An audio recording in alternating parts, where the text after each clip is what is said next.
Chapter 29. If he took another step and reached the 100th step, it would definitely offend those four. This is exciting, really exciting.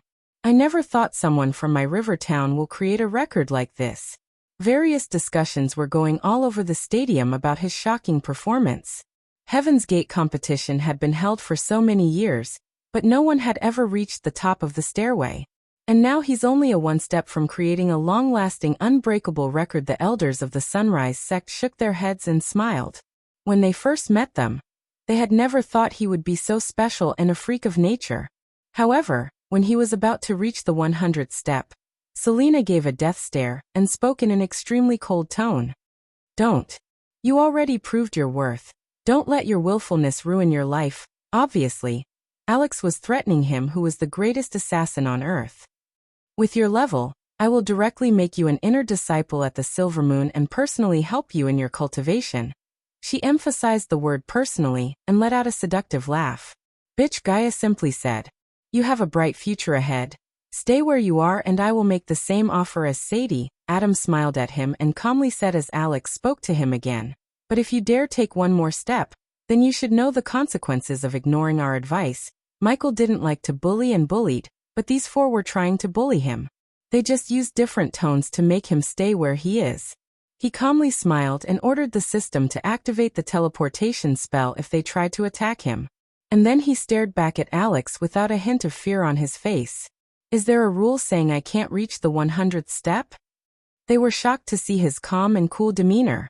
Normally, youngsters like him shower them with compliments and wouldn't dare to do something they want like. But he not only behaved arrogantly before them, but also questioned them in front of all these people.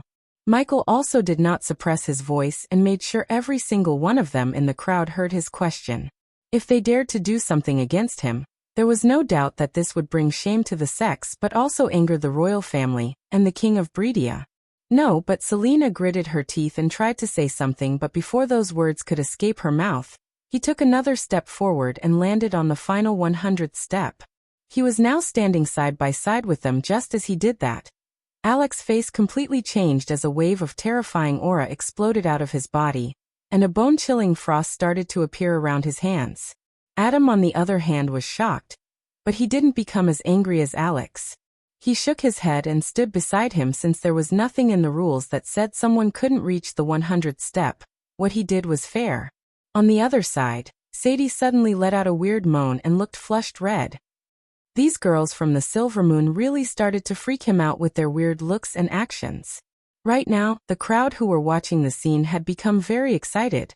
None of them ever thought that someone would break the 70th step record, let alone reaching the 100th and stand alongside the four celebrity disciples. Holy! He really reached the top. We have just witnessed history in making, guys. Where did he come from? What's his real name? Even in the sight of these four bid shots, he didn't back down. He earned my respect.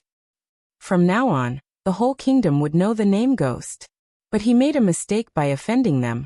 Just look at Alex's expression. He looks like he's going to kill him. Offending a big shot like him would never end in a good way. I'm sure the Morning Stars will make his life harder in the next round. Everybody was gossiping and expressing their opinions while the Sunrise sect people started to worry about his safety. You just made a big mistake, human. He didn't pay attention to Gaia's warning as he was looking at the experience points. He now had enough points to reach the body refining stage level 6 and already earned back the badass points he had spent for the Energy Devourer spell. This trip is extremely worth the risk. He knew by taking the last step, he would offend Alex, a big shot in this kingdom, but the benefits he received were worth the risk. No one has ever disrespected me the way you just did, Ghost. You will pay for that. He radiated an extreme killing intent that would scare anybody who looked at him. Yet, Michael almost laughed out when he noticed his killing intent towards him being turned into experience points for him. This spell was really legendary and overpowered. By making someone angry, he could now earn experience points with this spell. Since the time he was born, Alex Fisher had been raised with great privileges by one of the most powerful families in Breedia. He was a child really blessed with the god, as he had a great talent for cultivation, wealth, and an attractive body with a handsome face. This consciousness of being born like this had been rooted deep into his mind as ego and pride. Who was this Ghost to disrespect him? A nobody without any background. Thinking about this, he felt incredibly furious and couldn't hold his anger. You crossed your limit. Selena gritted her teeth and said angrily as Michael tilted his head like a puppy and frowned. Who are you again? You really want to die, huh? Alex's expression was getting colder, and his killing intent was getting thicker as Michael's heart was nursing with joy looking at all the experience points. Alex, look around you. This is Heaven's Gate competition, and we're here to assess this competition. Everything you speak or do will represent the Morningstar sect. There's no rule in this competition which states that someone can't reach the top. Are you going to attack him just because he reached the top? Adam quickly interfered before this situation turned ugly. Although by stepping on the 100th step he tarnished their reputation, they still needed to think about their sect before doing anything that would bring shame to their sect. You can tell me what I can do when you defeat me within 5 attacks, Kane. Adam expected this reply, but still, he gritted his teeth in anger. Nevertheless, after Adam's warning, he withdrew his killing intent and decided not to kill him, because he knew the elders would punish him for disgracing the competition and their sect reputation. And that was the best-case scenario. The worst case was this incident reached the ears of the king, and at that point, the king would definitely cripple his cultivation or sentence him to death. I let you live this time, he said coldly and flew down to the ground standing on a flying spear with Selena. Boys, Sade snorted and tapped Michael's shoulder. My offer is still standing. I'll even recommend the elders to make you a core disciple. Sorry, miss, I have already decided to join another sect at this point. The first round of the competition had concluded as many disciples of the sects and youngsters were jumping off of the stairway, but hearing their conversation, they all paused for a moment to hear what sect he had decided to join. Oh. Sadie was surprised since there's no chance Alex would let him join the Morningstar, and Adam seemed like he's not planning to take him either. Leaving those two sects, there weren't any places that fit for his talent except her sect. Which sect? The Sunrise sect. His answer almost gave the crowd a heart attack. Among all the sects, he picked the worst and declined sect to join. Even if many of these youngsters couldn't get into the big sects, there were still other prestigious sects in the kingdom, but none of them wouldn't even think of joining the Sunrise sect. Sadie had a weird expression on her face as many people thought he was mad to consider the Sunrise sect. Are you sure about that, Ghost? Yes, I gave my word and am not going to back away now. Sadie saw an immovable resolution in his eyes as she sighed. So be it. But if you change your mind, my sect gates are always open for you. Like we join your whorehouse, Gaia mumbled inside his mind. Lots of disciples from the Morningstar were staring at him when he reached the bottom, and their eyes were filled with enmity and hatred towards him. Since he had just taken first place in today's competition, and offended their seniors in front of all these people, they marked him as their enemy. Don't expect the next round will be like this. On the battleground, only the cultivation level matters. Someone walked up to Michael and whispered to him as he turned back to look at a red-haired youth standing in front of him. And behind the red-haired youth, there was a bunch of youth who seemed like his minions. Who the F*** K is he? When did you F*** K with him? If someone wanted to hurt him, they must be at least body strengthening stage level 2, and none of these youngsters were at that level. Whatever. He just shrugged and walked towards the Sunrise sect people who were looking at him like they had seen a demon. Chapter 30. The sudden appearance of a genius like him shook the square by storm, and everyone was waiting to see his battle prowess in the next round. The intense second round competition would take place on a fighting stage, and this is what most people were looking forward to because only the powerful ones would be able to survive and win the round. Although he had taken first place in the first round and set a new record by stepping on the 100th step, some people were not very optimistic about him considering his weak cultivation level. Since no one had really seen him killing the disciples of the Blood and Bone sect, it was logical to doubt him. They were thinking of being able to resist some pressure doesn't really mean that he can defeat the higher level cultivators in close combat. Some of them were even betting on his survival since he had offended the celebrity disciples, especially Alex Fisher and Selena, and neither of these two were not someone who can be easily dealt with. They were the rising stars of Breedia and heirs to two prominent families. All the disciples of the Morningstar and Golden Valley were looking at him with jumbled emotions. Since the starting of the competition, None of the competitors brought shame to their sect and seniors like Ghost did, an outsider from nowhere. And even after that, he didn't join any of their sects but actually decided to join a declined sect, and this angered them to an extent. The first round of the competition is completed. All top 24 participants proceed to the fighting stage in 5 minutes. Selena announced this time, and the 4 of them flew to the next stage and landed on a high tower in the center of the square. In front of the tower, 12 4-meter-tall fighting stages were waiting for the 24 participants. This freak going to K them all up, sighed Gaia sighed. Unlike these doubtful crowds, she saw him massacre each and every disciples and Ralphie without using any dirty tricks. Even a strengthening stage level 2 cultivator couldn't do anything to him. What these weaklings could do to him. If there wasn't a chance that someone might recognize her, Gaia would jump out and start making bets to get super rich. The 24 youngsters who were in high fighting spirits didn't take the given 5-minute break, but already reached the fighting stages as Michael walked towards the Sunrise sect people. Everyone, the elders and the group of disciples, came rushing to him as they surrounded him. A moment ago he looked extremely arrogant and cold, but now his demeanor took a 180 turn and looked friendly and warm. "Young man, you." Elder Sandra's voice trailed, but Michael sighed and retrieved Rion's blood-stained badge from his storage. Each of their eyes widened, and their bodies slightly shook looking at the bloodied badge on his hand. "I'm sorry for your loss," he sighed and started to tell what happened at the Rosewood Village, making Rion the hero of this story. Some of the female disciples dropped on their knees hearing him as tears started to flow out of the male disciples too. Michael was surprised to see each of them look truly saddened by Rion's demise, and except Elder Mark, the other elders also couldn't hold back their tears. "Young man, you don't have to join us for Rion. It's still not too late to join the big sects for you." "No, what use of big sects if they don't even teach their students the basic humanity?" At the same moment, standing on the tower, Selena took a step forward and spoke with a loud voice. "The stairway was just a warm-up. So it doesn't matter who took the first place and who took the last place.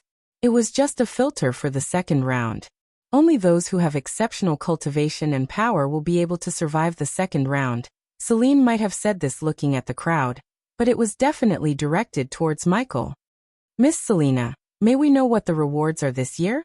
Someone from the crowd shouted as everyone stared at Selena for her answer.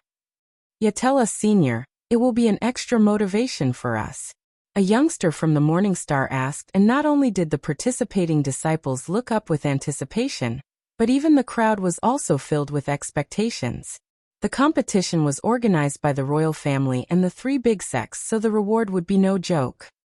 "So be it. The first place will be rewarded with 3 things, 50,000 gold, 1 storage ring, and 1,000 years old blood lotus." When they heard about the 3 rewards, the crowd immediately became restless. "Awesome. 50,000 gold. With this amount, the winner don't even have to cultivate but spend the rest of their life like a king. K the gold. The 1,000-year-old blood lotus is even more precious and valuable. When turned into the arch pill and consumed, it would cancel the bottleneck between the body refining and body strengthening stage. This is a huge reward.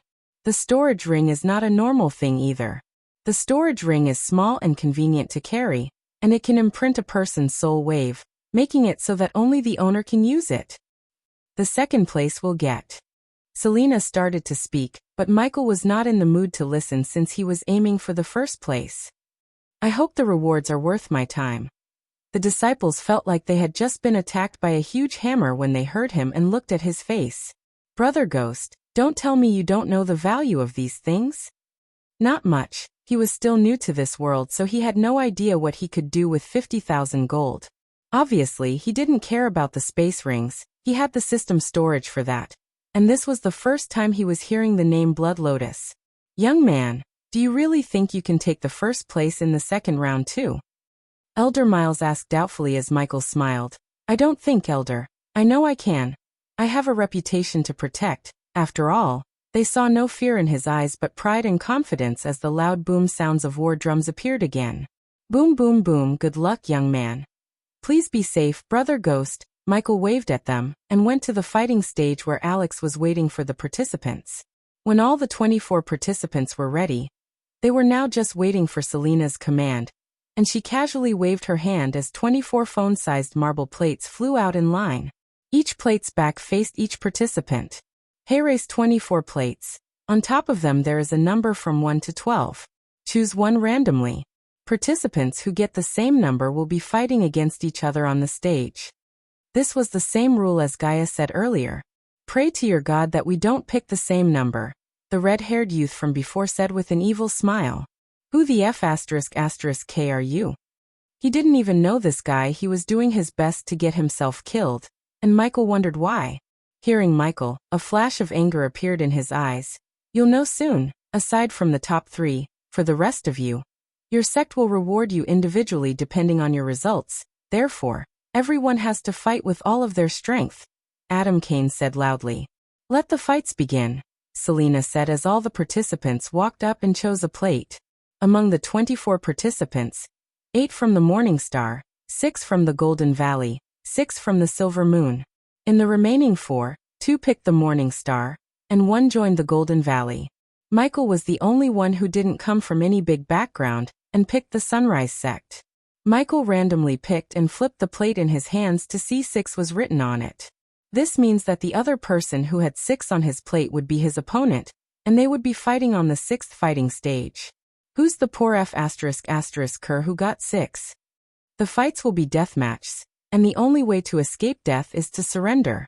This is a survival of the fittest competition. There's no place for mercy here. If you have the skill and chance, kill your opponent without giving him or her the chance to surrender. Most of the crowd frowned hearing Alex, but Michael agreed with him. These cultivators were extremely cruel and ruthless. If the roles were reversed, none of these youngsters would show him mercy or give him the chance to surrender because as far as they were concerned, he's their enemy. However, the only thing that made him think deeper was Rian. Even though he was a cultivator just like them, he was kind and died saving those children, sacrificing his life. Well, you really have such bad luck. Again, Michael heard that annoying voice of the red-haired youngster, and turned his head. He was standing in front of him with the marble plate in his hand. Number 6. Chapter 31. Hey, who's the other one? You better run and hide, little lamb. A youngster jumped up onto the first fighting stage and called out his opponent arrogantly. He wore the uniform of the Morning Star, and his face was filled with arrogance. But the next second, when he saw who his opponent was, the arrogance disappeared from his face, as he swallowed a mouthful of saliva.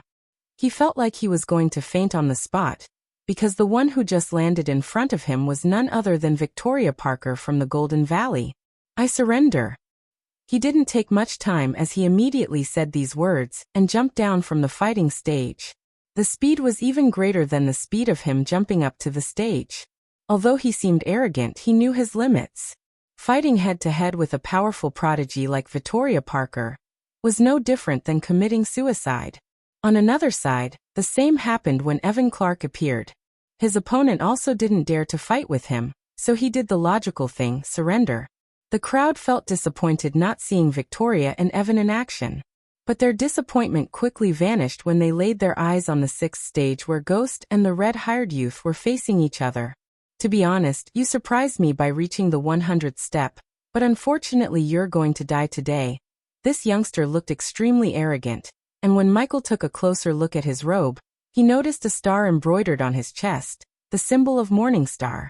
His red hair fluttered in the wind as he radiated a powerful body, refining stage level 4 cultivation level. Brother Orion, please don't. We saw him massacre the entire Blood and Bone sect and burn their disciples alive. Not far from the fighting stage, someone shouted out loud, and when Michael looked in the direction of the voice to see the group of Morning Stars he had met earlier. No one takes what's mine. Now I will make an example out of him to let the world know what would happen if they take what belongs to me. Orion Kesher, human, he must be the person left the mark on the quest we took. Hearing this, Michael slightly shook his head and started to laugh, which made the crowd wonder why he was laughing. Orion felt offended and frowned looking at him laughing. Why are you laughing? You really looking to fight me because I took a quest from the guild? Are you dumb or something? Listen to your classmates and surrender. I'll let you live. His laugh stopped and now he looked at him coldly while releasing a slight killing intent around him. Brother Ghost is scary. One of the female disciples of the Sunrise sect became afraid of him looking at his cold face. Michael didn't hold back, therefore many people in the square heard him loud and clear. The other stages quickly lost their views, and everyone turned their gaze toward stage 6. Do you believe he could have killed them without using any dirty tricks? You believe whatever you want and stand aside, I got this, with a wave of his hand. Orion stopped Clara's group from saying anything. Even the 4 geniuses on the top turned to look at stage 6 to see what the famous ghost could really do. That good-for-nothing Ralphie couldn't even kill a weakling like him. Humph, he was nothing but a disgrace to call himself a sect master, he snorted. Senior Orion, kill him. That's right, tear him into pieces. Some of the fans of Selena and Alex started to shout loudly and fanned Orion's arrogance. They didn't believe that a body refining stage level 5 cultivator like Orion can't kill the one who is only at level 1. Clara felt uneasy in her mind because she had already witnessed his terrifying power before. Die. In front of Michael, Orion shouted as loudly as he could. Orion dashed at him with a silver sword in his hand while magical symbols appeared around the sword to enhance its power. Swoosh. Kill this F*****cur human. Yet before Orion could come closer, the crowd saw Ghost's body turn into a bolt of lightning and disappear from Orion's view. But in a flash he appeared behind Orion, and from his fingertip, a blue lightning bolt shot through Orion's forehead. Splash. Ding. Congrats to the host for killing a body refining stage, level 5 cultivator. The reward is 4,000 experience points as well as 200 badass points. The next moment, Orion dropped on the ground with a hole right between his eyes. The youngster who acted so high and might a moment ago did not have a chance to scream, and lying on the ground dead. A puff of smoke was coming out of Orion's wound, and his eyes were still wide open, as a terrified expression could be seen on his face. This scene terrified everyone and sent a cold chill through their spine. Killings like this on Heaven's Gate competition was a usual thing, and the crowd didn't fear the blood and deaths. However, what terrified them was how the ghost killed Orion. He was quick as lightning and Orion didn't even get the chance to raise his sword at him, or defend himself. Dumb F*****cur. Gaia sighed and cursed looking at his dead body.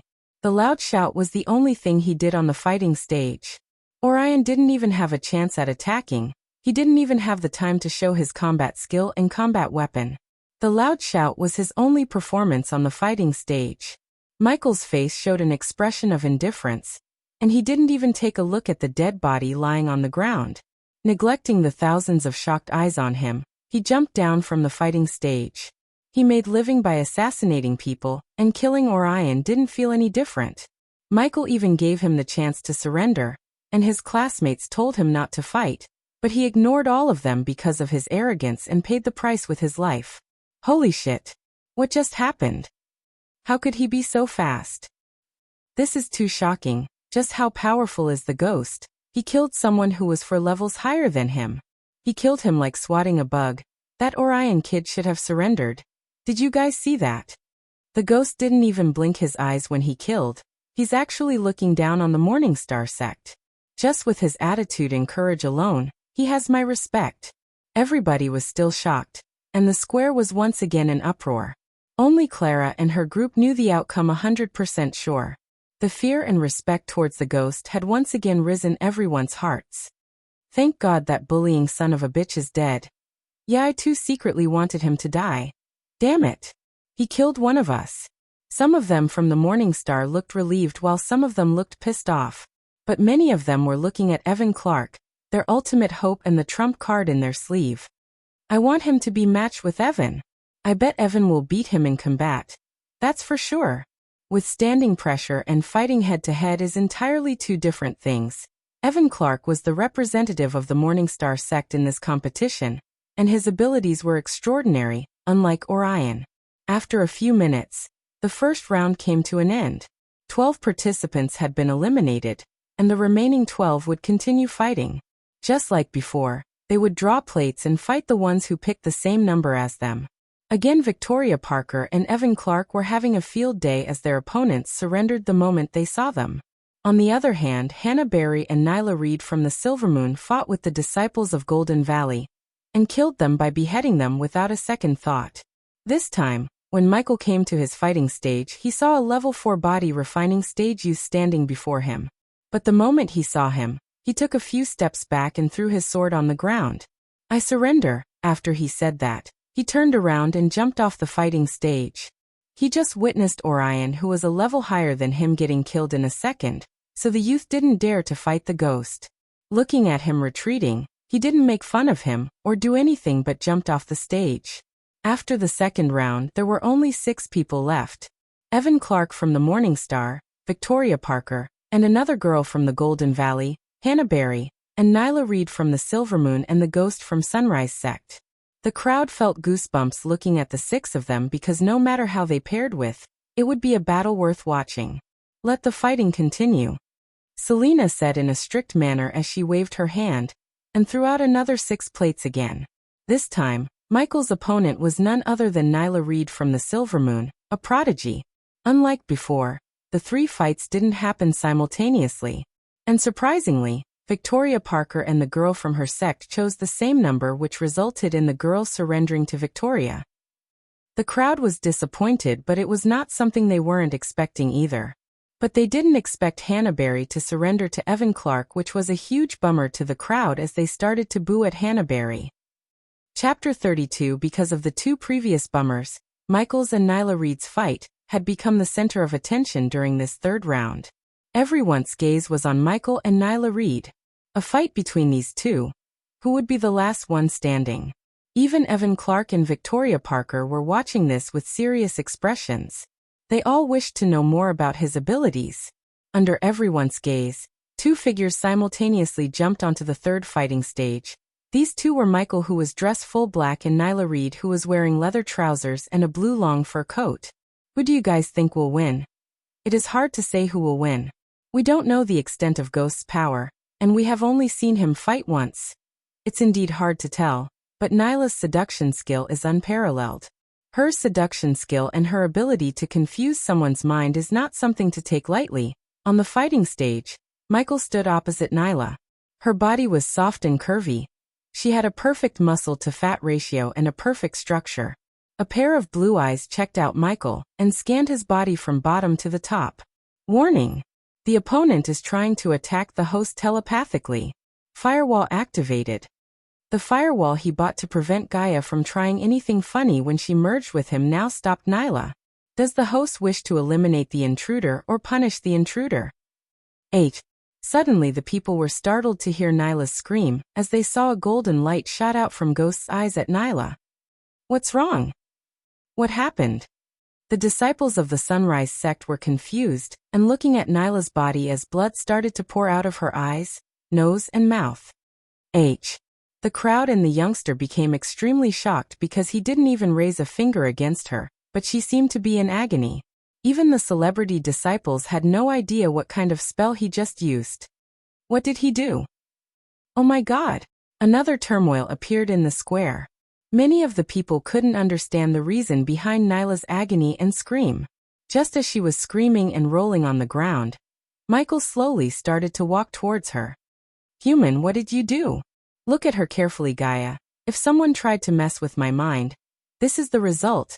Gaia felt extremely afraid as she was glad she didn't try to do anything after he nearly killed her in the tavern room. Is he going to kill her? Why is she not surrendering? Sadie and the rest of the Silver Moon girls were looking and shouting at Nyla as Michael grabbed her by the neck and lifted her up. She was shaking and trying to land her feet on the ground, but he lifted her higher with just one hand, and on the other hand, the lighting cracks started to appear. Bzzzzhhh. Did you really think you could play with my mind? He asked coldly as she kept gasping for air. Ghost, don't. From standing on the top, Sadie shouted at Michael, fearing that he would kill her junior in cold blood. Nyla. Surrender. Give me one reason why shouldn't I kill her? Human, what are you doing? Gaia knew it was not his style negotiating without killing her. I will pay you. Sadie remembered that Orion said Ghost took his quest, and one would only take a quest from the guild for one reason, coins. I'm listening. Is he for real? He's making a deal. On the fighting stage. Sadie was relieved to hear him. 5,000 gold. Now the crowd gasped for air hearing the amount as Michael let out a small smile. Make it 10. How dare you turn this competi? Shut up, Alex. Alex couldn't bear to see these two turn this prestigious competition and fighting stage into a marketplace. But Sadie was not in the mood to take shit from Alex. Deal, now please let her go. It was not his style to let someone go after they tried to kill him, but when he was about to kill her, the system warned him and recommended him to reconsider. It was the first time the system warned him like that, and he also realized why the system warned him, because killing Nyla Reed would surely piss off the people of Silvermoon, especially Sadie, and he was not strong enough to take on her or Silvermoon. So he chose to use Nyla to earn some money and the favor of Sadie, because he had already messed with Morningstar, and it would be good to have an ally behind him until he became stronger. All right, a deal's a deal, as he said. He threw Nyla towards the Silvermoon girls, and Hannah Berry was there to catch her friend. Nyla, are you all right? She was still coughing blood and trying to gasp for air. Slowly with time, the blood flowing out of her nose and ears stopped, but her face still looked frightened and pale. When she landed on the fighting stage, she had immediately applied her seduction skill on Ghost and tried to confuse him. But she had never expected that her seduction skill would not affect him. Not only his mental capacity was beyond her imagination, but also her telepathic attack backlashed and almost took her life. Thank you, Nyla said, looking at Sadie gratefully. She had already witnessed Ghost's approach.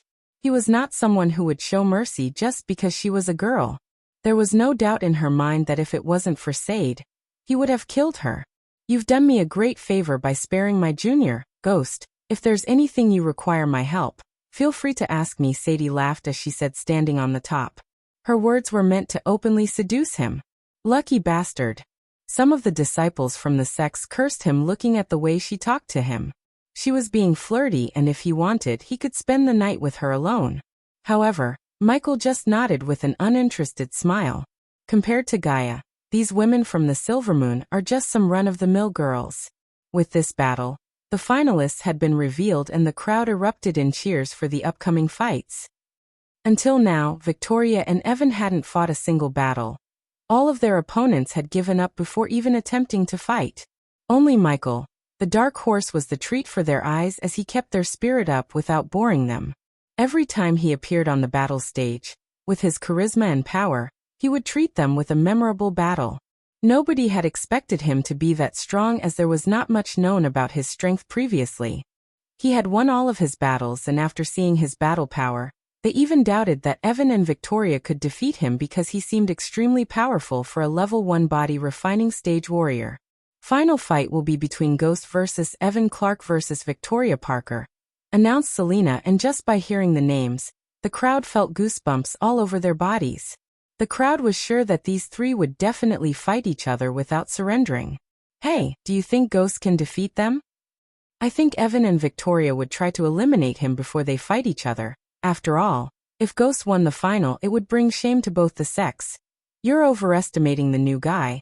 He's just a level 1 cultivator, while Evan and Victoria both are level 8. It's not a small difference, is it? They wanted to see how Ghost would last against Victoria and Evan. But whoever wins the competition, this would surely be a great battle to watch. The final will begin in 10 minutes on the battle stage 1-inch. Victoria and Evan were surrounded by their classmates discussing their strategy, while Michael relaxedly came to where the Sunrise people were standing. Brother Ghost. The girls and boys of Sunrise sect felt more attached to him due to his easygoing behavior, while the elders too slowly started to come to an understanding that he's now a disciple of their sect. Young man, what's your real name? Where did you come from? A genius like you can't be a nobody. Reaching the 100th step and defeating a genius like Nyla without even laying a finger on her wasn't something a normal person could do. With his low-level cultivation, it should have been impossible, but the youngster before them did just that. Hearing Elder Sandra's question, Michael smiled. I don't have a real name. I came from a very distant land, and back there, people used to call me Ghost, so it became my real name. Since he had to put on various disguises and lie constantly to reach his target, Michael was very proficient at lying, and because of that, the elders couldn't see any signs of him lying, as they believed everything he just said. What you just did, making a deal on the battle stage. Elder Miles frowned, thinking what he did was dishonorable, but Michael waved his hand. Does this old dog want us to go to war with Silvermoon? Gaia was not happy with Elder Mila's question as she shouted in Michael's mind. Elder, I think there's a fine line between courage and stupidity. That Silvermoon girl is a genius, and killing a genius is not as simple as killing a normal disciple. If I killed her, not only they would have attempted to take revenge on me, but also they would have attacked our whole sect. That won't be a favorable situation for us, would it? He's right, Elder Miles. We can't afford to offend these people, Claire said as the other elders and the disciples nodded their heads. But how do you plan to face Evan and Clark? They won't be easy as Nyla, and as you have said, you can't kill them. I just beat the crap out of them, easy peasy. Even though by now they had realized he's a freak of nature, looking at him talk without a worry about the upcoming battle still shocked them. Young man, don't be too cocky. I've seen them fight. They are extremely talented and have many powerful spells in their arsenal. Elder, trust me, they can't even lay a finger on me. Chapter 33. If someone else had said this, they would have burst into laughter and knocked him on the head. But when it comes to this freak of nature, they could not tell that he will lose to Evan and Victoria. For the last battle, the 3 remaining participants will step onto stage 1. The last one remaining on stage will be the winner. The battle will begin in a minute. Alright, it's time to show them who's the new boss here. Michael brushed away the dust on his shoulder and turned around to go to the battle stage.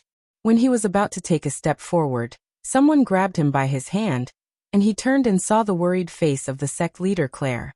All the best. If he could win the tournament and give the rewards to the sect, she could settle a portion of the debt to the debt collectors and buy some of their lands back. With Ghost, they now had the chance to survive without closing their gates. Thank you, sect leader. He patted the sect leader's soft hands and smiled. Evan and Victoria were already on their way to the stage, and the crowd was waiting for him.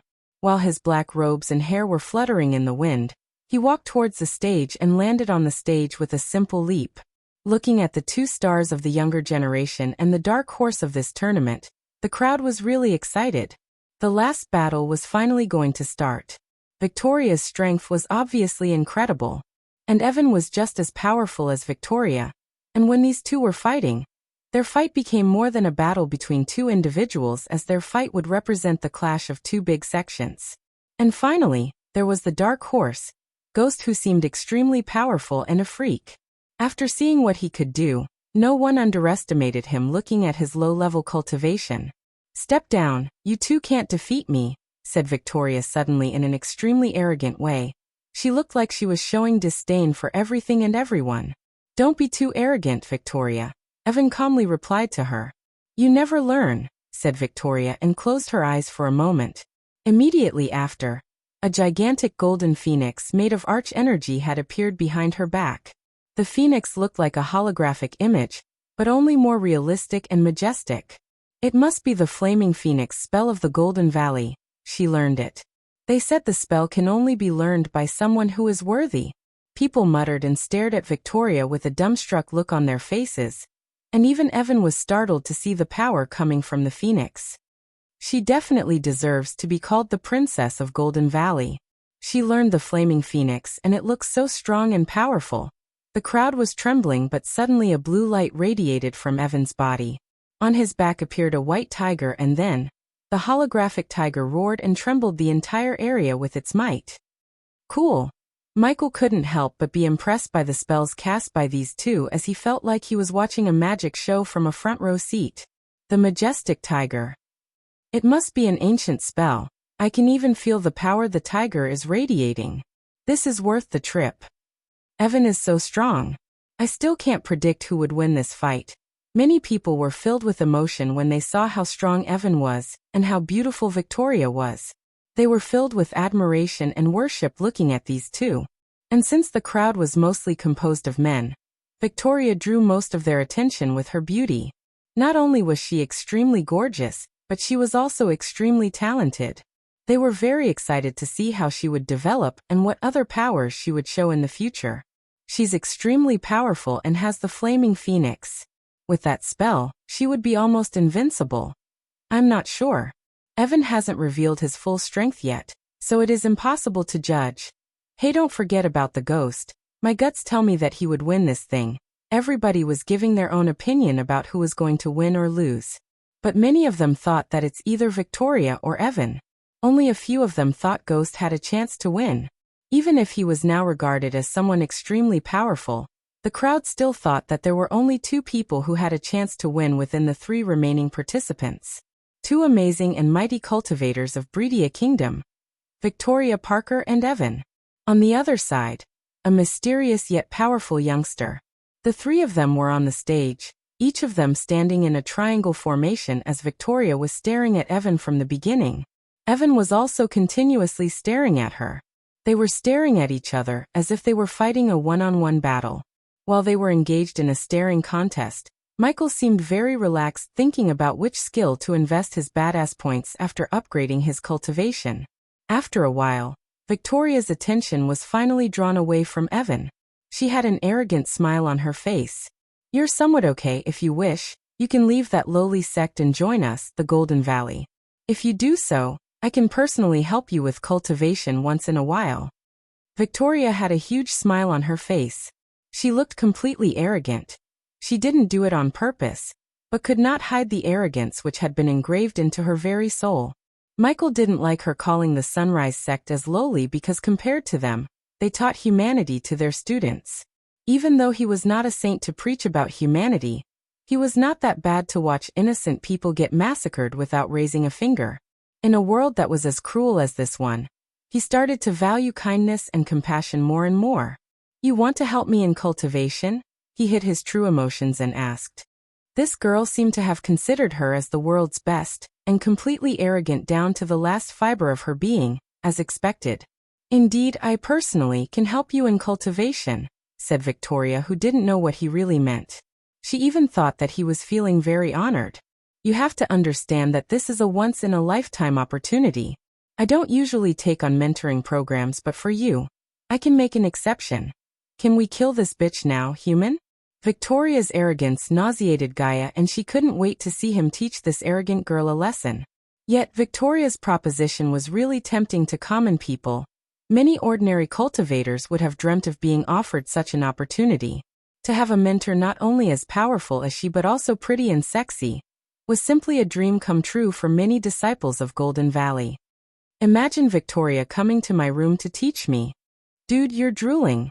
Lucky bastard getting such offers from 2 of my dream girls. Many people in the crowd envied Michael so much, and were looking on with eyes full of jealousy. But for Michael, she was just a joke since he has the best mentor in the world, the system, and besides he already has an arrogant snake to deal with and didn't want another one. I should feel honored?" he asked in a joking and teasing tone. She still failed to realize his sarcasm, unlike Evan. "Why wouldn't you feel that way?" asked Victoria with a smaller smile on her face than before. "I pass. You're not good enough to teach me how to cultivate or anything for that matter." The moment these words left his mouth, the whole stadium went dead silent, and in Evan's eyes, he looked far more arrogant and narcissistic than Victoria.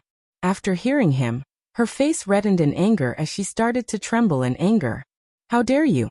Victoria shouted extremely aggressively in an ice-cold tone. "Can we just fight and get this over with?" Michael shook his head without minding her throwing a temper tantrum, and asked Evan, "Who do you think you are?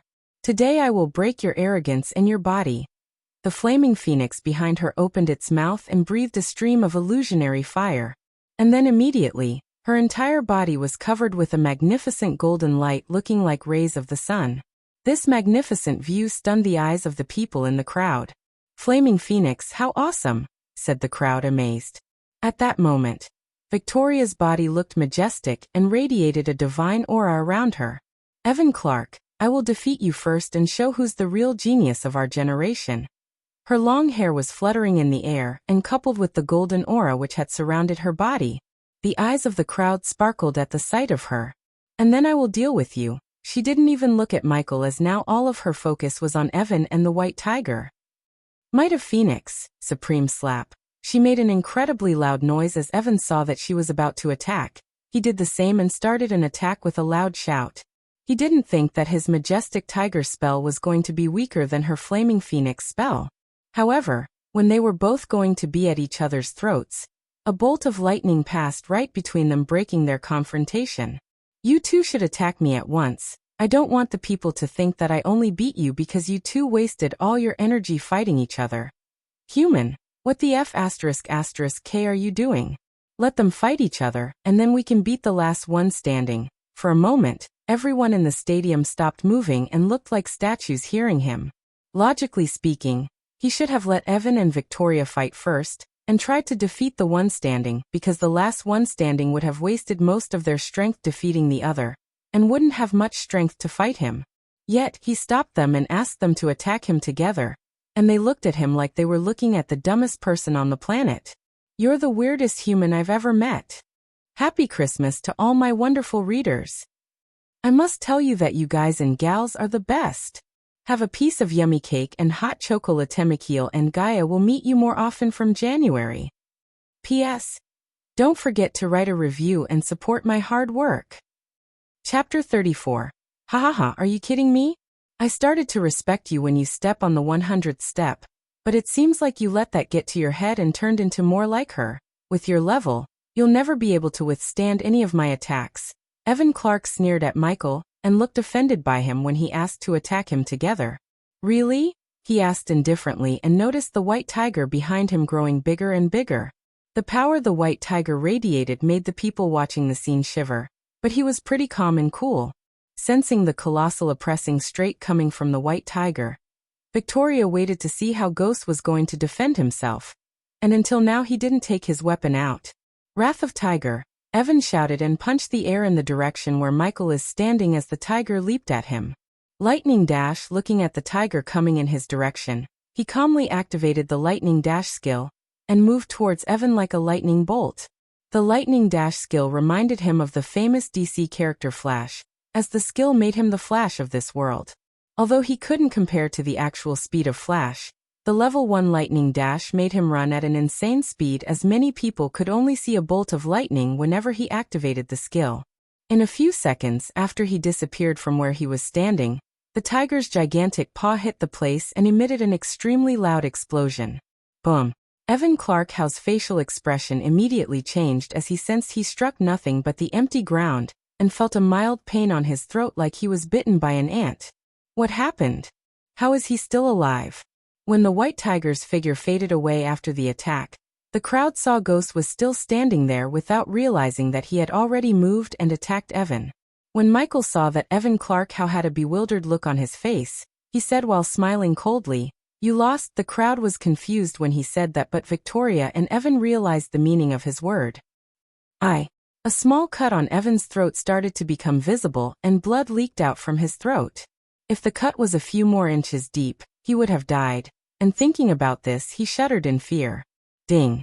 Congratulations to the host for successfully being a badass. The reward is 100 badass points. Selena and the three prodigies standing on the top saw what happened more clearly than Victoria, and the crowd due to their higher cultivation level. They knew that Evan's reaction speed was much slower, and if Ghost wanted to kill him, he would have killed him. I lost. After realizing that Ghost spared his life, Evan admitted the loss right away with dignity and jumped down the stage without looking at anyone. Michael could only sigh in his heart as he just lost a huge amount of experience due to the system's warning about killing Evan.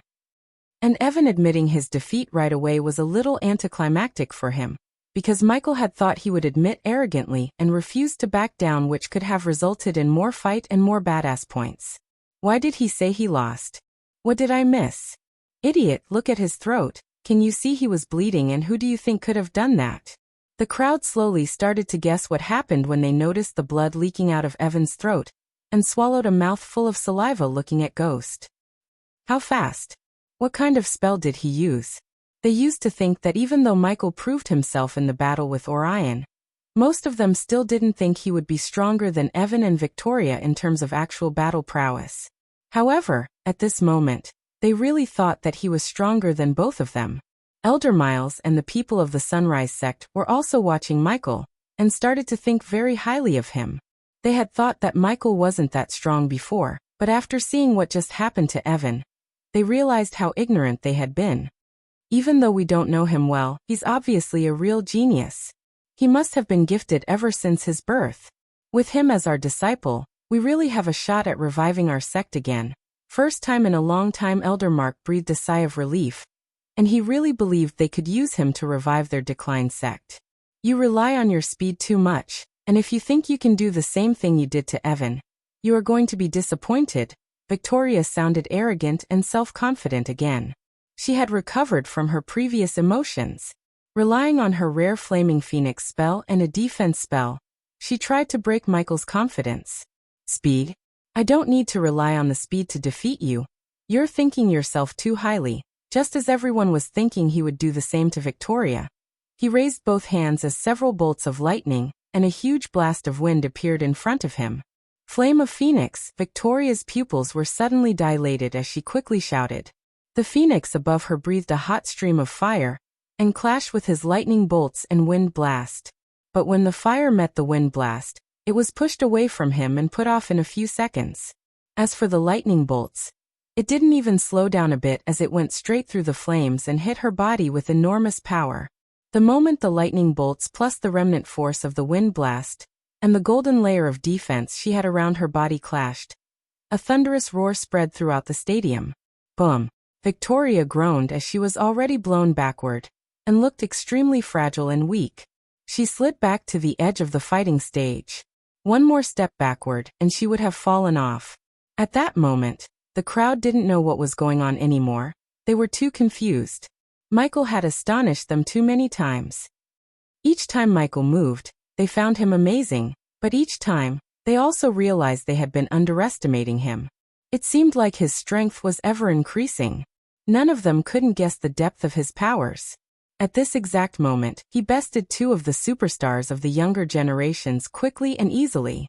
They remembered how they had thought that either Evan Clark or Victoria Parker was definitely going to win this competition, and had put no one else in their eyes. The crowd was not the only one to think that way. Alex and Selena, but especially the latter, when she first met him, he was such a weakling and never even reached the body refining stage. He was barely able to escape her using some weird spell. At that point, she only thought he obtained these spells through luck. When he was put up to fight with Evan and Victoria, she had never imagined that he would easily beat them. What a freak of nature! Sadie's eyes widened looking at him, and she was glad that he made a deal to save her junior, considering even Evan and Victoria were defeated so easily by him. Do you still think you have the talent to teach me? Said Michael while walking towards her as he blatantly humiliated her.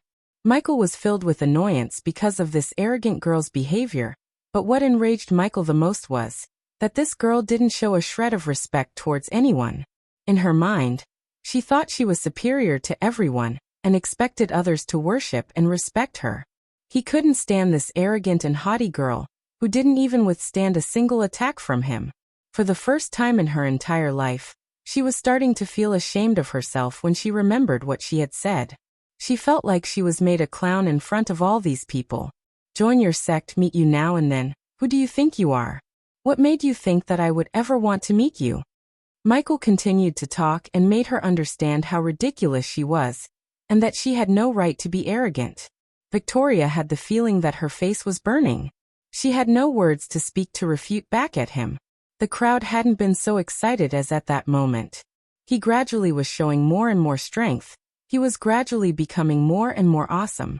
At first, he shocked the entire stage by stepping on the 100th step and creating a new record, and now, he had bested the two prodigies without breaking a sweat. There's a fine line between arrogance and confidence. Think about it. The crowds looked forward to what he was going to do as he stepped closer to Victoria and stood only a step away from her. Just like in the movies, Michael Sparta kicked her on the chest and sent her flinging from the stage. Sister Victoria. The disciples from the Golden Valley boys and girls rushed at her and caught her without letting her hit the ground. He won. He won. Ghost. The crowd erupted in cheers and filled the stadium with the sound of their thunderous claps as Michael stood there alone on the battle stage. The four prodigies from the top saw Victoria's unconscious body and sighed because this was the first time the rewards were going to another sect other than their three big sections. Brother Ghost won. Sect leader Claire, elders, he won. Just as the disciples of the Sunrise sect became excited, they saw Celine throwing a small ring to Ghost from standing on the top. The rewards are in the space ring. After she said that, She and Alex didn't even come down as they flew away on their flying swords while Adam nodded at him and left with them. The only person who came down to the stage was Sadie. The gold coins of our little deal are also in that space ring. Keep it safe and congratulations on your victory, Ghost. Thank you, Miss Kaplan, see you later. After all this, I need a long nap. He was obviously the biggest winner of this competition. An unknown rogue cultivator who appeared as a dark horse, defeating all the disciples from the three big sects, and taking first place in the first round as well as the second round. He had now become truly famous, and the name Ghost would soon be spread across the entire Breedia kingdom, and everyone would know his name. Congratulations to Master Ghost for taking first place in Heaven's Gate competition. We'll be leaving first, but if the Master Ghost has time in the future, you're always welcome to visit the Silvermoon, and we will personally give you a VIP treatment. Hannah Berry let out an alluring smile and started to flirt with him. This bitch disgusts me. Gaia shouted angrily, and the way she shouted was definitely not the way she shouts at Michael. As she said, she and the rest of the Silvermoon students left the square, and considering he did not belong to the three big sects, none of the disciples from the three sects remained any longer. Please join my Discord server to share your ideas and thoughts. Also, you get to see Michael and the characters' photos. Chapter 35. At the end of it all, only the people from the Sunrise sect were still staying. Brother Ghost, you really did it. Compared to the boys, the girls were more excited as they surrounded him like the ants around the sugar. Elder Mark put his hand on Michael's shoulder and gave a nod of appreciation. System, transfer 35,000 gold from the ring to the storage. Ding. Transfer successful. I should give this to you. After transferring the amount he received from Sadie, he gave the ring to sect leader Claire. At first, she looked reluctant to take the ring, but after looking at the other elders, she took the ring from him.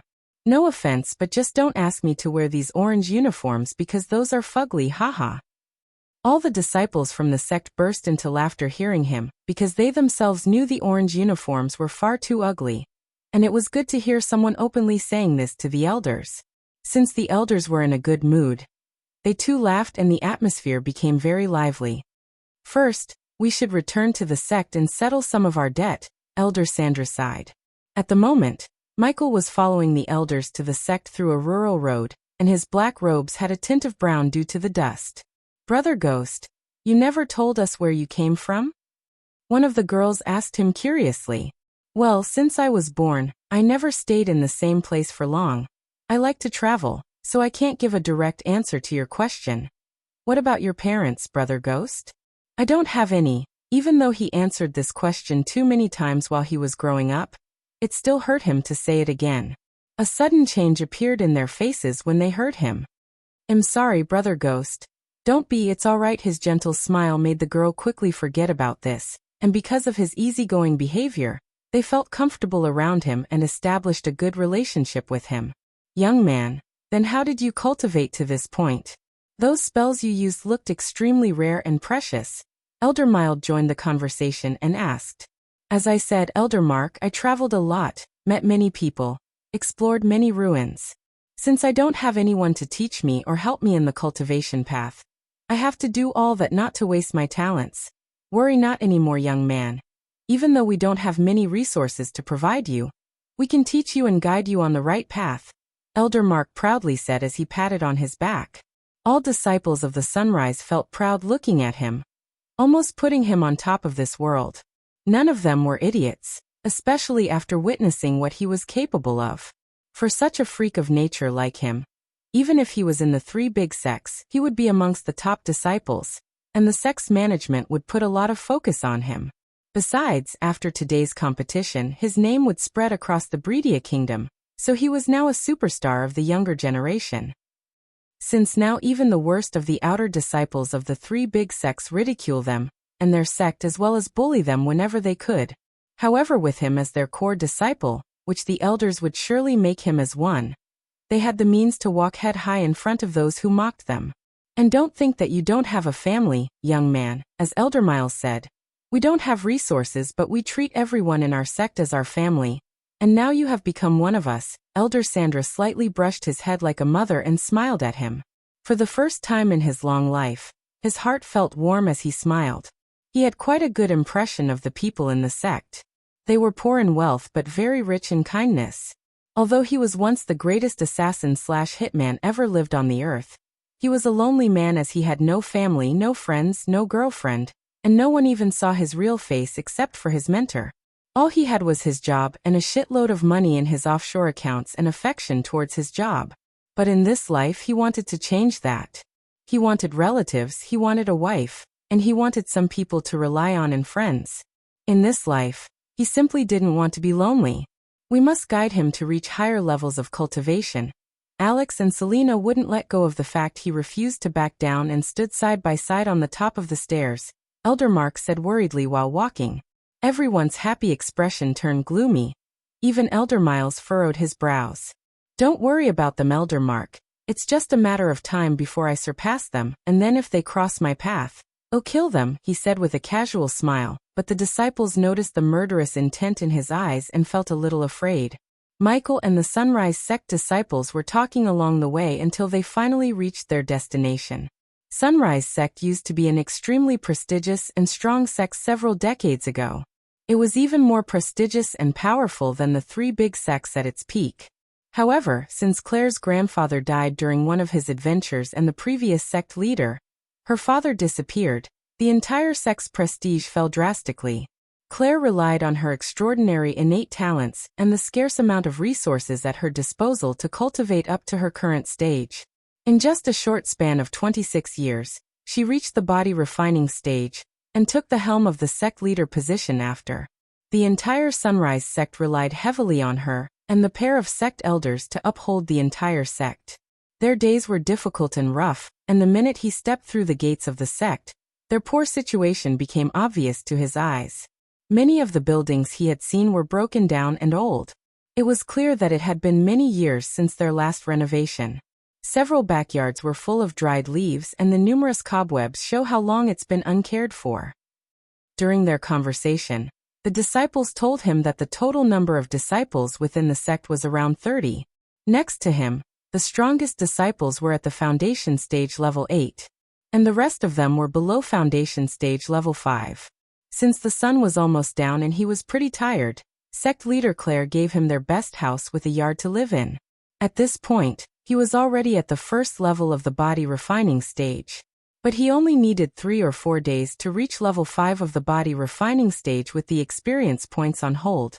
Brother Ghost, it's not much but this is the best house we got. The disciple called Jack led him to an old worn-out house and according to him, it was their best house. If this is their best house, just imagine what the other house would look like. Even my maids wouldn't stay in there, Gaia growled looking at the dried front lawn and the old house behind it. Jack looked embarrassed but Michael smiled and gave a small pat on his shoulder. It's okay, Jack, this is good enough for me. With a smile and nod, Jack left him on the lawn as he sighed and entered the house. The house had a small hall and a room with an attached bathhouse, and that was it.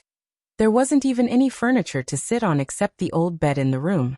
Look at that. The tour ended before even it begins. Gaia jumped out of his body and kicked the pebble lying on the ground. We can renovate the place later, but for now, as he said, he entered the system shop and purchased a huge white sofa, a small-size golden silk bed along with high-end blankets, and placed them all around the room. What the F***K? Where did you get those? You carry these in your space ring everywhere. Her eyes sparkled looking at the sofa and the bed in front of her. She wanted to jump into the fluffy bed considering it was too long since she ever laid on a bed. Before Gaia, he jumped into the bed as an evil grin appeared on his face thinking of a new way to tease her. Come on, don't be shy, the bed is small so we can sleep while cuddling each other, hee hee. You. Gaia became extremely furious and shocked as she stared at him. After stuttering for a few minutes, she couldn't find a fitting word to curse him. As a princess and a powerful cultivator of Nagaland, she had never been shamelessly hit on like this before. And what made her even more furious was the way he asked her. You F*** king F** carry F** cur. She leaped at him with mouth open like a wild dog to bite him. Yet he moved to the side as she landed face first on the bed, and when she turned around, he was on top of her. You. She tried to shout but her throat tightened and face turned red because this was the first time she had been this close to a man. She swallowed a mouthful of saliva and looked at his eyes while her heart started to punch against her chest, as she could feel the heat coming from his nose, and sense the fragrance of his face. What are you? She was powerless, and she knew if he wanted to take advantage of her, there was no stopping it. Geez, would it kill you to apply some makeup? As he asked, he moved to the side as she was frozen by his comment for a moment. Michael suddenly felt a sharp pain in his hand, and looked at his arm to see she was furiously biting it in anger like a little girl. Did you at least brush your teeth? Ill. Lol. Yo. She became even more furious when she heard him, and put more strength to bite his hand. Michael laid down on the bed as he stared out of the window, watching the beautiful moon, and the beautiful girl on the sofa before him. The light from the moon reflected on her figure, and made her look extraordinarily beautiful. Even if she tried to dress as a ghost to scare him, it would have been impossible due to how beautiful she is. Hey, what? After what happened on the bed, there was a tint of shyness in her eyes, but she masked it with an annoyed expression. I'm going to break through, so you have to keep anyone from disrupting my cultivation. Michael sat upright and said, This soon? You just had reached the body refining stage 2 days ago. She frowned and didn't believe he could break through again, but after spending time with him, she knew this freak of nature might be telling the truth. Cultivation is a walk in the park for a talented person like me. He winked at her. Gaia had never met a more narcissistic, self-praising human like him before, as he now looked like the definition of pride. What can I do? Bite whoever comes knocking? You have to give me something to get back some of my power. For a moment she resembled a sly fox. As for what she meant by something, he knew she wants a healing pill to heal her meridians. Here, you greedy snake. He already bought 1 pill from the shop as he threw it at her. Only 1. She growled when she realized he only gave her 1 pill, and at this rate, it would take at least 200 more pills to completely repair her broken meridians and start cultivating. 1 now and do this successfully. I'll give you 2 pills. For pills, Gaia raised 4 fingers and bargained. 3 pills. Deal. She proudly smiled, praising her bargaining talent, and suddenly she remembered something. Why didn't you ask those old F*****curs to do this? I forgot it, and it's too late to knock on their doors. Chapter 36. And just when he was about to close his eyes and start upgrading his cultivation, he heard Gaia's shout. Human, I just remembered that I can't show my face to anyone. If someone saw I'm here, the whole Nagaland army would be here along with that bitch. Geez, I have to take care of everything for you, and you didn't even give me a kiss on the cheek. Michael rolled his eyes and said like he was really disappointed with her. Stop playing human. This is serious. You want me to protect you or what? System, do you have something for this situation? Hearing her dilemma, she sighed and entered the system to see if he could find anything that could solve this problem. And after a few seconds, a marble face mask appeared before his eyes. Name, Chameleon Class, Rare Function. Enable the wearer to change their face to look like someone else. Cultivators above or at the soul refining stage would see through the effects of the mask. Cost 800 badass points. Does the host wish to buy the chameleon? Only the host and the subordinates can use the chameleon. Yes, I'll buy it. Since now he had a lot of badass points to spend, he bought the mask without growling at the system. What is that? Gaia saw the marble mask in his eyes and frowned, but without answering her question, he tossed the mask towards her. Wear it. But the marble mad didn't look very special, but it did look ugly in her eyes, so she was reluctant to wear this ugly thing on her face, thinking that he's asking her to hide her identity by wearing it on her face. Just wear the damn thing. But before she could make her case, he raised his voice slightly as she decided to put the mask on and curse him afterward. However, the moment the mask touched her face, it came to life and stuck onto her face as she felt a sharp pain all over her face. She screamed in pain and tried to peel the mask away from her face, but she couldn't. After a few seconds, the pain disappeared and opened her eyes to see the human was holding a mirror in front of her. Now better. The mask had completely changed her face and lowered her beauty by many notches, but even then, she looked pretty and hot, as she even slightly looked like Margot Robbie with black hair. How? Where? Forget it. Looking at a new face staring back at her in the mirror, she ran her fingers through her face. In her mind, she felt like she could transform back into her old self, and wondered where he got such a precious item. and when she finished looking at her face, he placed his knife on her hands and said, "Use this only if you absolutely have to."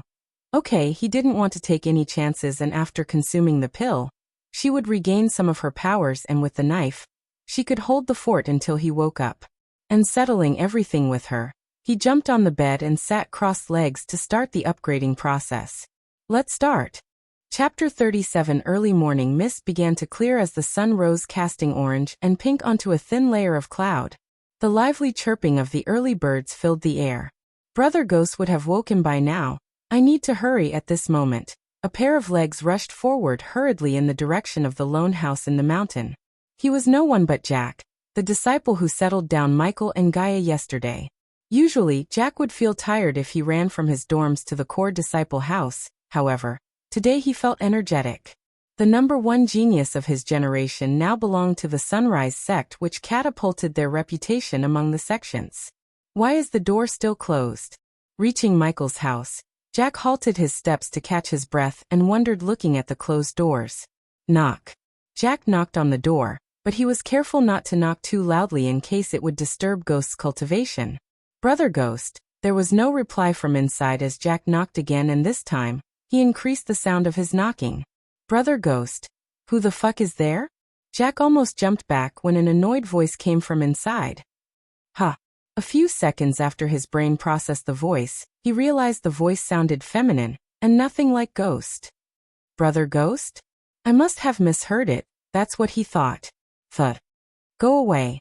Jack heard the same voice again, and this time, the voice sounded even more annoyed as he heard something heavy as a stone hitting the door. Who is there? Panic and uncertainty hit Jack's core.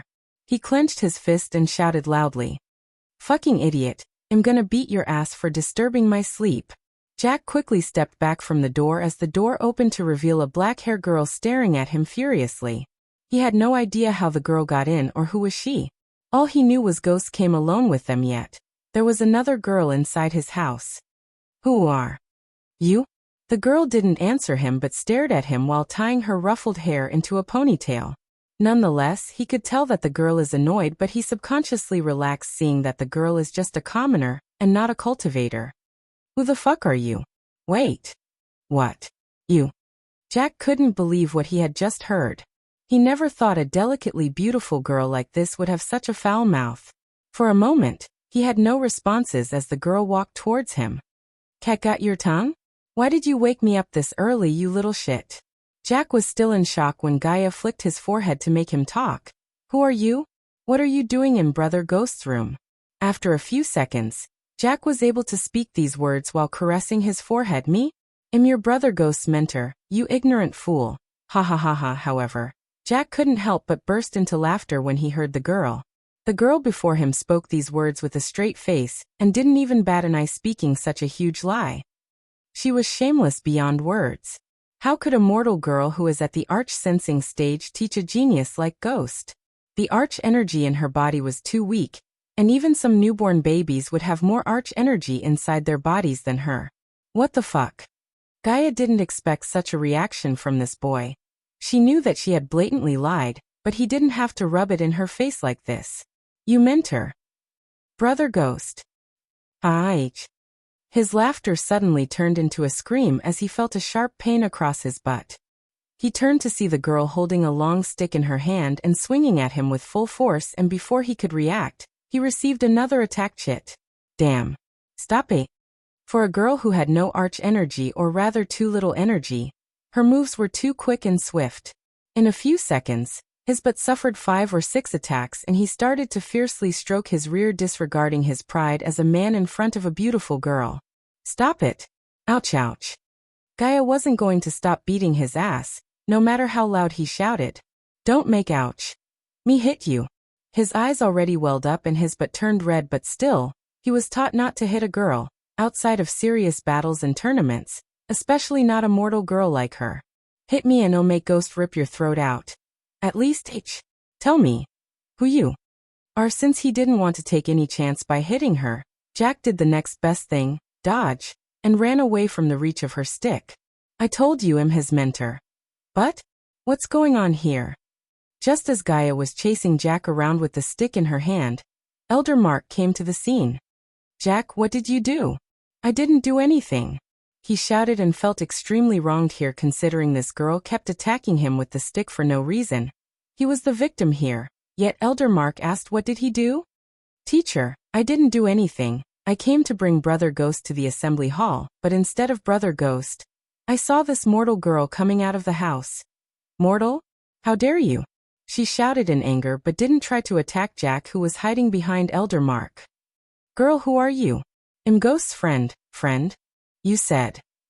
"Let the girl speak, Jack." Jack quickly shut his mouth, but he was so angry and shocked seeing the honest expression she made while talking to Elder Mark. "Where is Ghost?"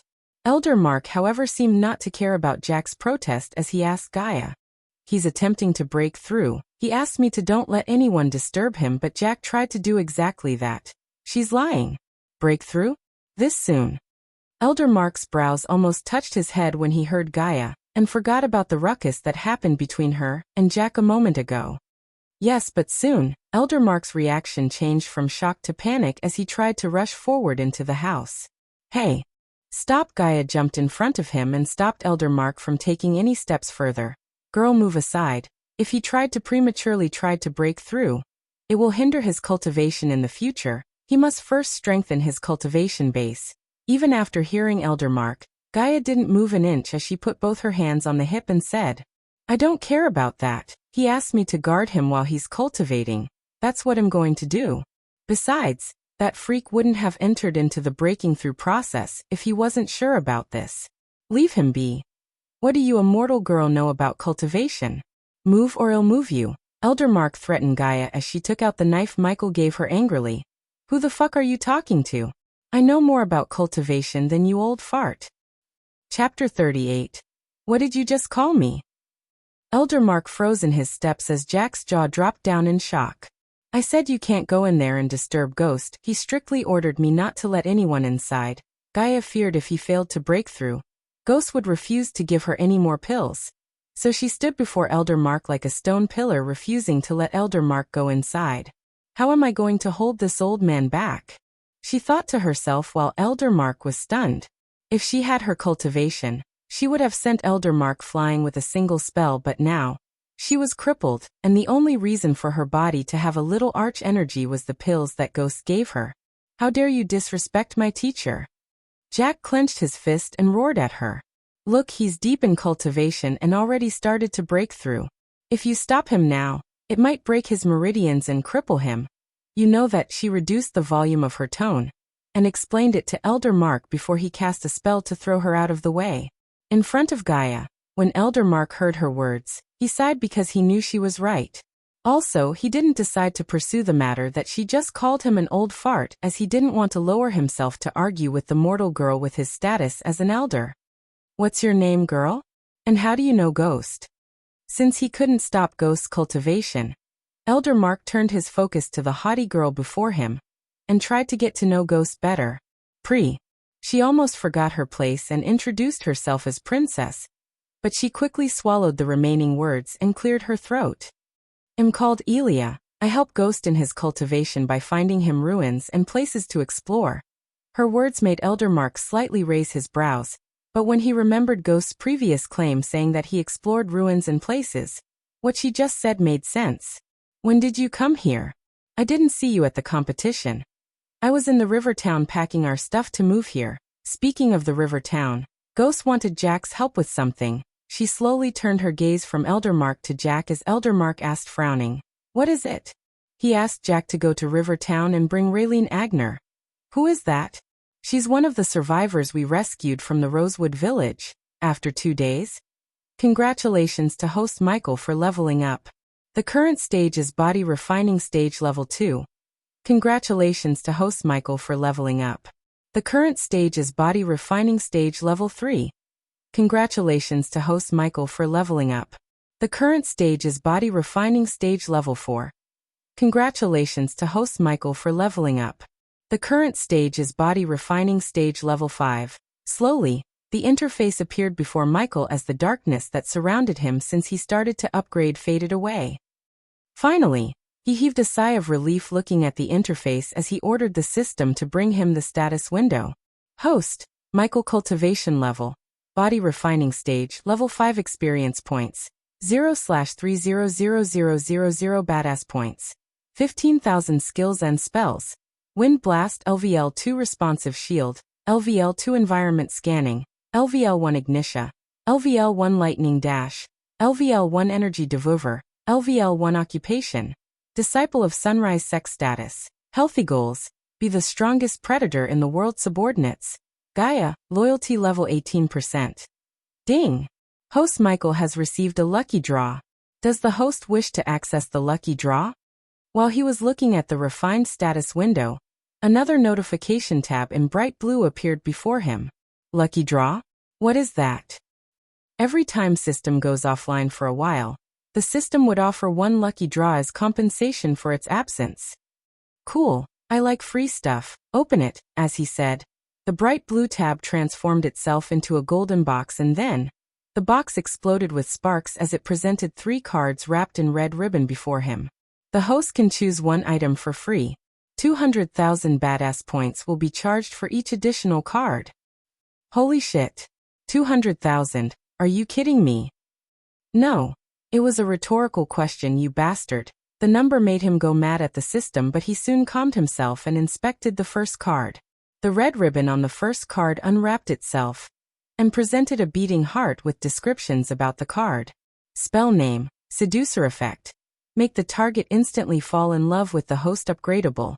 Yes, current level. Can affect anyone under the core formation stage. Seriously? I don't need this. System, are you playing with me?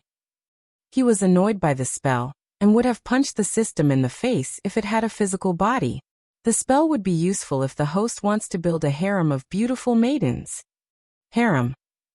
It's a glorified word for cheating, and no, I don't want to go from place to place collecting beauties. In every novel I read, harem would just bring the MC more troubles to deal with, so no, I'm not going to build a harem. Pushing the card away from his view, he opened the second one, hoping for something better than the previous one. 100,000 experience points. The second card had no fancy effects such as beating hearts or sparkling pink letters like the previous card.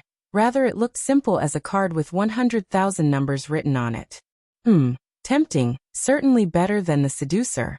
Let me see the last 1 inch. The red ribbon wrapping the third, and the final card unwrapped itself as the descriptions about the card appeared.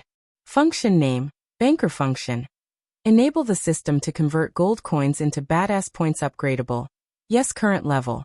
Conversion rate between gold coins and badass points equals 1000:1. He blinked in disbelief as his eyes opened wide looking at the card.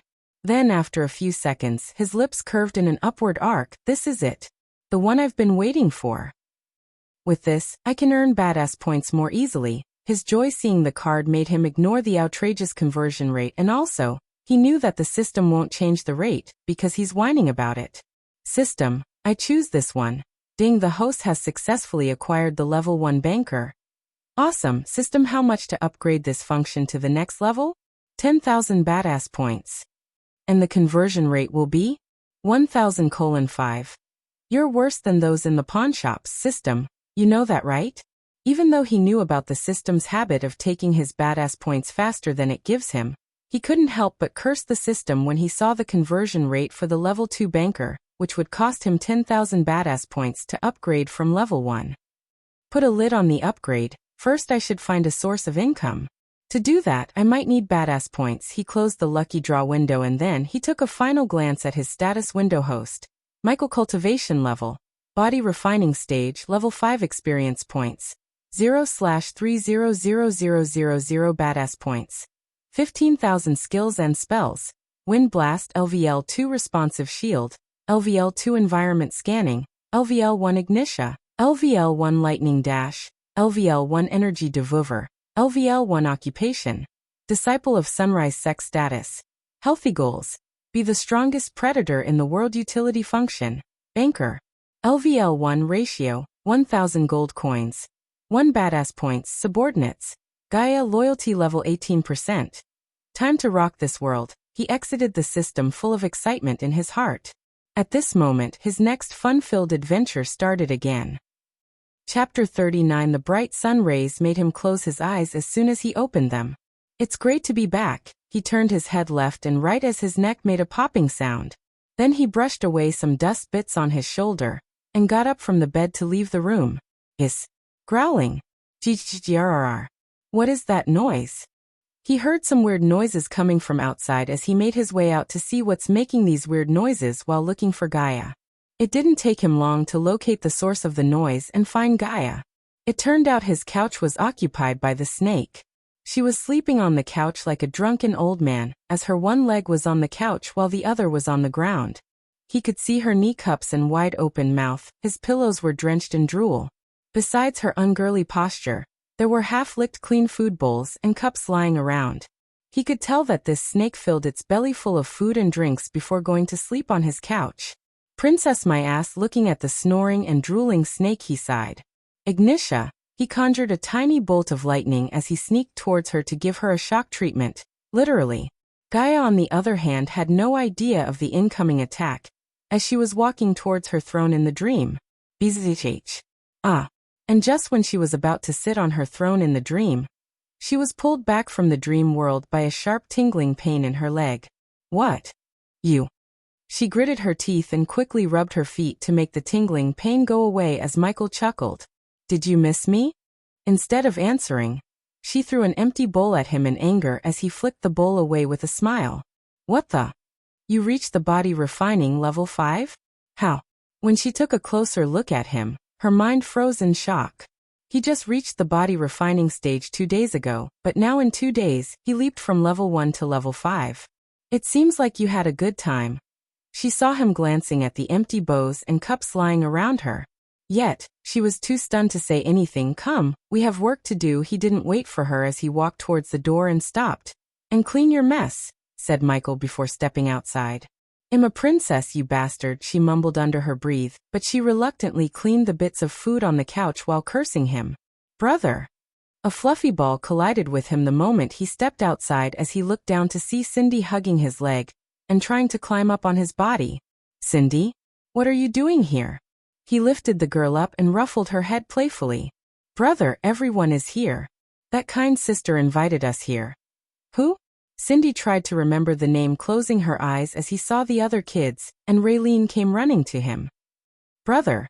Young master. You're awake. In a few seconds, the little kids swarmed him like ants swarm sugar. Raylene, what are you guys doing here? Sect leader Claire brought us here, and offered us a place here to permanently settle down, young master. She did? He was genuinely surprised by Raylene's words as the kids nodded their heads. Young master, what should we do? Asked Raylene. Brother, please can we stay with you? The little girl looked at him with puppy eyes while Michael thought about this arrangement. It's indeed better if they stay here, Michael said to himself, and then turned his gaze away from Cindy to Raylene. Make yourself home, Raylene, yay.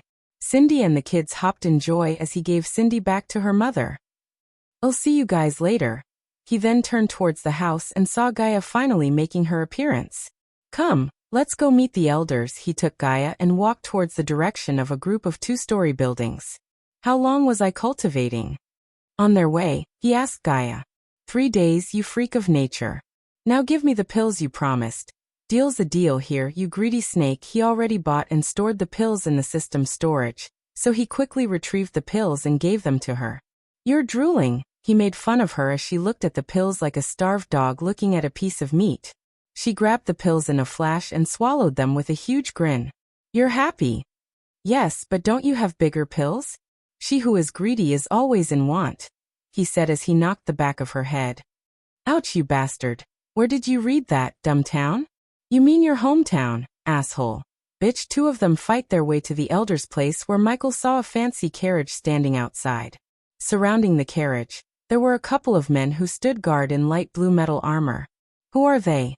Obviously, Michael knew that neither the carriage nor the guards belonged to the Sunrise sect because the guards and the carriage looked so distinct compared to the worn-out buildings and decayed structures of the sect. An alchemist's carriage, Gaia said and pointed at a symbol of 2 green lives in a silver circle etched onto the carriage's side. The guards gave them an indifferent look when they saw Michael and Gaia as the 2 of them entered the building to see what's happening inside. This hall they were in was mainly used to receive distinguished guests. Undoubtedly the one inside was a distinguished guest. As Michael reached inside, he saw a middle-aged man sitting in the hall and drinking tea leisurely. He seemed wealthy because of the high-quality robes, the big red gem on his finger, and the rich aura he was radiating. His cultivation was however not very higher, as he was just at the body strengthening stage, level 2. Lord Hart. Michael was surprised to see the elders calling him as Lord and sitting on the edge of their chairs while the silver-haired man was sitting before them like he owned the place. The reason for this was very simple. He was a 2-star alchemist and could concoct pills with 15 to 30% purity. In this world, cultivators were everywhere. But possessing special skills such as alchemical skills and reaching the 2-star level was not common. Even if one's cultivation realm was high, it was no guarantee that one would possess special abilities, but with special abilities, it would serve well the path of cultivation. Also, just possessing this profession would definitely heighten one's status and fame. Lord Hart, we need your help to concoct a heart-healing pill this time. You don't need to worry regarding the price. Sect leader Claire walked over with a smile. Her attitude was very humble. The other 3 elders, including Elder Mark and Miles, were keeping a small smile on their faces. Hearing Claire, Hart said to them indifferently, "Heart-healing pills are not so easy to concoct, and the cost is not low either. I have several conditions for this. If you don't comply, the deal is off." "What conditions?" Claire asked. "As long as it is within our power, we will agree. Actually, my conditions are very simple. The first condition is to let my students use your herbal garden," he said. Okay, no problem." She thought quite hard about it. But considering their herbal garden had almost dried out and only had a few herbs growing there, she agreed to let them use the remaining herbs. The second condition, the price of the ingredients for the pills are expensive. Since you agreed to my first condition, we can continue the negotiation. As for the materials for concocting the pills, my students will buy them, but you need to pay for them. No problem on that as well. The price of the ingredients is obviously expensive, but I do not know how much you need. Not too much. With my fee 5,000 gold coins is enough, he casually stated, an astonishing price. After they heard it, they were stunned. 5,000 gold. This was too expensive. For a declined sect like theirs, 5,000 gold coins were not something they could give just like that. Chapter 40. This price. Can you lower it a little? Claire said embarrassedly. Sunrise Sect was not a big organization, and it was declined to the point that they would have closed the doors if it wasn't for Michael. As for the 5,000 gold coins, it was not that they didn't have that much money, but using that much at once would hinder the functional operation. This is the lowest price I can offer, Sect Leader Claire. I believe you will understand the price of the required ingredients for the pills and the fee of a 2-star alchemist. Buying the pills outside will at least cost you 600 to 700 per pill. Compared to that, the price I offer is way cheaper. They were all well aware of their current condition of treasury, but they needed those heart-healing pills as soon as possible, so they could only stomach the high rate and accept the price that he asked. Well then, if that is the price you want. Claire sighed and nodded. Idiots, he's clearly ripping them off. Gaia leisurely leaned on the wall and said, looking at the elders and Claire. How come? You didn't notice? Gaia asked him with a slightly surprised face as he shook his head. He's a 2-star alchemist yet.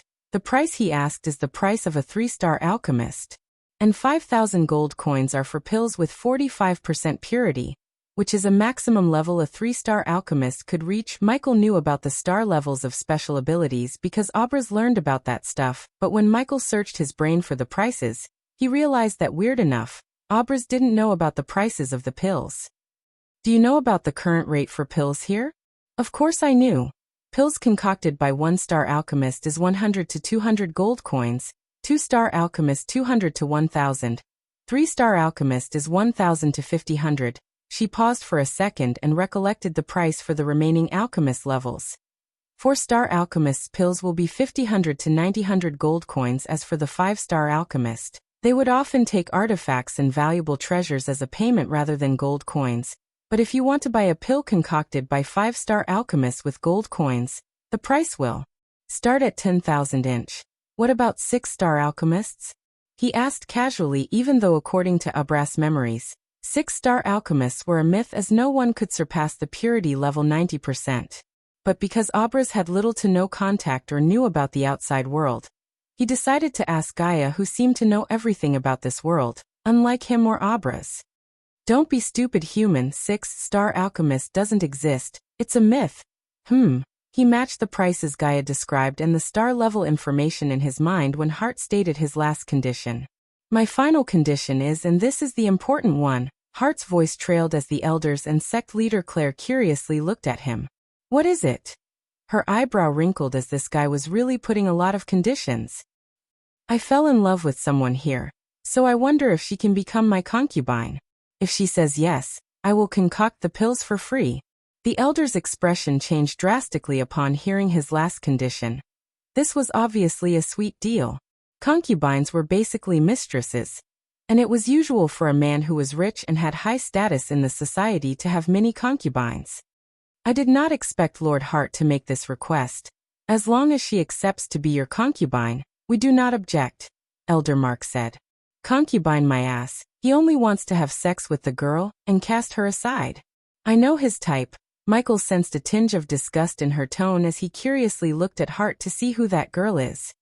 I agree with Elder Mark. As long as she accepts to be your concubine, I have no problem, but who is your choice? Claire asked with patience. It's you, sect leader Claire. I want you to be my concubine, Hart said with a smile. I knew it. Gaia almost shouted when she heard him as Michael too raised his brows in surprise. He didn't intervene as he wanted to hear Claire's answer, but he entered into the system's interface to turn this situation in his favor. System, tell me you have a way to make me an alchemist. The system recommends the host to buy the Book of Alchemist in the system store. If I buy that, what star level would I reach? The host will be able to concoct pills and potions with the purity level 90%. So I will become a 5-star alchemist. Wonderful. Now give me the bad news. How much is it? 20,000 badass points only. He almost spat out blood when he heard the system say only with a tone of a salesperson in the TV ads. However, if he could upgrade the banker skill to the next level, he could earn 5,000 points, converting 1 million gold coins. And after hearing what Gaia said, a 5-star alchemist could easily earn more than 1 million gold coins. Yet, he didn't have enough badass points to buy the book and upgrade the banker skill to the next level. If the host wish, the system can give a loan to the host with an interest rate of 10%. The host can settle the loan whenever he could, but the system would increase the interest rate by 5% every 10 months. You can do that?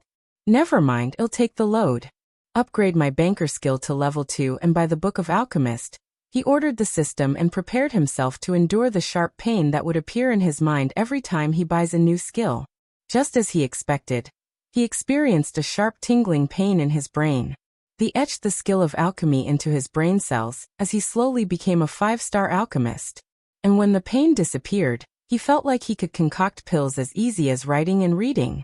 I'm going to be so op with my sweet system. He laughed heartily and praised the system. Normal people had to learn and work extremely hard to master the alchemy skills, but he became a 5-star alchemist in a few seconds. Why are you smiling? He still had a grin on his face when he exited the system, and seeing the smile on his face, Gaia asked. On the other side, Claire's body went rigid after Hart's request. Her sect only had girls who belonged to poor families, so if any one of those girls got an offer like this, their life status would be catapulted to the next level. However, she was a born noble and a sect leader. For her to be a concubine, it would be a disgrace to her family and herself. No, I'm sorry Lord Hart, but I can't comply with your request. Claire looked at him and immediately shook her head to refuse. After this refusal, Hart's face was twisted to a frown. He considered himself a talented alchemist, and his future achievements were limitless. He did not expect that she, a sect leader of a declined sect, did not even consider his proposal and straight up refused him. I am a 2-star alchemist. You'll have a better life as my concubine than as a sect leader of this decayed sect. I will reach the 3-star in the future. His eyes were full of resentment. Thank you for your kindness, Lord Hart, but I don't want to be anyone's concubine. I hope you can understand that, and am sure there are other women who would be willing to be your concubine. Even though her sect was declined, it was still her sect, and she resented him for calling her sect decayed.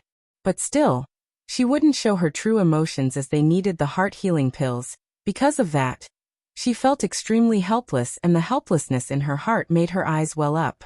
Humph, my mates are in a better situation than you. Yet you dare to reject me.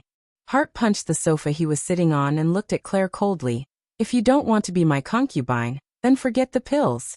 Lord Hart, please sit down, Elder Mark hurriedly said and tried to calm Hart down, but Hart threw the tea on Elder Mark's face in anger.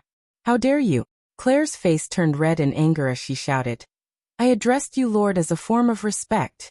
I didn't expect you to be this arrogant. I've had enough. Leave before I throw you out. She was only a body refining stage level 5 cultivator. Yet when she became angry, an intimidating aura radiated from her which surprised both Gaia and Michael.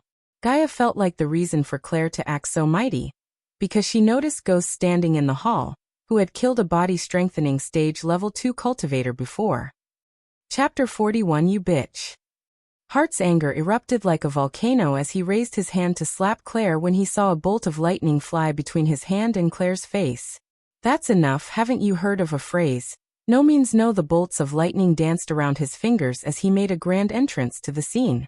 Sect leader Claire, I can concoct the heart-healing pills in my sleep. You don't need him. The moment he finished his sentence, they all froze and stared at Ghost. Even Gaia looked at him with disbelief at first. Being an alchemist was not something one can do overnight or not as easy as cultivating. One needed to be born with a special talent to comprehend the alchemy knowledge, and even with talent and resources, it was extremely hard to concoct a pill or brew a potion without practicing and learning for decades. So when a 19-year-old youngster spoke these words, they were shocked beyond words. I thought he stole those magic healing pills. Is he really an alchemist? Gaia, on the other hand, didn't think that he's boasting but actually confused hearing him. Brat, who are you? Hart sneered and said, You retarded trash, you think you can concoct pills? He's dead. Gaia had already marked Hart as a dead body, but surprisingly, he seemed calm and cool. Yes, I think I can concoct the heart-healing pills better than you. Any time of the day. Hart's eyes were full of disdain, and he felt that he was being provoked. He did not expect to be humiliated too after being rejected by Claire. If you can't, what then? Shall warm my bed tonight. How is that? Just like Gaia said, his real intention came to light as he sneered. She is not a tool nor a bet. He said coldly, if I can't concoct a pill, I will kill myself. How is that? If he couldn't concoct a pill even after the system etched everything about alchemy into his brain, he did deserve to die, but Michael knew that he could easily beat him. Ghost. Elders and Claire tried to intervene, but he stopped them with a wave of his hand. Kill yourself. Hart smirked and said with a smile. All right. If you are willing to go that far. It's a deal. Begin immediately. If you fail, then kill yourself. Trash like you doesn't deserve to live anyways.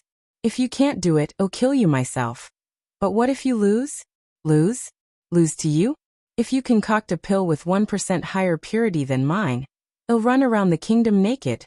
Gross, Gaia exclaimed as Michael shook his head. Who wants to see you naked? If I beat you, I'll kill you. How about that? There was a flash of hesitation in Hart's eyes, but looking at Ghost from head to toe for a second, he decided to bet his life because there was no way a kid like him could concoct a pill with higher purity than him. No problem, Hart nodded as Michael took a quill and paper from the desk before him and wrote all the ingredients needed for the pill. Gaia, I'll need everything in this list. They all looked dumbfounded in this scene, especially the three elders, who still couldn't believe that he's an alchemist. Gaia took the list and a pouch of gold coins, dumbfounded as Hart also called one of his guards and gave the list. Obviously, this was just plain impossible. Hart was 40 years old, and he was still at this level. It was almost unbelievable if Ghost could actually do this. Taking the list, Gaia ran outside with eyes full of excitement to see whether he's really an alchemist or not. In her mind, if he was an alchemist as he was claiming, she would be one step closer to know the secrets behind how he got the pills that could heal her meridians. Jack. Jack, you little shit, where are you? They were standing in awkward silence hearing Gaia's shout outside. Michael motioned sect leader Claire to lead the way, and after following Claire, everyone came to the temporary room, which was originally built for Hart to concoct pills in peace. After 30 minutes or so, Gaia and the guards entered the room carrying the ingredients needed to concoct the pills. During this time, the elders and sect leader Claire didn't ask a question to Michael because he pretended to be in meditation. He knew that if he stood there waiting for Gaia, they would ask annoying questions as he would then need to say something to assure them. It was easier for him to show them what he could do than tell them. Ghost, I brought everything you asked. Gaia gave the herbs to Michael and a furnace. You forgot to write furnace here. I don't need one. Heart and everyone in the hall was dumbstruck by what he said. You idiot. How do you plan to concoct the pill without a furnace? Hart sneered. His eyes and face showed nothing but disdain towards Michael. Furnace is for amateurs, and more of a legend when it comes to alchemy, so shameless. Hart gave a death stare, and sat on the floor crossed legs to start the process. Human, I bought you an extra badge of herbs. In case you mess it up, Gaia whispered without anyone noticing before Michael slipped a tiny vial into Gaia's hands. Slip this into the guard's drinks. Is this what I think it is? Gaia asked with an evil grin as Michael nodded. Let's start, shall we? Hart gave a sneer as an answer, and under the curious and worried eyes of elders, Michael conjured flames in one hand and took the herbs in the other. Alongside Michael, Hart flicked his wrist as a furnace was about the size of a clay pot appeared before him. The furnace had many strange inscriptions written all around it, and gave off an extremely mysterious feeling. Sect leader Claire, we should stay back, Elder Mark exclaimed as the other two elders agreed with him, and took a few steps back from Michael. Indeed, pill concocting was not a joking matter, but an extremely difficult process. The main difficulty of concocting pills was controlling the fire. That was why almost every alchemist would use an alchemy furnace, so they could adjust the heat going to the pill through the furnace. However, Michael had no need for a furnace because the system made him extremely talented in controlling the fire. So until he reached the 6-star level where the system required him to buy a legendary furnace and a mythical fire if he wanted to concoct legendary pills. The reason for the elders to step back was if he did lose control of the fire, he might cause an entire batch of pills to go to waste. Or even worse, he might cause the furnace to explode. Should the furnace explode, they wanted to save Sect Claire and themselves from getting burnt. If I were you, I would save myself the embarrassment and run away, brat. He cast a shield around himself and mocked Michael. If I were you, I would start begging because I'm going to kill you painfully because of your mouth. Let's see who kills whom. Sect leader Claire, how many pills do you need? I can concoct 4 heart healing pills with these herbs. Oh. 4. 4 is enough. She was overwhelmed by shock as she barely managed to speak these words. He nodded and did something that made everyone in the hall almost faint. He threw all the herbs into the fire directly while Hart was still refining the first herb with utmost caution. Elders were at a loss for words. Don't tell me that your pill refining process is done so carelessly? Do you just empty the ingredients into the furnace and hope for the best? Even though they were not trained alchemists, they knew that each herb had a different temperature point where they would release its medicinal qualities, but everyone around him was stumped. Was there really such a method? This method had been lost a long time ago, and is now a lost art. Many 5-star alchemists had tried to regain this method, but wasted many ingredients in their failed pursuit, and failed to accomplish anything. Elder Miles spoke out gravely in a low-pitched voice. Lost art? I have a system. With the system, I'm going to play God in this world. Just a mere pill refining art. How can it ever pose a challenge to me? Michael's narcissistic self put its head out in his mind, and he wanted to speak these words loudly, but he controlled himself and pretended not to hear Elder Mark. If he's unable to exert absolute control over the fire, it will result in an explosion big enough to kill him again. Elder Miles whispered this to his colleagues. Don't worry, Elder Miles, I can brew a potion or concoct a pill with a 100% success rate, Michael casually replied to Elder Miles. No. Concentrate on controlling the fire. Elder Miles shouted and jumped back when he heard him talking as he feared that he would lose control of the fire and cause an explosion. I want to see how long you can keep this farce up. At this moment, Hart finally refined his first herb and responded to Michael. Michael completely ignored him, and since the herbs were almost finished refining. Elder Miles, do you think he could do it? The third elder, who's called Reiner, asked Elder Miles, as only Elder Miles had some experience in teaching alchemy. He's a freak. We don't know what he's capable of. Look at his cultivation level.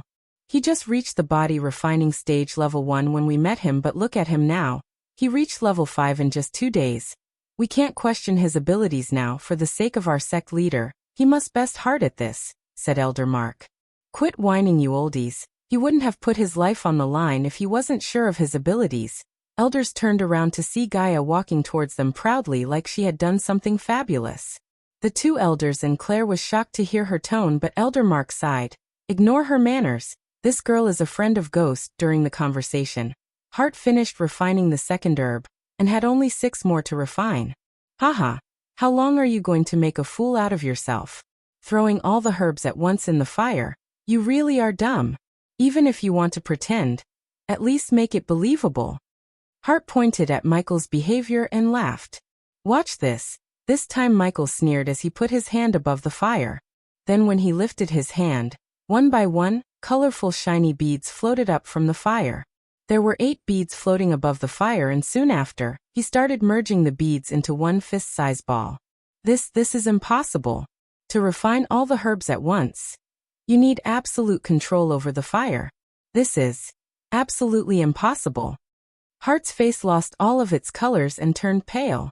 He thought Michael would fail, but he refined all the 8 herbs even before Hart could refine 3 herbs.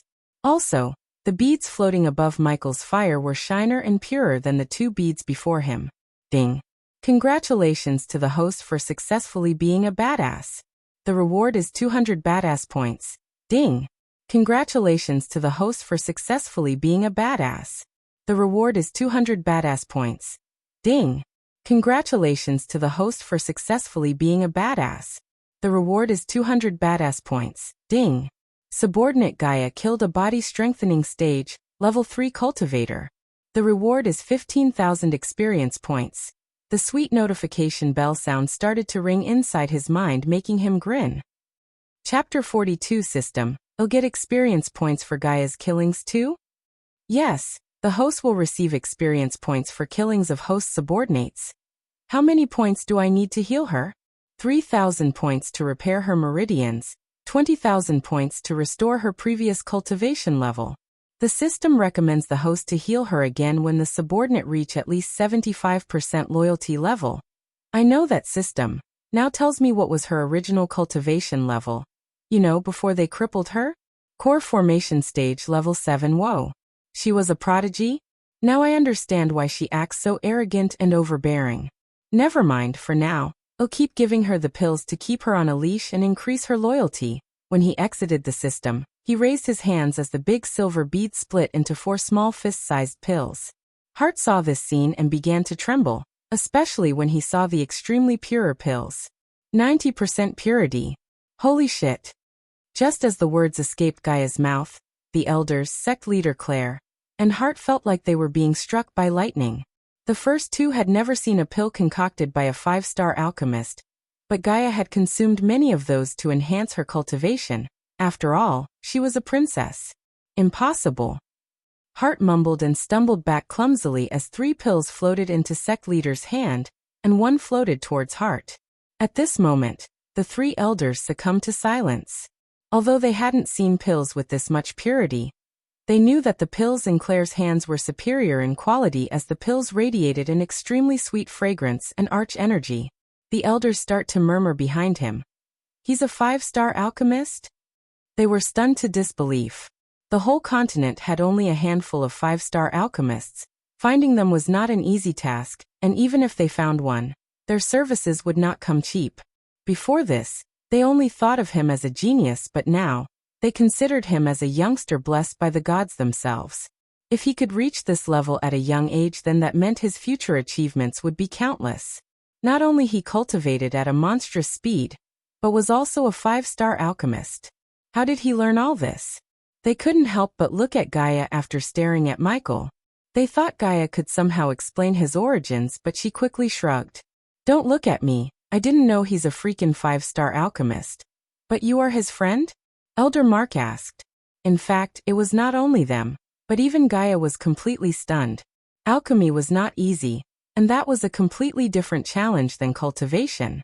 She thought the reason for his monstrous cultivation speed was because he had a special body type, but now she realized he has more secrets than she assumed. Bastard kept this as a secret. Ding. Congratulations to the host for successfully being a badass. The reward is 200 badass points. Ding. Congratulations to the host for successfully being a badass. The reward is 200 badass points. Several ding sounds again rang inside his head. A puny little 2-star alchemist. Look, this is how the pill concocts by me a 5-star alchemist would look like, Michael said with a smirk as he slowly walked towards Hart, terrorizing him. As Michael took a step forward, Hart took a step backward in shock and despair. The three elders were stunned, but slowly their minds began to jump in joy. They didn't need to use Hart's service any longer. Ghost could be his replacement, and of course he might not charge for his service, thus reducing the cost they needed to concoct heart healing pills for Elder Sandra. Sunrise Sect now not only had the #1 genius of the younger generation as their disciple, but also a 5-star alchemist. This was just too good to be true. Gaia immediately grabbed one pill from Claire's hands and inspected it. After a second, she looked at the elders and Claire.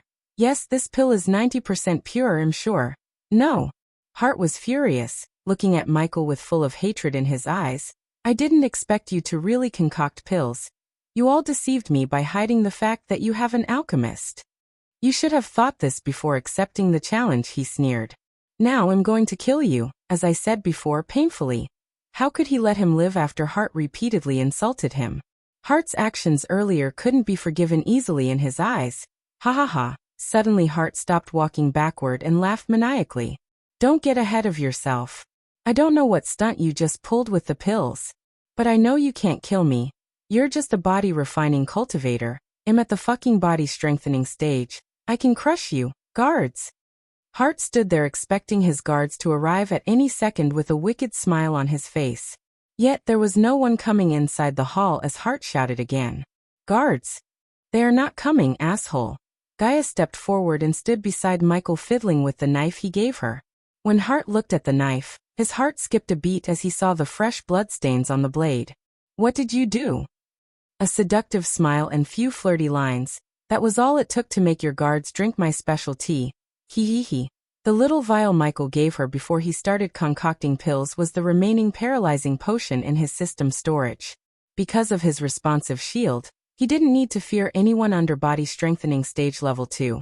But those guards were at level 3 and 4, which would possess a threat to Michael if he fought them head-on. So Michael used Gaia to paralyze them and kill them easily. Why did you kill one guard? Michael asked Gaia, ignoring Hart for a moment. Fucker tried to get all touchy, so I stabbed him in the face after paralyzing him. Now dibs on killing this asshole. No, he's mine. Michael conjured the bolts of lightning as elders watched the scene, dumbstruck. Especially, what Gaia did and trying to do stunned them, considering she's just a mortal girl. Yet, she was trying to kill Hart herself. Aye. Hart screamed and tried to cast a spell before a wave of wind blasted him outside. Ghost, wait! Sect leader Claire quickly stepped forward and tried to stop him from killing Hart. See ya, human. Seeing Michael halt his steps, Gaia laughed and ran outside with full of excitement to kill Hart before he steadied himself and cast another spell. Don't come crying to me when he kicks your ass, Michael shouted at the running figure of Gaia, and couldn't help but laugh seeing the snake's craze to kill Hart. Ghost, let him go, don't kill him.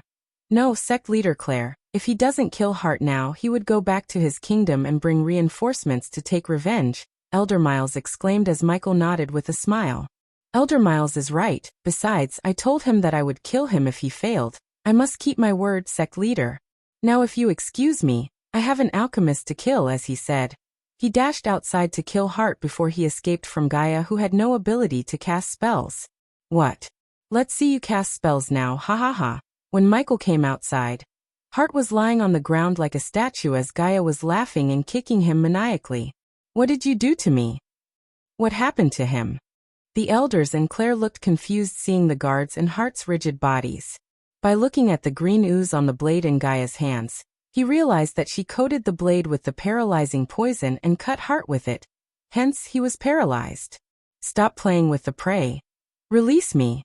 Ignitia. While walking towards Hart, Michael sent a few bolts of lightning to the guards and killed them instantly. Ding. Congrats to the host for killing a body strengthening stage, level 3 cultivator. The reward is 15,000 experience points as well as 200 badass points. Ding. Congrats to the host for killing a body strengthening stage, level 4 cultivator. The reward is 20,000 experience points as well as 200 badass points. Ding. Congrats to the host for killing a body strengthening stage, level 3 cultivator. The reward is 15,000 experience points as well as 200 badass points. Ding. Congratulations to the host for successfully being a badass. The reward is 200 badass points. Ding.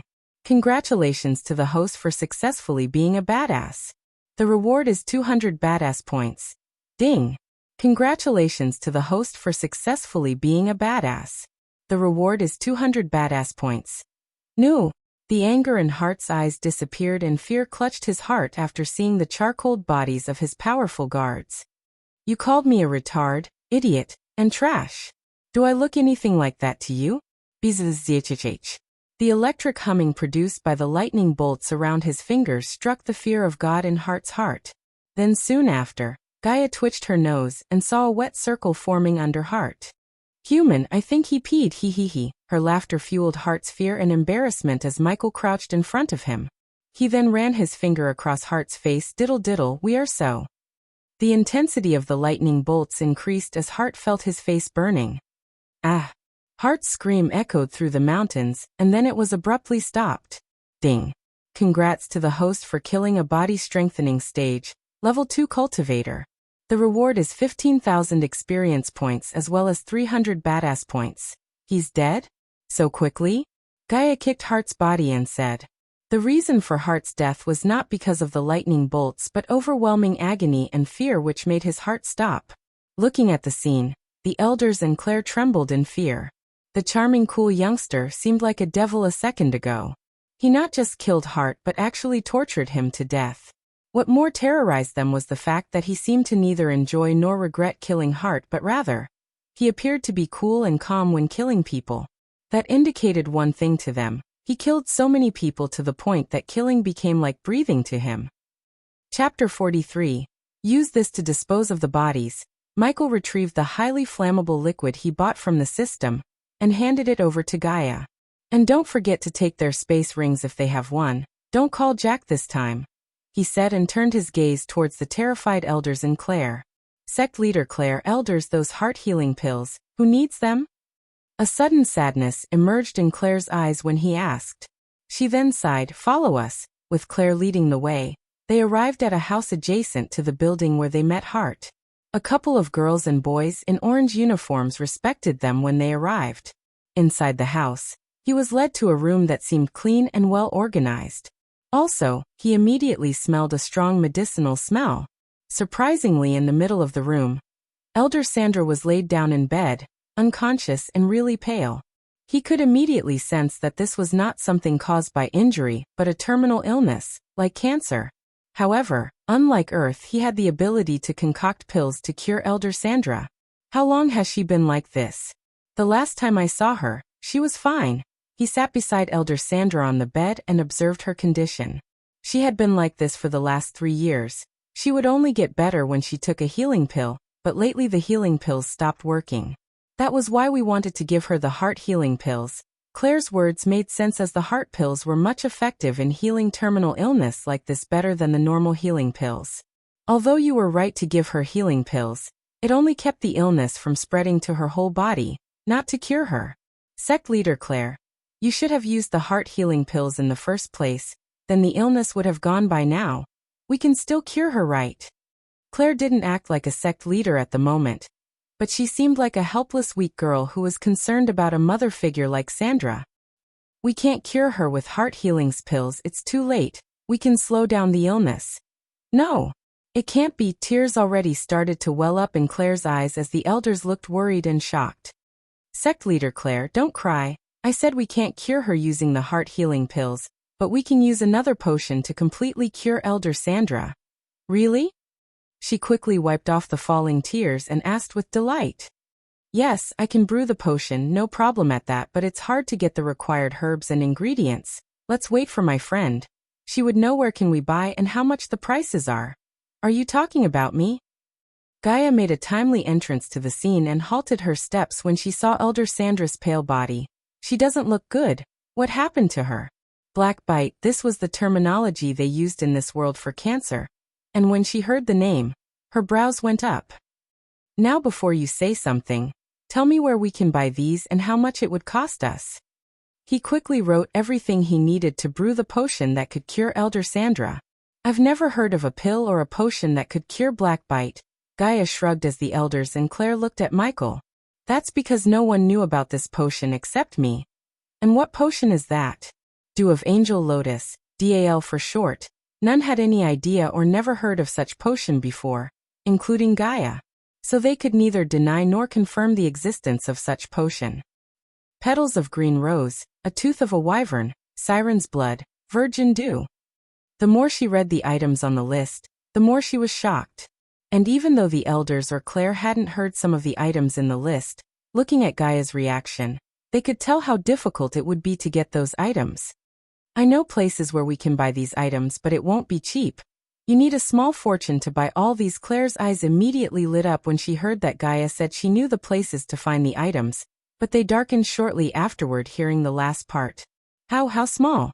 Elder Mark slowly asked like he was even afraid of asking this question.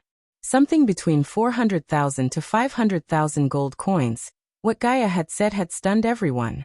Claire's facial expression had turned pale, and her entire body was shivering. Oh my God, I'm going to faint. Elder Reiner lurched aside and held onto the wall to stop his body from falling down. How are we going to get that much? Ghost, please save her. After a few moments of gawking at each other, Claire swallowed the hesitation and came in front of Michael, pleadingly asking. She clutched his hands as tears rolled out of her eyes. Sect leader Claire. This sudden act of her really stunned him. I will brew the potion for Elder Sandra, but I really don't have 500,000 gold coins in my purse. He was no longer sitting beside Elder Sandra, but stood up immediately. Claire still didn't let go of his hands while the elders also came closer to him and surrounded him. Sect leader Claire, we can't expect him to have 500,000 gold coins with him. Even if he had, we can't ask him to give it to us. We can plead for a loan from King Breedia. Also, if we can sell the rest of our lands, we may be able to get another 60,000 gold coins. Each elder was speaking their minds, and all of them wanted to save Elder Sandra no matter the cost. This showed Michael the bond they had between them. Still, he didn't have 500,000 gold coins to buy the items. And even if he had, Michael wasn't going to empty his purse for them. Saving the survivors of the Rosewood village was a different thing as he only had to buy some upgrades, which would always be a help to him in the future. He might have helped them if he had hundreds of millions of gold coins, but currently, he only had 75,000 gold coins. Besides, 500,000 gold coins were equal to 2,500 badass points, which were more valuable to him than Elder Sandra's survival. Ding. The base of operation feature unlocked. What the? He heard a ding sound as loud as a church bell inside his head, and was instantly taken to systems interface. A new window that he had never seen before in the system appeared before him. The host now can accept the Sunrise Sect as his base of operation. Does the host want the Sunrise Sect to be his base of operation? Wait, what is this base of operations feature? Explain yourself, system, before you ask me to do anything. The base of operations is a similar function to the subordinate feature. The host can acquire a whole organization as his base of operation. What's in it for me?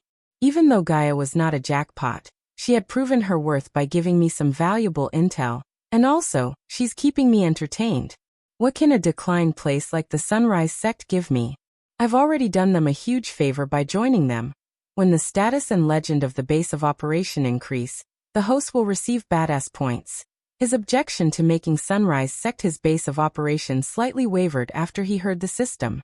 Like I received experience points for Gaia's killing? Any actions like killings performed by subordinates can only give the host experience points, not badass points. The base of operation can give the host both experience and badass points. Higher level the base of operation is, more points will be awarded to the host. How many points are we talking about? That depends on the level of the base of operations. He was sure that he felt a tinge of irritation in the robotic voice of the system. The lowest level of the base of operations can give the host 50 badass points and 500 experience points for a week. The highest level? There was no response from the system to his last question as he started to think about making Sunrise Sect his base of operations. Tell me, I can have more than one base of operations? Yes, system, why now? I mean, I've been here for 3 days and you've never said anything about making the Sunrise Sect my base of operations. There are 3 main requirements to be met for an organization to be host's base of operation. The organization's survival must depend on the host. Every member of the organization must be weaker than the host. The leader of the organization must be at least have 60% loyalty to the host. It seems me killing Heart left a mark in the young maiden's heart. Hee so easy. Chapter 44. Alright system, I'll take this risk and accept the Sunrise Sect my first base of operations. Ding. Congratulations to the host. The Sunrise Sect is now the host's base of operation. Base of operation. The Sunrise Sect current leader, Claire Marigold level, 1 debt, 450,000 gold coins number of members, 34 status, declined legend, 0/1000 crappy old sect. System, what is this legend, and what the hell is that debt amount? Legend is a type of evaluation points of the base of operation. The BOP must reach the points limit to upgrade it to the next level. As for your second question, the current leader can give you the answer. The system didn't even wait for him to close the interface but threw him out. Fuck. He cursed the system in his mind and the scene in front of him resumed. Sect leader Claire, elders, I have an idea to get 500,000 gold coins. You do? Elder Mark's face showed a surprised expression. I'm going to create an alchemy enterprise, he calmly said, but in his mind, he was excited to create something huge in this word and finally start earning real coins. What's the point of being a 5-star alchemist if he couldn't get rich? Slow your horse, who? Ghost, we need to talk. His excitement was brought to a stop by Gaia's voice as everyone turned their gazes from Michael to Gaia. You are a 5-star alchemist who can concoct pills with 90% purity. What does that tell you? The elders seemed like they had a sudden realization hearing her question, but Michael just proudly grinned. I'm awesome. Gaia rolled her eyes and punched him in the shoulder. It means you are the #1 alchemist among all 4 kingdoms of Elan continent. The grin on his face got even brighter, but the elders looked frightened rather than being delighted about this. After seeing that he had no idea of what she's talking about, Gaia deeply exhaled and said, It means you dethroned the alchemy king Gabriel Keswick. I see your point. Michael realized what she's trying to say and the reason for the elders to be afraid. If he knew that you can concoct pills purer than him, best case scenario, he would just kill you. The worst case scenario is he would enslave you and make you concoct pills and brew potions while he's reaping the fruits of your work. That's what I would do. Although what she said last shocked them slightly, they had bigger concerns now. Elia is right, Elder Miles sighed and agreed with Gaia. Either way, you're fucked, Ghost. She really worried about his safety, not because she cared for him but if he died or enslaved, she wouldn't get the magical pills to heal her meridians. So for her sake she had to do and say everything in her power to keep him safe. I assume you have a solution for this. He understood Gaia enough to know that the reason for her to worry about his safety was to get more pills from him. Although Gabriel can't guarantee 100% success rate of brewing positions, concocting pills, his outcomes are 84% pure. So, you must not reach 84%. Then you will be second, and I know him. He's too proud to mess with the second, or at least he wouldn't kill or enslave you. You know him, how? Elder Reiner suddenly asked because even many influential cultivators would try their hardest to get an appointment with Gabriel, let alone Elia, a mortal girl. I mean, I heard about him during my travels, so Ghost, I suggest you aim for something between 60 to 75% purity. She swiftly changed the topic back to Michael before the elders dig too deep into her life. Are you kidding me? 80%, that's the worst I can do. It's mentally and physically impossible for me to concoct or brew anything less pure than that. The elders and Claire opened their mouths to make him lower his level, but after seeing the adamant look on his face, they shut their half-open mouths. It's settled then. Elia, tomorrow we'll set up our first shop, Gaia nodded as he turned back to look at Claire. Sect leader Claire, give the heart-healing pills to Elder Sandra. They would stop the black bite from getting worse and make Elder Sandra feel better. I wish we had gold to help you start the shop, Ghost Butt. Elder Mark's voice trailed and the other two elders looked a little embarrassed. It's fine, Elder Mark, I can take care of everything. From now on, we'll change our sect's future for the better, he said and walked away from the scene as Gaia followed him behind, leaving the elders and Claire to worry about Elder Sandra. It took them both a couple of minutes to reach the home given to Michael. Are we in the right place? Gaia tilted her head confused as the house in front of them looked different than what they saw an hour ago. The cobwebs and dust on the windows and wall were nowhere to be found. Little green saplings replaced the dried plants on the lawn. Plus, there was noise coming from the inside along with a mouth-watering aroma of cooking. Did we leave the door open? No shit. Michael walked towards the house when a familiar face came out to greet them both. Young master, young miss, it was none other than Raylene, and she had 2 glasses of lemon juice on a tray. Thank you for cleaning the place, Raylene. It's the least I can do for you, young master. I should have told you before taking the liberty of cleaning the place. Raylene smiled as Michael took the glass and drank it before scanning the drink, just in case. Gulp. Considering the lemons she used to make the drink was bought from the shop, and had arch energy infused at the molecular level of the lemons, the juice was rich in fragrance and taste. Looking at Michael gulping the drink, Gaia grabbed the second cup and chugged it before he drank it himself. That was refreshing. Raylene, how would you like to earn some gold coins? Bastard is going for it. Hee hee hee. The smile on Raylene's face froze hearing him while Gaia giggled inside, having some nasty dirty thoughts, because what can the woman actually do to earn some gold coins rather than pleasing him physically? After all, he was a youth and Raylene was a good-looking woman. Young master. Raylene's body trembled as Michael quickly realized that she's thinking something else. Soon am planning to open up a few shops, and I'd like you to come and work for me as a cook, Raylene. Oh. Raylene let out a short squeal and deeply exhaled as Gaia frowned. Let me know what you think later, Raylene. Yes, young master, I will work for you. Raylene was relieved realizing that he's not going to ask her to be his mistress, as it was not unusual for a powerful youngster like him to have many mistresses. Good, now go and take care of Cindy. We'll eat later. Raylene nodded and ran back inside the house to put the tray and glasses back. A few minutes after Raylene left, Gaia and Michael plunged into the comfy sofa to discuss their plans for tomorrow.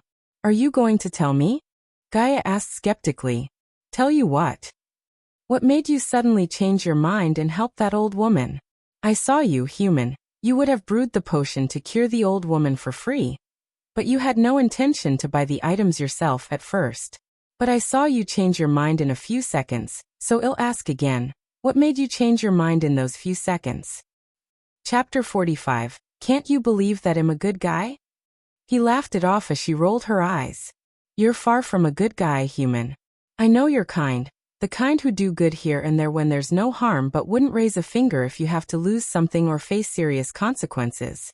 You're just a borderline villain, human, not a good guy as you made those old bastards believe, Gaia said without a doubt and accurately identified his personality. She and he had more similarities than they liked to admit. Why do you care anyway? Although I hate to admit it, my survival depends on you and the pills you have. Therefore I don't want you to get killed trying to play hero. You really want to know the answer? He laid back on the couch and asked. Yes. First, answer my question. What do you really want in your life? She was slightly taken back by surprise, but she knew that she had to answer him, if she wants an answer from him. Me? I want the throne of Nagaland. Let's just say you will get the throne, then what? She didn't know where he's going with this, but she decided to play along with him. Then I will rule Nagaland for a couple of decades, and head to the Lonely Mountains to reach higher levels in cultivation. The Lonely Mountain was a place where cultivators head towards to enter secluded cultivation for decades or even centuries. The harsh cold environment of the mountain would push the cultivators to their limit, and make them break through to the higher levels of cultivation. Of course many would die in the cold mountains and only cold-hearted, as well as talented cultivators, would choose to go to the mountain leaving all the ties to the outside world such as wealth, social status, etc. In the world of cultivation, the higher one's cultivation level, the higher the lifespan. Hence many powerful cultivators had seen their loved ones die with time, but they will continue to live because of their cultivation level. This often made them sever ties with the outside world and lose their interest in mortal pleasures such as sex, money, and power after a point, and would fully focus on reaching immortality to explore the universe outside. Do you know what I want to do with my life? I want to rule this world, control everything, enjoy everything that this world has to offer. His words expressed his ambition and startled Gaia. Don't be a silly human, you have talent. If you enter the lonely mountain and cultivate for a couple of centuries, you will reach immortality, Michael snickered. What's the point of immortality if I can't even enjoy simple pleasures? I'd rather live 50 years enjoying my life than sitting in a cold cave cultivating in the hope of reaching immortality, with the system as his secret companion. Michael had the resolution in his mind to reach immortality, but unlike typical cultivators, he was neither going to sever his ties to the outside world nor stop enjoying the worldly pleasures. So I would need a place suitable for a man like me. That place is the Sunrise Sect. You can think of this place as a place from where I would start to control the rest of the world. You are serious? She asked with a shaky voice in shock. If these words had been spoken by someone else, she would have laughed her ass off, but when it came to him, she couldn't neglect anything. Yet, she now had more questions than answers. Tell me this, why choose this place? In the big sex, I'd just been another prodigy, another feather in their hat, but here he didn't finish his sentence but laid back and put his leg on the other and sat like a king. Ding. Congratulations to the host for successfully being a badass. The reward is 200 badass points. If you help me achieve my dreams, I'll not only heal you and get you the Nagaland throne you long for, but also assist you to reach immortality. Big words coming from a guy who's just at the body refining stage. A few days ago, you thought you had no chance of reviving your broken meridians, but I proved you wrong. A few minutes ago, you thought there isn't anyone who could reach 90% purity in alchemy. Again, I proved you wrong. So tell me, Gaia, you really think I can't do everything that I said I can? She knew he was right about everything, and deep down, she had already started to believe that he's going to turn this world upside down. Therefore, she decided to stick with him and help him along while reaping some sweet rewards like the pills that can heal her meridians, as well as pills and potions he would brew with 90% purity, which would help her in cultivation. First, you have to help me out here, human. Give me some pills to get my cultivation back. Then I can really help you. Get my juice back. She clenched her fist and punched the air frantically. Her actions, however, not surprised him the least, as he expected her to ask for more healing pills. He wanted her to ask for more pills, so he could put his plan of making her loyal to him in motion. First, I need to check your meridians, he lied with a straight face and controlled his urge to laugh. How are you going to do that? Seeing him stand up and coming closer to her, she moved back on the couch and asked. Her face had a mix of skepticism and doubt. Turn back and cough, huh? Do as I say, turn back and cough. She stared at him for a couple of seconds, confused at the point. Why is he asking her to do that? But she turned around and coughed as he said. Cough, cough, now breathe in and breathe out, hey. She wiggled and shouted when she felt his hand on her back. Don't be a baby. Do you want me to check your meridians or what? He chuckled inside and said. Just get it over with quickly. And FYI, the last fucker who tried to touch me ended up being burned alive. He ignored her and ran his hand around her back for a few more seconds before letting it go. System, how many pills do I have to give her to heal her meridians? 50 pills. Do you have a less effective pill? I want her to believe that I can heal her, but I don't want to heal her before she becomes more loyal to me. Cheap tier revitalizing pills. Great, how much? 500 pill bottle is 500 badass points. The pill would temporarily enable her to feel her meridians and create an illusion of repairing the meridians. That should do the trick. The system ill by the bottle, exiting the system, he sighed as Gaia's face quickly turned gloomy. What is it? I can still be cured, right? He also put his serious face and said, yes, but your meridians are still in bad shape. We need to carefully treat your meridians. Any small error would permanently destroy them and kill you. Fuck. Tell me you and your pills can fix this. Her hands shivered and her face lost all its color in terror. This was the first time he had seen her this much terrified. I thought my pills alone can cure you eventually, but now that I took a closer look, I realized that I have to concoct another batch of pills, a different one than what I previously gave you. It's very difficult to concoct the new pills. He made his voice sound worried, and when she looked at his face, her fear grew even more as she tightly clenched his hands. Human, please heal me. I don't want to be crippled forever, she pleaded with him. Don't worry, I'll do my best to heal you. After all, you're my assistant, aren't you? Yes, I am. You can't let your assistant die. She vigorously shook her head up and down and let out a wide smile. All right, I have to check you every week and give you the newly concocted pills. Remember, you must only take 2 pills a week, so I will only give you 2 pills. If you do everything I say, you will be able to cultivate in a year. Try to do anything behind my back. I will throw your ass out and you'll stay a cripple for all your life. Do you understand? Chapter 46 Subordinate. Gaia Cultivation Level. None Race. Demi-Human Naga Race. Current Skills. None Status. Merdine's Repaired. 10% Loyalty towards the host. 25%. Look at that. She became 25% loyal to me. He started at the subordinate interface, and looking at the increased percentage, he knew that his plan was working. System. Open my status window. Host. Michael. Cultivation Level. Body Refining Stage. Level 5. Experience Points. 65,000/300000 Badass Points. 7,000 Skills and Spells. Wind Blast. LVL2 Responsive Shield. LVL2 Environment Scanning. LVL1 Ignitia. LVL1 Lightning Dash. LVL1 Energy Devour. LVL1 Occupation. Disciple of Sunrise. Sex Status. Healthy Goals. Control the World Utility Function. Banker. LVL2 Ratio. 1,000 Gold Coins. 5 Badass Points. Special Trait. 5-star Alchemist Subordinates. Gaia Loyalty. Level 25%. Base of Operation. Sunrise Sect. Looks like my goal has changed. Previously his goal was be the strongest predator in the world, and now it changed to control the world. Obviously one had to be the strongest to control the world. So as his first step to control the world, he decided to set up an empire of pill businesses to create a steady income flow. At the current level of the system, he could turn gold coins into badass points but not the other way around. Since he couldn't use badass points anywhere except in the system and gold coins were the universal currency in this world, he chose to earn himself some coins. With a rough plan in his mind, he exited the system and saw Gaia was licking the porridge bowl clean. Don't eat the bowl, fuck you. She cursed as she kept picking up the rice grains on the bottom of the bowl and put them into her mouth. Come on, let's go. We need to choose a suitable place to set up my shop. But I only ate 3 bowls. Yes. She ate 3 bowls of porridge and showed Michael that she has a pretty big appetite. She wouldn't have a need to eat this much if she could cultivate, as the arch energy would keep her body fed, but it wasn't the case. Thus she had to eat a lot to keep her body functioning. Also, Raylene's cooking talents and the arch energy infused ingredients that Michael bought from the shop increased the taste of the food several-fold. If you keep eating like this, you're going to be fat.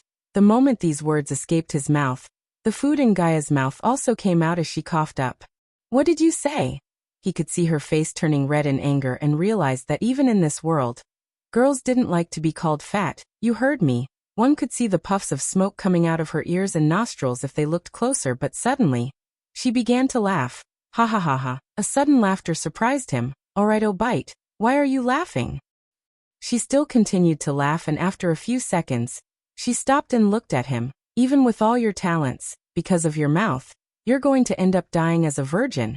She paused for a moment and then said, unless you pay for a girl to do you, ha ha ha. Ha ha ha ha. Now this time, Gaia was surprised to see him burst into laughter. Why are you laughing? It's just, even if you pay, no one would do you, ugly. Ha ha ha ha. Ha ha ha, great comeback, ha ha ha. Both of their laughter echoed through the house and both felt refreshing to laugh like this after a long time. Michael and Gaia finished their supper and came outside of the house when the sun reached the middle of the sky. Because the sect had only a few disciples, the mountain seemed lonely. How far is this, Bradford? If we start walking now, we'll reach Bradford in 6 or 7 hours. Next option, we go to Rivertown, which we can reach in 30 minutes using your speedy spell. From there, we can rent a Pegasus and fly to Bradford in 2 hours. Flying on a Pegasus, cool. He was barely able to contain his excitement from showing on his face when he heard the words Pegasus and fly. Although he flew in airplanes countless times, how could that be compared to actually flying on a Pegasus, the white feathery horses? Let's go. He was about to take Gaia's hand and use the lightning dash when he saw two familiar faces walking towards them. The two familiar faces were none other than Daniel and Ricky, the two guards Michael met in River Town. They looked rather tired and drenched in sweat as their light brown clothes turned into dark brown because of their sweat. Young Master Ghost, why are you guys here? This was the second time he asked the question today as both Daniel, the older guard, and Ricky, the younger one, breathed heavily. Young Master, we came to make sure Mrs. Agner and the children reached here safely and ask whether they need anything from River Town, Daniel said while Ricky stared at Gaia as he had never seen a girl in his life before. Seriously? Gaia questioned Ricky with an annoyed voice, as he didn't even try to hide the way he was looking at her. Michael had no intention to stop Ricky as even with the mask on to change her face, she looked pretty, hence, it was natural for a youngster like Ricky to be mesmerized at her beauty. Ricky. Daniel pinched Ricky and brought him back from his stupefied state. It's nice of you two to do that, but don't you guys have to be at the gates all the time? Daniel sighed and shook his head. The higher-ups transferred us, young Master Ghost. We are going to Larton today. Larton? What did you two do to deserve that? Gaia chuckled sadistically and raised Michael's curiosity. According to Abrass memories, Larton was a desert of Kingdom Breedia that had a lesser population. By looking at her sadistic laughter and terrified face of Daniel, he could understand how bad is Larton. If Larton is that bad, can't you guys ask your higher-ups to reconsider? Besides, why are they transferring you? Daniel seemed like he was hiding something as Michael turned his gaze towards Ricky, who's more talkative than Daniel. It's a punishment, young Master Ghost, as expected. Ricky talked and his tone had a tinge of anger. Punishment? What did you do? It's because of what we did not do, young Master. The letter we received from the higher-ups stated that we should have stopped you from burning Rapley alive at the gates. Michael frowned after hearing Ricky complain. Also, they said we won't get any promotion in the near future. You really fucked the lives of these two ghosts. Weaklings like them wouldn't survive much longer in Larton. If the beasts and poisonous creatures didn't kill them, the scorching sun would. Gaia love to pour hot oil into the guard's wounds by describing the worst in Larton, and Michael slightly felt guilty for these two. But soon he realized that he could use these two as his henchmen. Gaia was obviously not a person who would run errands for him, and he couldn't use Jack always. Daniel and Ricky seemed like good men and perfect henchman material. Fuck your higher-ups, how much salary you guys are getting? His question shocked Ricky and Daniel. 120 gold coins. Per month? Yeah, they wish it's per year, human. Gaia snickered and said, throw away your jobs, come work for me. I'll pay you what you get in a year for a month. Before Daniel and Ricky could respond, he retrieved 2 pouches and threw them to the 2 guards. This is your hiring bonus from now on. You two work for me. Ricky and Daniel trembled in surprise and shock. Just by feeling the weight of the pouch in their hands, they could tell that there are more than 100 gold coins inside. Ricky was the first to fall down to the ground and hug Michael's leg. Fuck those old bastards in the capital. I'll work for you, young Master Ghost. After seeing Michael's generosity and their monthly salary under him, Daniel also knelt down and shed tears of joy. Alright, get up you two. Be loyal to me and you'll know what it's like to be rich. Alright, character introductions and fillers are over. Upcoming chapters will be fast-paced, action-filled, and fun. Chapter 47, So Cool. At the moment, Michael was flying on a Pegasus behind Gaia. Because of Gaia's previous experience flying the Pegasus, she rode it while Michael sat behind. But that didn't stop him from being extremely happy. His one hand was on Gaia's shoulder to maintain his balance while with the other hand, he constantly tried to grab the fluffy clouds even though he knew clouds are made of water vapor and dust particles in the sky. For God's sake, human, you can't catch the clouds. You're going to fall and die if you keep trying, she screamed and elbowed him in the gut. Hey, Gaia! Because of the wind resistance he had to shout. How much does this Pegasus cost? I need one. Pegasus were horses with wings, and the most common color of these noble creatures was pure white. They were intelligent creatures that could understand the orders of the owner, and were protected by a special spell that prevented the riders from stealing them. Hence, the Pegasus taxi owner didn't need to travel with who hired it but simply sit in his office and let the Pegasus finish its route and come back. However, if the riders had no experience flying on Pegasus, the Pegasus owner would provide one with experience, but that would cost additional cost. Since Gaia had the experience, Michael didn't pay this cost but let her fly the Pegasus. You can't if you want one, you have to get permission from the 4 kings of Elon continent. Seriously? Why? I don't know, it has been a common law of Elon since forever. Fuck them, I'm planning to make a dragon my pet and fly on it. Ever since he found out that this world has dragons, he couldn't wait to get his hands on a dragon baby or a grown dragon. Make a dragon your pet? You're one crazy motherfucker, you know that. Gaia shouted, and now, she had grown quite familiar with his grand ideas and plans. He would have bought one from the system if the price wasn't in the millions. We're going to land, hold tight. She giggled evilly as the warning beep sound in his mind went crazy.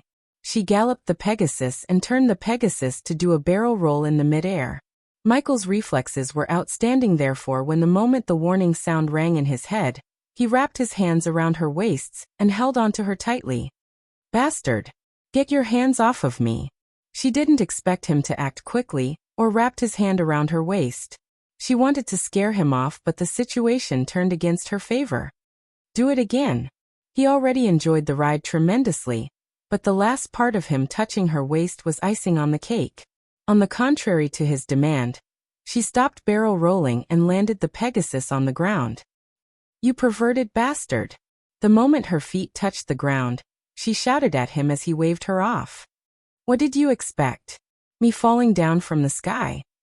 Just be glad that held on to your waist. She quickly covered her chest like she was naked when she looked at where he was looking at. Nay. The Pegasus beside them neighed, and took off, leaving them behind at the outskirts of the marketplace erected on the light side of Bredia. Bradford was a town led by Baron Totonk. This town wasn't built by a mountain by accident, as it has ancestral grounds, which was of great importance to the people of Bradford and its success. The town itself looked imposing. With its spruce wood rooftops, limestone walls and silent mountain range, Bradford had a pleasing atmosphere. Bradford had a booming economy, which was mainly supported by mining, baking and wine brewing. But their biggest strengths was the reason for Michael to be here, alchemy. Despite its strengths and weaknesses, Bradford was most likely headed towards a gracious future under the leadership of Baron Totonk. But this remains to be seen. Despite their rough landing, people didn't pay mind to Gaia and Michael as they continued to do what they were doing. Compared to the river town, the people around Michael seemed healthy and clean. Most ladies wore at least one jewel on their body, and occasionally, he could see ladies who had armed escorts, lavish jewels, and wore fancy robes. These must be noble ladies. The noble ladies slightly looked like Roman noble ladies in the Spartacus television show he watched on Earth. Obviously, Michael took a few peaceful minutes to enjoy the hot ladies and girls on the streets, which frustrated Gaia, as he never looked at her like he's staring at these noble ladies now. Shall we move now? Or do you need another hour to finish banging them? She pitched his ears and interrupted his eyes from feasting on the beauties. Through the bustling streets of Bradford, both of them passed many food stalls, bakeries and various other stores. For a second, he felt like he was back in the streets of Los Angeles, back on Earth. Wow, there are only 2 alchemy stores. After finishing checking out all the stores on both sides of the street, Michael realized that Bradford only has 2 alchemy stores owned by 2- and 1-star alchemists. Of course, the shopkeeper in those stores weren't alchemists but just salespersons. Hey look, this building is on sale. He and Gaia came before a newly built building next to a bakery and jewelry. The building had 2 floors and huge glass windows that almost made the inside of the building transparent. Good condition and location. Because of the jewelry, we can draw the attention of nobles quickly. Come, let's go see the owner of the building. Hey, is that Ghost? Yeah, it seems like him. Who's that girl with him? Can we get an autograph? Seeing that Michael had stopped, some of the people in the crowd recognized him. The people who had seen him stopped, and kept watching him from afar. He entered the door and saw a bald-headed man wearing golden robes sitting in the rather empty building. He was meditating, and hearing the footsteps, he opened his eyes. How can I help you too? I saw the sign outside. I'd like to buy this building. State your price. The man stood up and rubbed his shaved chin for a second. Young man, my price is not cheap. Forgive me for being blunt, but you or your friend here don't seem very rich to me. Since Gaia said that at most, a building would cost 25,000 gold coins, therefore, he didn't have to worry about the cost as he had 30,000 gold coins plus 10,000 gold coins he got from Heart's space ring. Alright, 20,000 gold coins, non-negotiable. Michael looked at Gaia as she gave a nod of approval, indicating he's not ripping them off. The shopkeeper had built this store using most of his savings to open a gem business. But his son became a father, and his wife was urging him to leave Breedia to go live with his son. Therefore, he decided to sell this building, and because he used most of his savings, he wanted to get most of his coins back. Hence he stated a high price which left him with no buyers. However, Gaia knew a 5-star alchemist would earn 20,000 gold coins with a couple of pills, so she had no problem buying this place. "I'll take it," Michael nodded and ordered the system to stack 20,000 gold coins in front of him. He gave the gold coins to the shopkeeper, who was quite surprised, but he quickly took the coins into his space ring. The shopkeeper then gave him a contract, and in a few seconds, the deal was done. Now we have a building. Let's go shopping for the pill ingredients. Chapter 48. Successfully buying the building to set up their alchemy business, Michael and Gaia once again took on a stroll through Bradford. Bradford was a huge, flourishing city.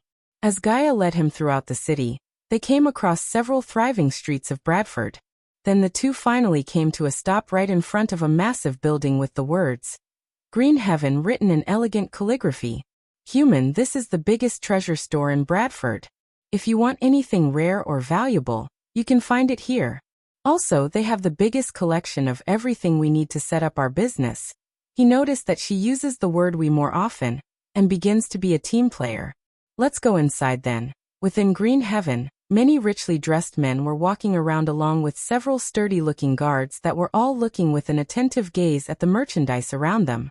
"Look at that. Idiots looking for fancy items to add to their collections. What's the point of spending millions of gold for a single painting?" she said, glaring at the group of people who were checking out a fancy painting. He agreed with her in his mind, as he too had the same thought when he saw people spend millions on French paintings or weird statues. He only spent his money on mansions, guns, and video games that had a practical use. "I miss my Xbox, PlayStation, and my PC," he sighed inside and continued to follow Gaia.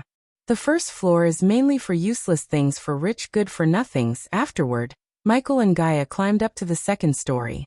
As Michael approached the second floor, two soldiers in full metal plate armor blocked his path to the stairway. One of them looked at Michael before speaking out politely. "My lord, my lady, show us your way of payment before entering." "Human, take out the gold coins," she whispered to him and said to the guards. "We don't use pay cubes, we deal with cold hard coins." Michael retrieved the remaining gold coins and stacked them before the guards. "Can we go inside now?" Gaia said. "Of course, please enter, my lord, my lady." The two men instantly gestured for him to go past them. Pay cubes were a way of storing and saving money. Within the Elon continent, the color of the pay cube also signified one's wealth. It was a symbol of status that was a requirement for entering some businesses. Fortunately, Abra's memories had some knowledge about the pay cubes, so he was not entirely clueless. "Where do I get a pay cube?" After entering through the door, he quickly asked Gaia. "Of course you don't know. You can't get a pay cube whenever you want. You need to have at least 100,000 gold coins in your pocket. And then you can get one from a Grand Spire Bank branch. Remind me to get one." "I'm not your notebook, you know," she rolled her eyes, but he knew she would do that. Throughout the entire floor, there were many strange and bizarre plants and items on display, ranging from many different colored flowers to strange lumps of iron. There were even many animal parts and organs in glass bottles. Among the items, there was a small pile of iron sand. The iron sand was darkly colored and exuded a constant black flame. Nothing for fuel but the air around it. The fire burned constantly without ever being extinguished. Aside from that, there were a few other strange crystals that glowed brightly, along with a few ancient-looking alchemy furnaces. In short, there were many fantastical things to be seen, some from the past, and many weren't ordinary-looking things at all. The second floor of the Green Heaven didn't have as many people as the first floor. There were only 20 expensively dressed men that casually walked around and selected an item that caught their interest. Stop gawking around, human. You're embarrassing me. Of course, he gawked around as a child entered a museum for the first time. Every time he thought that this world couldn't surprise him anymore, new things would do just that.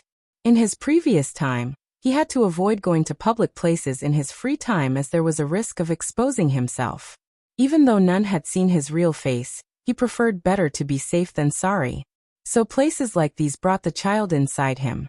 Gaia exaggerated things by saying he's embarrassing her, but in truth, she liked messing with him. She dragged him to the counter herself after he had taken too long gawking around. Right in front of them on a counter were countless bizarre-looking plants, items, and crystals. He already decided what kind of pills and potions he's going to make, and everything he needed in his mind. Calling over the manager of the second floor, he placed a list on the counter. I need everything in this list. The manager was a white-haired elder. Although he was quite old, both of his eyes shined brightly as if both pupils were a shining star. The manager looked at the list and then him as if to size him up before speaking with a small smile. My lord, the items in this list. Are you an apprentice of an alchemist? Gaia became irritated about the old manager's inquiry as she was about to open her mouth for a snooty reply. Michael kicked her leg. Ouch, something like that, Manager T. We have everything on the list, my lord, but the total price will be rather high. Manager T took a few seconds to do the math and said, how much? 6,000. Place as big as this and popular as this wouldn't swindle a customer like roadside stores. Therefore, even though Gaia wasn't completely certain about the price of the items in the list, she nodded when he looked at her. Besides, she knew that the prices are fixed and no point in negotiating. I'll take it. Stop following me. You're irritating me to death. He was about to take the gold coins when he heard a girl shouting. He momentarily stopped and turned back to see a few people entering the floor. He counted 10 bodyguards who adorned silver Kevlar-like armor and held spears in their hands. They seemed to be following a young woman, who shouted a moment ago at the young man who was trying to persuade her while following her. The girl seemed to belong to a wealthy family. Both Gaia and him looked at the young girl. She was good-looking and suddenly, the angry girl's eyes fell on Michael as he was in the midst of staring at her. She shouted, You lecher! What are you looking at? Michael was taken back by surprise as the young girl had decided to take out her anger on him. Although the girl seemed to be at body refining stage 3, the guards around her were at body strengthening stage 2 and 3, which indicated the mighty background of this haughty girl. Hence, he decided to ignore her rather than say something that could bring unnecessary trouble. What is with me and angry girls? He ignored the girl and turned his gaze at the manager back. Gaia, on the other hand, looked at the girl from top to bottom, and when she noticed the symbol the guards had on their chests, she quickly turned around. But when the young girl noticed him ignoring her without showing any emotions, she became more enraged and shouted at him. You rascal, no point of turning your head now. I saw you gawking at me. Haven't you seen a beautiful girl before? It was true that he was an assassin, and always preferred to avoid as many troubles as possible, but now, the girl crossed the line. If he didn't say anything now, he wouldn't be a badass, would he? Excuse me, Gaia knew very well that he has two sides of him. One side of him was the funny, cool, calm side, and the other was the evil, cruel killer side. Now she could tell the other side of him sticking its head out. I never gawked at you. I just heard you shouting and turned my head, like everyone else in this room, he said, and then pointed his finger at the youngster who was following her in the first place. If you have one guy following you, it doesn't mean you are the Miss World and everyone is courting you. When he finished replying to the girl, everyone was dumbfounded, especially Manager T and the bodyguards. Thing. Congratulations to the host for successfully being a badass. The reward is 1,000 badass points. Chapter 49. One of her female bodyguards couldn't keep her straight face as she looked at him in shock. In the meantime, Gaia tried to pinch his hand and let him know who the girl in front of them is before he does something that puts both of them in trouble. But Gaia couldn't help but admire him when it comes to making enemies out of beauties. Moreover, his guts were worthy of being praised. Not many people could dare to speak in such a manner in front of the most irrational and overbearing girl in Bradford. The girl stared at him with fierce eyes. She then said, Do you know who I am? As you can see, I'm already not in a fine mood today. I can help you in getting rid of your bones, if you want. Bitch is trying to get herself killed. Gaia cursed the girl in her mind and grabbed Michael's hand sneakily. Look, Lady Jane, daughter of Baron Totonk. The last part was unnecessary, but Gaia used it to reveal the identity of the girl to Michael. He was obviously shocked and cursed at his luck, but he was not going to back off as it was too late to back off without being seen as a coward. The boy who followed the girl was startled. He recalled that this woman, Jane Totonk, was the biggest terror of Bradford. He had been beaten up by this girl in the past because of his love for her. The beating had been so severe that it had taken him nearly a week to get off his bed. Without your father's identity as Baron, you're just another girl who thinks too highly of herself. Now if you excuse me, Michael turned to look at Manager T as he wanted to leave this place as soon as possible. Michael feared that if she talks too much, he would beat her to a pulp. Jane's face turned red in anger, and she seemed as if she was about to pounce on him and give him a good beating. According to the things Gaia heard, the young woman had great fighting abilities even though she was extremely young. She could easily defeat a normal body refining stage level 5 cultivator, due to the powerful spells and fighting techniques she learned. However, Gaia knew that Ghost is far from normal, and he could not only kill her, but also her bodyguards. Ha ha ha, the girl started to laugh maniacally. I can't wait to see how are you going to talk when my guards knock all your teeth out, she said to Michael and looked at her guards. I want to see him beg for mercy. As for his whore, throw her out of my store. Whore. Human, kill them. Hearing the girl call Gaia a whore, Gaia lost all her reasonings. Compared to a princess and a prodigy like her, how could a girl like Jane, a mere daughter of a baron, insult her like this in front of all these people? Stop. Michael raised his hand and said as the guards halted their movement. Don't tell me you're going to beg just like that. Jane held her head high and arrogantly looked at him. Why don't we take this fight outside? Since the fight is unavoidable, he wanted to make the best out of it. If he fought inside here, only 20 or so people would see, but if he fought outside, more people would see him, hence more badass points. Even though he knew he's going to face some bad consequences because of this bitch, he couldn't help but feel excited thinking about the badass points he's going to reap from this fight.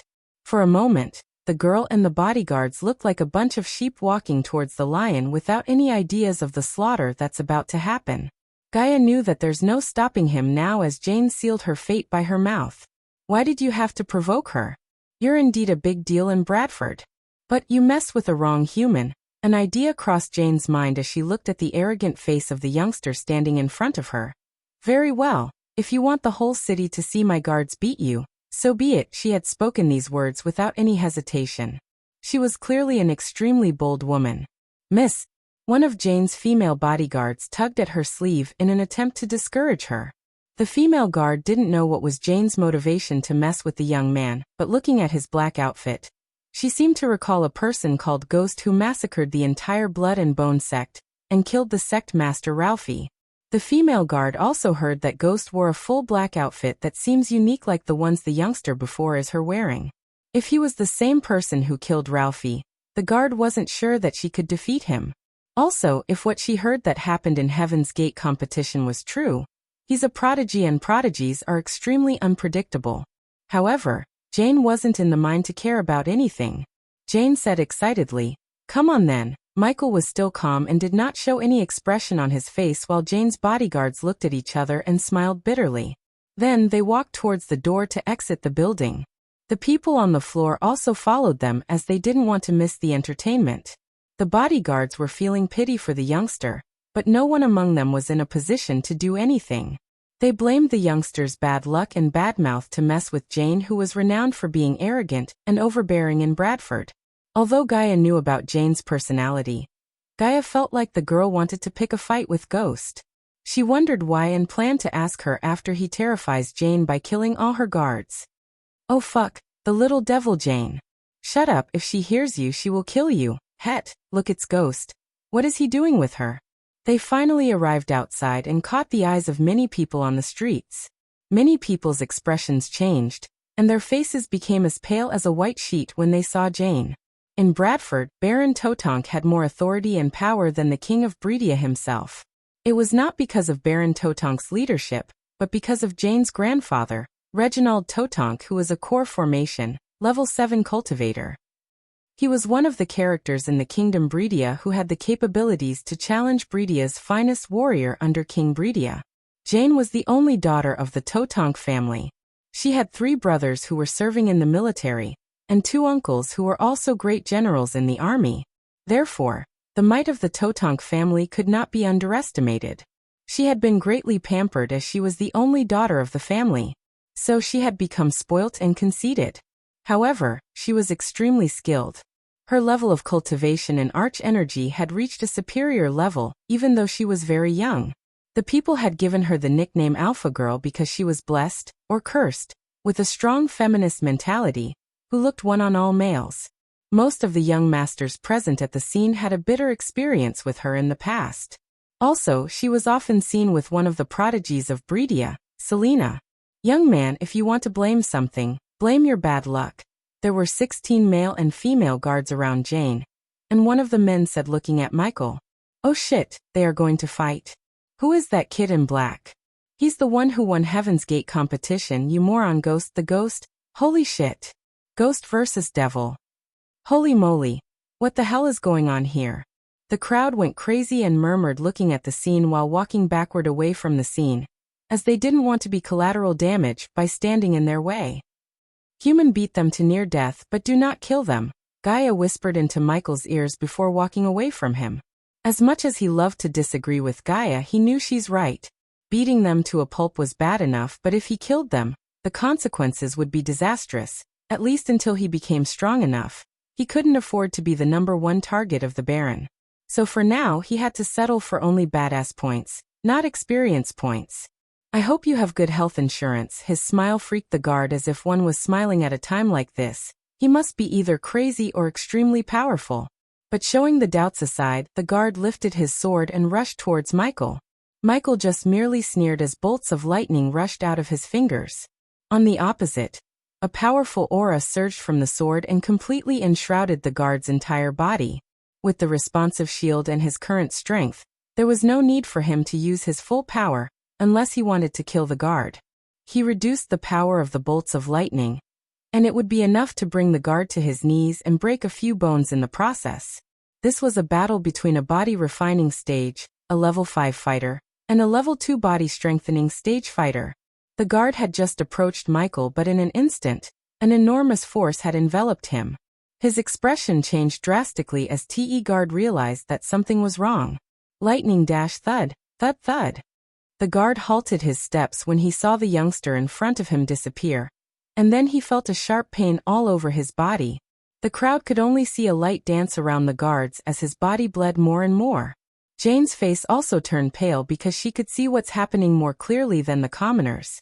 He was punching the guard back and forth with the force enough to damage his metal armor and break his bones.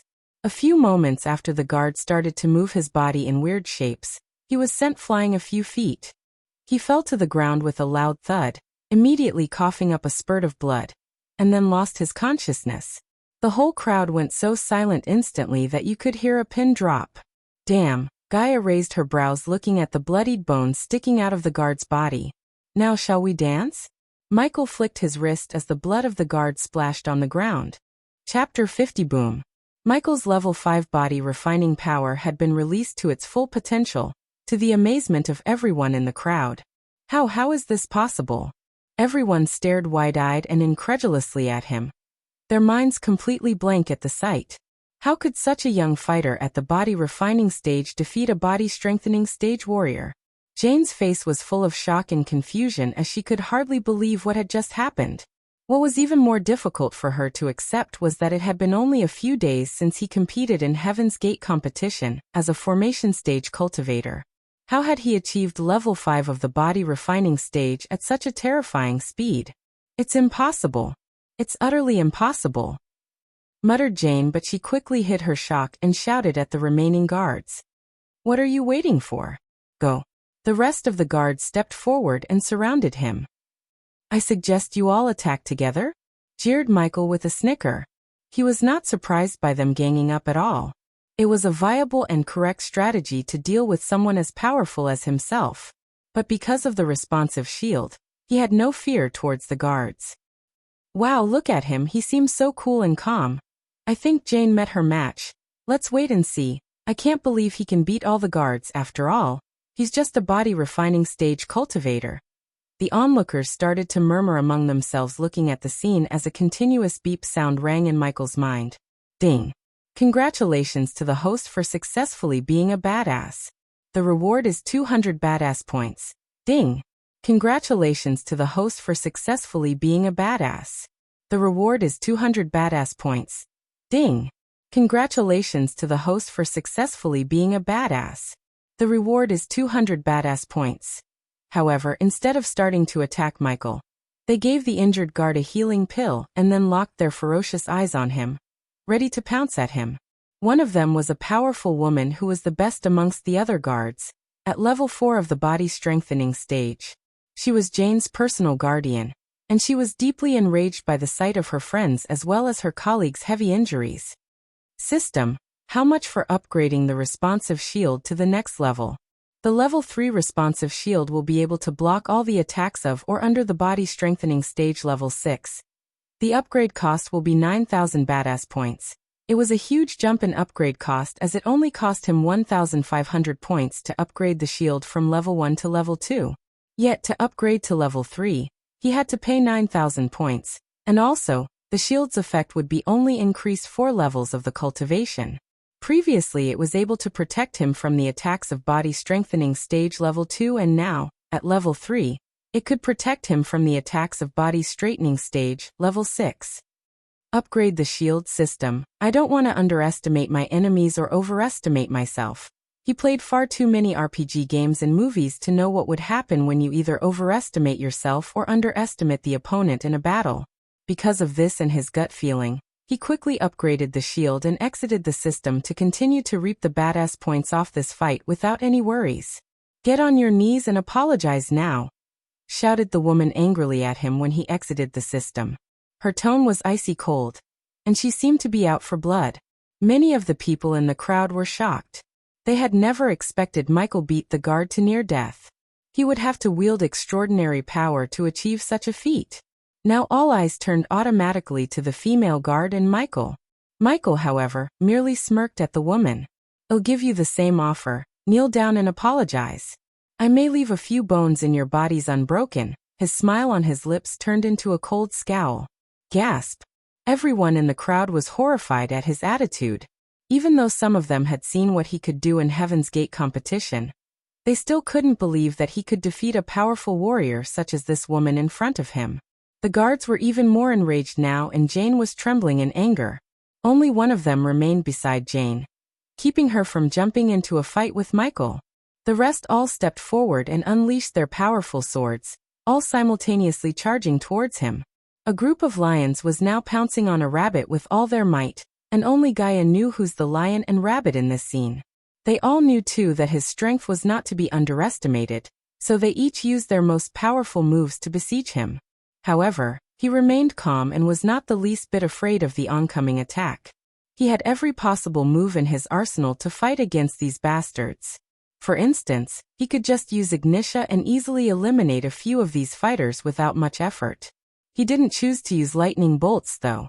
Instead, he stomped the ground as the sword which was previously wielded by the guard flew up and landed in his hand. He then dashed straight towards the guards who were approaching him. Lightning dash. Obviously, he was not going to care about gender when it comes to battle. With every swing of his sword, his cuts were neat and precisely on target. The whole crowd was so shocked by the scene that was unfolding that they could hardly blink.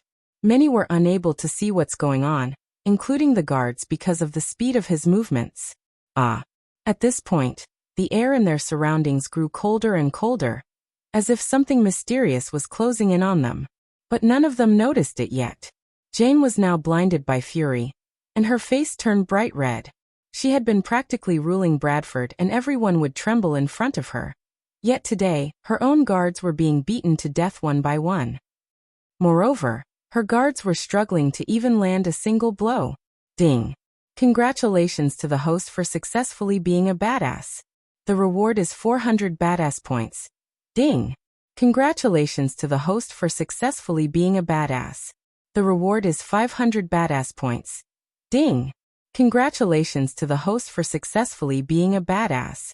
The reward is 300 badass points. Michael left the main female guard who asked him to kneel down alone for dessert, and only beat the others to a pulp. Seeing her colleagues and friends fall one by one bathed in their own blood, her murderous aura intensified. You piece of filth. I'll break your bones with my bare hands. You'll fucking die today. Cursed the guard as Michael deactivated the lightning dash. Around him, the guards lied on the ground in their own pool of blood. Many bones were sticking out of their body, and their faces were messed up to the point that their own mothers would have a hard time recognizing them. Shit. Oh my god. The crowd trembled at the sight and weak-hearted ones looked pale.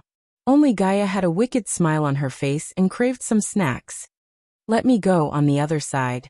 Jane tried to dash forwards and fight him herself, but the guard with her didn't let her go. Miss Jane, I don't think you can defeat him. Hell, I doubt even Maria could defeat him. The best move is now to leave this place and tend to their wounds before they bleed to death, the guard told Jane, and he didn't care about Jane throwing a temper tantrum because his first priority was to protect her. At Morningstar Sect, she was ranked within the top 50 of her batch before she joined as a personal guard to Jane. She personally recruited everyone in Jane's protection detail, and trained them herself, and considered the guards as her own elite students. But now, he almost killed them and prepared to do the same to her. Thinking about this, her blood boiled in anger, and this was not about Jane's order anymore but personal for her. She stared at him furiously. Just like what you did to them. I will break all your bones and bathe in your blood, she snapped. Following what she said, a flying sword materialized in front of her out of thin air. Fierce sword light appeared like flames and made the people close their eyes for a moment with its brightness. The sword light was like an overwhelming storm that rushed fiercely towards Michael. This was beyond her level of endurance. There was no need to tolerate further. The female guard wanted to defeat him by any means necessary as the crowd of onlookers gulped in mouthfuls of cold air, their faces looking grim. This sword technique, can it be the sunflare art of Morningstar Sect? This is too strong, such momentum. This technique clearly contains formidable sword will. She's really infuriated. By using such a potent attack, she obviously wants him dead no matter what. The Morningstar Sect is truly powerful. Many people among the crowd felt a chill that made them numb in the head. Even Gaia frowned when she noticed the formidable aura the sword is radiating. On the other hand, Michael still wore a serene expression, facing what was to come calmly. No matter how powerful or fancy the spell, she was just a level 4 of the body-strengthening cultivator. Break him, Maria. Jane shouted as the guards dashed at Michael, who had no intention to move his body. Boom. There was a loud collision as the sword clashed with the responsive shield. The afterwaves produced by the clash swept across the area, and pushed many people to the ground as well as broke some glass windows around them. The crowd stared in horror as Gaia murmured, "This bastard really is very powerful." Ding. Congratulations to the host for successfully being a badass. The reward is 900 badass points. Ding. Congratulations to the host for successfully being a badass. The reward is 1000 badass points. Ding. Congratulations to the host for successfully being a badass. The reward is 800 badass points. Chapter 51. When the dust rose by their clash cleared, they saw Michael standing there without even a cut on his body. Everyone's eyes landed on him in aghast, and the female guard couldn't believe what she's seeing. How could he survive that? What spell he used? There's not even a cut on his body. This kind of power somehow seemed too formidable to the crowd. He snickered again and brushed the dust off his shoulder as badass points kept increasing in the system. I don't know why your young miss picked a fight with me, but it's not going to end well for you. The guard beside Jane and Jane wore severe expressions on their faces. The female guard, Maria, who had fought him, was already their strongest member. She had even executed the Morningstar Sect's sunflare art, and yet it couldn't even touch him. They had now realized why he was calm and cool in the face of battle with them. The female guardian was so enraged that she was shaking.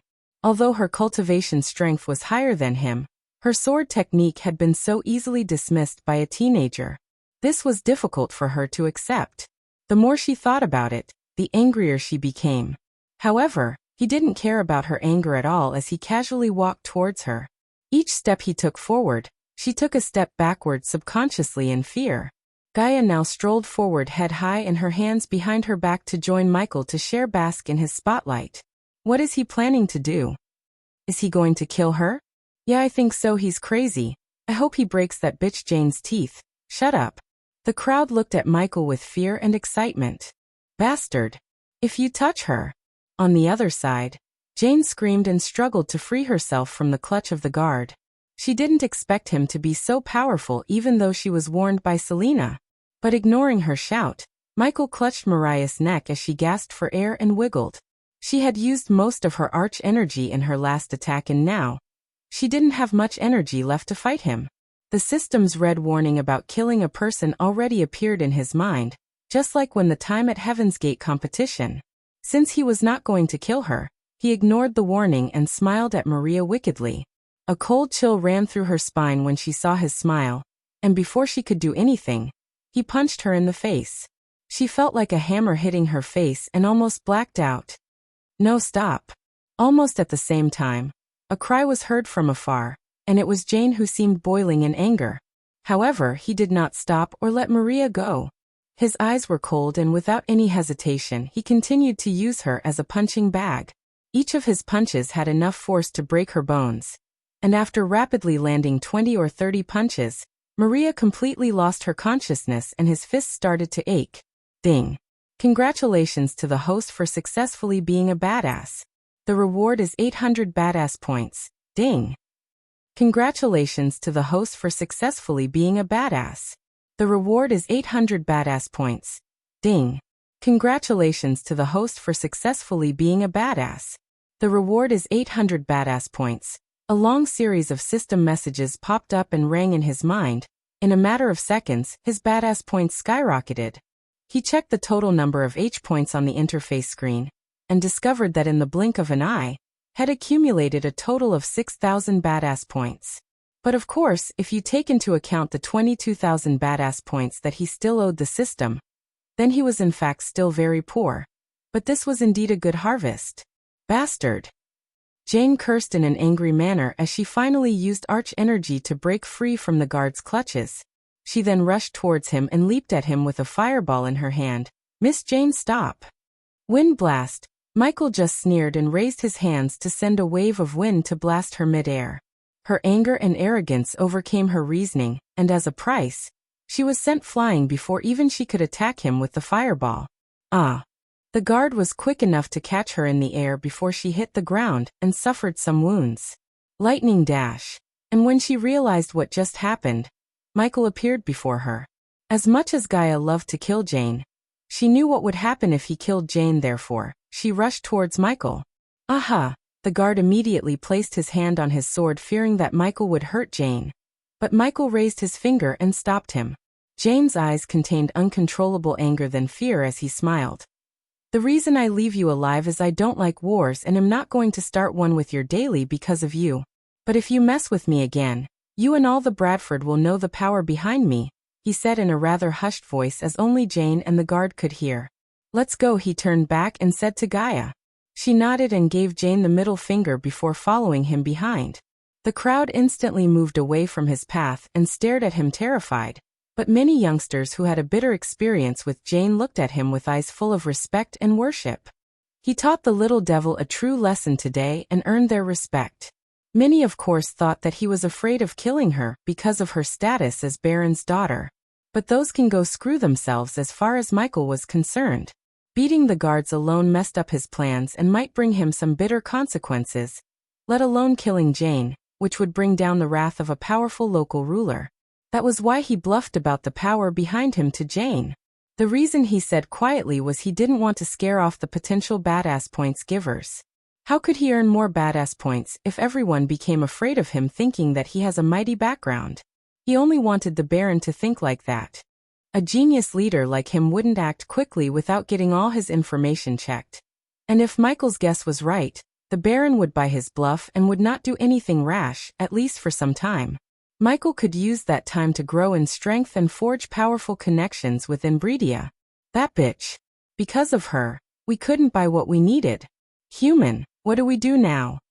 Gaia was pissed off about Jane messing with their plans. You tell me, it's obvious Green Heaven won't sell anything to us anymore, so we have to look for another store, he said, but Gaia shook her head. You don't understand, human, no one would sell anything to you. The first thing she will do is blacklist you.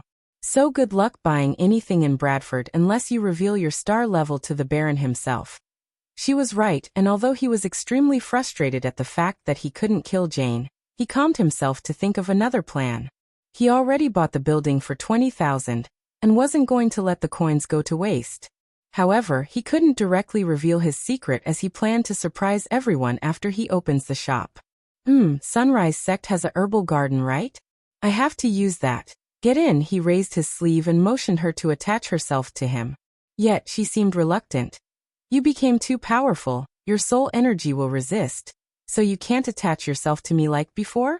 I can, but it will be only for 2 or 3 hours, said Gaia. It'll be enough. Come get in. He was relieved to hear that she could do that as he didn't want to buy anything from the system to remedy this situation. She then closed her eyes and in a few seconds, she transformed into a small light ball. The light ball merged itself with Michael, and when he saw his forearm, he saw the black snake tattoo appear again. Together they dashed towards the Sunrise Sect where Daniel and Ricky were waiting for them. Chapter 52. Michael activated the lightning dash and moved towards the direction of Sunrise Sect like a bolt of lightning. The battle with the guards had made him completely understand his current combat strength and capabilities, so the battle had provided him with lots of insights on what part he needs to improve and focus on. For instance, he relied on the responsive too much and didn't have a powerful non-lethal attack. Hey Gaia, do you think I beat them enough? How long will it take the guards to heal? He asked while dashing towards the Sunrise Sect. Why do you ask? Just curious, he said, but Gaia knew that he's brewing something evil in his mind and wanted more information from her. But when it comes to evil things, she liked the way he thinks and considered him a fellow evildoer. I could have beat them more and crippled their cultivation. Still, you did mess them up, especially the last guard. Without any expensive healing pills or potions, it will at least take them a year to get out of the bed. Even then, they have to use a wheelchair or crutches for a couple of years to move around. He had no sympathy for the guards because they would have done the same to him if he was weak. What if they took a healing potion brewed by me? Ha ha ha. Suddenly Gaia burst into evil laughter after hearing him. You're planning to sell healing potions to the guards. The same guards who were beaten to half-death by you in the first place, aren't you? Yes, there's a 90% chance Jane would buy your healing potions if you sell them in Bradford. Considering the way she was looking at the guards when you were beating them, I can tell she has a soft spot for them and hate to see her guards broken. After all, she was the reason for their state. I have to tell you, human, I like the way you think. Thank you, Snakey, he chuckled. Don't call me that, she shouted at him, but he loved making her angry, so her shout only made him more amused.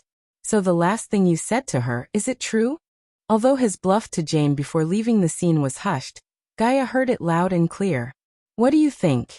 Instead of answering, he questioned her to see what's her take. After all, she wasn't a simple-minded person. I think what you said is half true. You don't have a family, but you do, however, have someone powerful behind you. How else would you have learned alchemy and these weird spells you use? He was slightly surprised by her answer because it was spot on. The only thing she missed was the powerful person behind him is not an actual person but the system, the almighty badass system. Of course, he wouldn't tell her about the system as only a stupid person would do that. Am I right? Gaia asked, and he sensed a tinge of proudness in her voice. Maybe, was his answer, and then in a few minutes, they reached the outskirts of the Sunrise Sect. The sect was located between Rivertown and Bradford. Until now, he didn't pay much mind to the location, but now he scanned everything while moving towards his house. It was a land with splendid mountain ranges and tall mountain peaks. The natural arch energy was rich on top of the mountain compared to the mountain base or foothills. Everywhere he turned, he could see nothing but lush green grasslands and various sizes of mountains. The scene vaguely resembled the Torre Castello of Italy, only greener and more hills. If this place was on Earth, it would have been a paradise for trekkers, but he wondered why or how many plants surrounding the sect buildings dried up. Adding to the beauty of the place, the mountains were surrounded by a faint fog. This place truly gave off a holy and noble feeling. This mountain range was called Scarlet Summit before it was named Sunrise Mountains by the founders of the Sunrise sect. Countless mountain peaks spread across the mountain range. It was said that the founder of the Sunrise sect had discovered an underground arch energy vein here. Therefore, he occupied this place and established the Sunrise sect. However, the energy vein of the Sunrise sect grew weaker and weaker with time, and became one of the many reasons for the sect's current situation. The energy vein, aside from it being able to provide the best cultivation environment and gather natural energies, was also a representation of fortune. Each of the three big sects had occupied land with energy veins. This was the reason why they were eternally prosperous and had produced countless geniuses. This place is beautiful. Stopping at the foothill, he stared at the beautiful scenery filled with light fog and couldn't help but praise it. Beautiful, but the arch energy density is weak. No wonder they can't produce powerful cultivators as the other three sects. Gaia's voice sounded in his mind, and her reaction was not like Michael's. Her experience was much richer compared to him. A small sect like the Sunrise sect wasn't qualified to even be ranked in Nagaland. Your Royal Highness, can you get out of my arm now? Michael said sarcastically.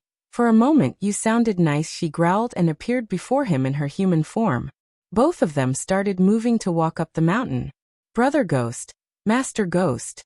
Just when they had ascended half the mountain, they heard some shouts, and then a few girls dressed in orange clothes walked towards them with a wide smile on their faces. But when some of the girls saw Gaia standing beside him, their faces lost the color and seemed discouraged. Others quickly surrounded Gaia and curiously looked at her. You must be Sister Elia. And who told you that? She answered with her trademark scornful attitude as the girls laughed. You just like Teacher Mark said, hee hee. And Brother Ghost, did you kill something on the way? You reek of blood, one of the girls asked, twitching her nose. Just beat up some guards in Bradford, he casually said, and continued to walk up the mountain. Yeah, the guards of Bradford Baron's daughter. The girls almost tripped when they heard Gaia and looked terrified. Oh my God, you mess with Evil Jane? Please tell me, you didn't do anything to her. We left that bitch unharmed for now. She shamelessly boasted to the girls while he chose to remain silent rather than spoiling her moment. Since Gaia was said to be Ghost's friend, the girls didn't mock her for being a mortal girl as Gaia continued to describe everything that happened in Bradford and centered herself as the main character. Then Ghost stopped me from teaching the guard a lesson. If he didn't stop me, I would have broken a few more bones in his body. He stopped walking and stared at her, but she gave him a let me have my moment look as he sighed and continued walking up the mountain. He was really surprised at her talent of lying so convincingly, as the girls had already started to believe that she fought the guards beside him despite being immortal. Looking at the girls eating out of her hands, and Michael didn't say anything. Gaia lied through her teeth more boldly, and enjoyed the worship and admiration in the girls' eyes.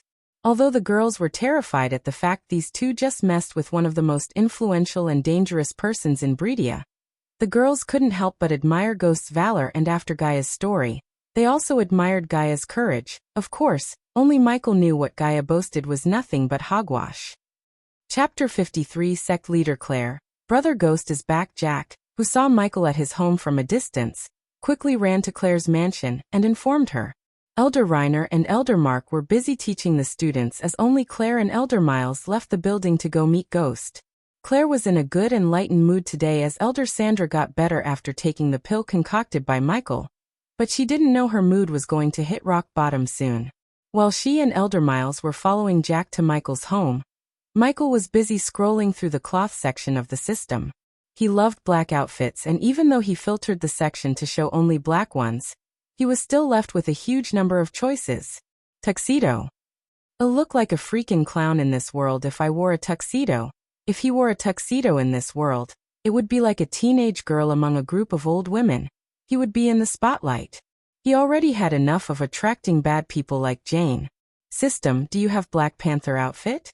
He excitedly asked the system after recalling the black outfit King T'Challa wore in the Black Panther movie. However, his smile froze on his face when the system showed him the Black Panther's vibranium armor that cost 500,000 badass points. Fortunately, he didn't want the vibranium outfit but the King T'Challa robes that he wore when T'Challa welcomed Bruce Banner to Wakanda. Not this armor system. The black robes he wore in the movie, Then in a few seconds, the outfit finally appeared in front of him with its stats. Item name, T'Challa King Robes Durability, 1 year special traits, none price, 500 badass points awesome for Wakanda. He laughed happily and equipped the outfit. The main reason for his purchase was the Neo costume had started to reek blood, and he wore it ever since he came to this world, so it's time for him to makeover. He then wore the Mark III grappling hook under his sleeve and left the system. Young Master Ghost is taking quite a long time to change dress, Ricky, who was in an elevated mood thinking about his monthly wage, said. Obviously young Master Ghost is rummaging through his clothes to choose one. Daniel replied as Gaia couldn't wait outside anymore, and rushed into the house to drag him out. Why is he taking this long? Is he wearing makeup or something like girls? Gaia complained. She was not the kind of girl who would get ready for a few hours wearing all the makeup from top to bottom. When she was a princess, she rarely wore fancy cloth or makeup, and instead, she used the money allocated for her personal expense to bribe officials and ministers in Nagaland. Only because of these bribes, she was able to escape the prison before her stepmother, the current queen of Nagaland, orders her henchmen to kill her. She was already frustrated by waiting for him, and when she saw him standing before a mirror and checking his hair, she became furious.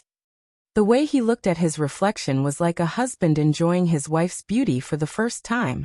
What the fuck are you doing? She shouted. Although he could see himself in the system's status window, looking through the mirror had a unique feel, and he loved what's in the mirror.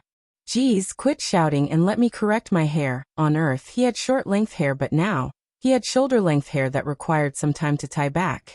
You're weird as hell, now come out. Everyone is waiting for you, he sighed and followed her back outside where he saw the girls narrating the events to sect leader Claire. Daniel and Ricky trembled as Claire looked pale. Ghost, is it true? Did you attack Jane's guards? Elder Miles asked as his voice broke in fear. Michael, however, seemed calm and smiled at Claire and Miles. I didn't attack them, they attacked me first, I just defended myself, he said with a straight face, but it didn't reduce their fear. Sect leader Claire, I want some herbs and items from the sect, can I take them? While Claire was still in shock and Miles was searching for words, he calmly asked her. Yes, her mind was not properly processing what she had just heard and said instinctively. Daniel, Ricky, go to Rivertown and hire me 2 Pegasi, he ordered his newly recruited henchmen as they quickly nodded despite their shock. He then tossed a pouch of coins and gestured at Jack to lead the way to the herbal garden.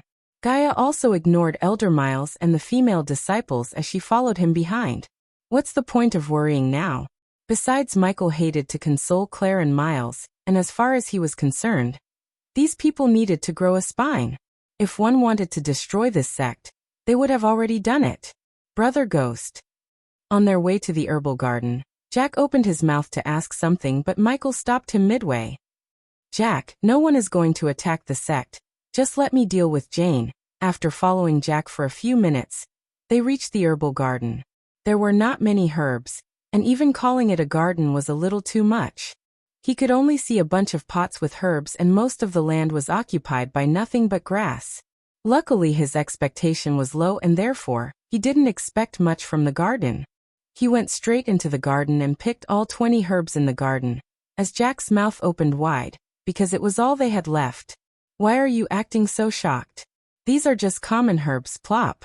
Gaia slapped the back of Jack's head, and said while Michael finished picking all the herbs he needed to concoct some pills. Of course, it was not the pills he initially planned, but this would kickstart his master plan. Among the pills he could concoct and potions he could brew, he still needed some advice from Gaia. Elia, follow me. I need to talk to you, plop. Ah. Jack cried because she slapped Jack again for no reason before following Michael into the nearby building. Human, what's the plan? I can do many things with these pills, but I think healing potions and revitalizing pills would bring more crowd and money. Revitalizing pills were pills that could cleanse the body to remove the impurities of the body, which would increase cultivation speed. By taking many less pure pills and potions, cultivators' bodies would have impurities in the bloodstream, and revitalizing pills were a way to remove the impurities. Good choices. What else can you make with them? Arch energy boosters, strength enhancements, and breast enlargement pills, which you desperately need. Okay, wait, what? She clenched her fist as a flash of anger and shock swept across her face. He loved making her angry by teasing her. Maybe he loved this a little too much. You perverted asshole. She picked up the vase and threw it at him, aiming for his face, but he easily caught the vase. He then placed the vase near him. I don't need those pills, you blind bastard. Despite being angry, she didn't miss the opportunity to proudly show off her ample bosom. Back to the topic at hand, which pills do you think would attract more crowds? It took several seconds to calm her down, and when she calmed down, she gave her opinion. Whatever a 5-star alchemist makes, people would buy them, but considering we don't have many ingredients to work with, I'd recommend we sell healing potions, revitalizing pills, and arch energy boosters. Do you have a price point for all these pills? She thought about the question regarding the prices for a few more seconds before answering it. Healing potions, 13,000 gold coins. Revitalizing pills can be sold for 11,000 and arch energy boosters. I'd say 10,000 each for Gaia. These amounts were simple, but for Michael, who barely had any gold coins left, became extremely happy. Besides, these were all just low-level pills and potions he had to make due to the lack of ingredients, but with enough badass points, he could buy rare herb seeds from the store and grow it in the sect rather than buying them from the stores. After seeing the outrageous price for the herbs in the system store, he decided that it would be cost-effective to buy the seeds that were way cheaper than the grown herbs and grow them in the sect's garden. The seed pack cost 6,000 badass points, and an extra 1,000 for a compost that would make the herbs grow in 2 days. The seed pack sold by the system had various rare herbs and items to concoct and brew special pills and potions. Alright Gaia, time to earn some sweet gold. Chapter 54 Young Master Ghost, is this your shop? Amidst the busy bustling streets of Bradford, 2 Pegasuses, or Pegasi, landed on the street as 2 youngsters. One young girl and a man in his early 30s descended on the ground. Obviously, the 2 youngsters were Michael and Ricky. The young girl was Gaia and the last was Daniel. The one who asked the question was Ricky. Apparently, Ricky's eyes opened wide in surprise, but his surprised face turned gloomy after seeing the empty interior of the shop. Ricky, Daniel. Instead of directly going into the store, Michael called his 2 henchmen to step closer to him. From here on, call me Master Ghost, drop the young, it's really awkward, especially when you use it. He looked at Ricky when he said the last part.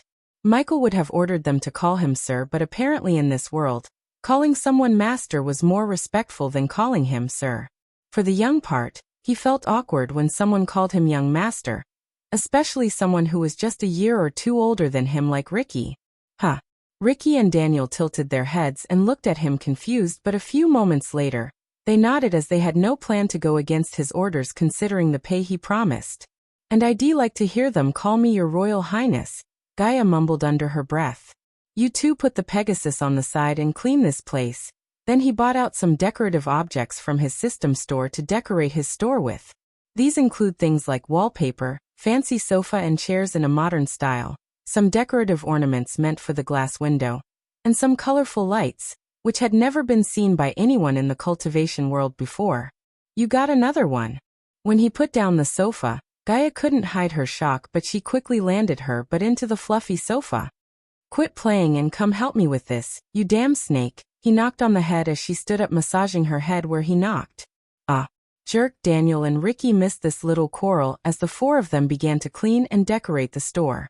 With the help of the 2 hardworking henchmen and 1 lazy snake, he set about doing his job quickly. He dispersed all the beautiful, modern decorations around the store, illuminating the lights with arch energy.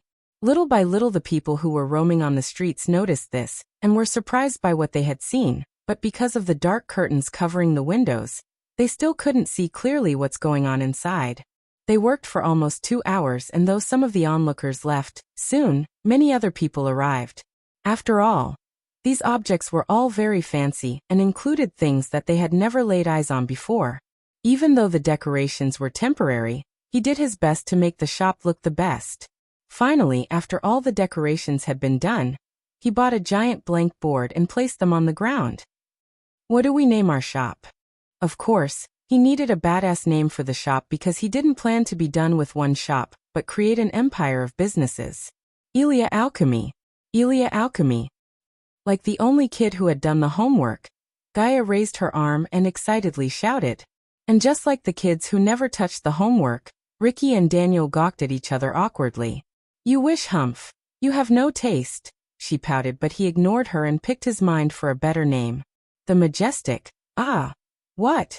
Who would name a single shop the Majestic? Gaia thought, and even the two henchmen frowned.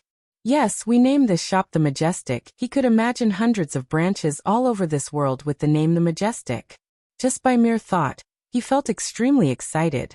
A suitable name for an alchemy empire. Are you seriously thinking to name this shop the Majestic?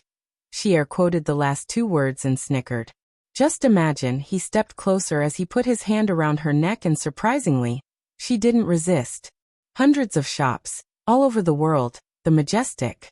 And when we build our main headquarters, we can call the place the Majestic City. How cool is that?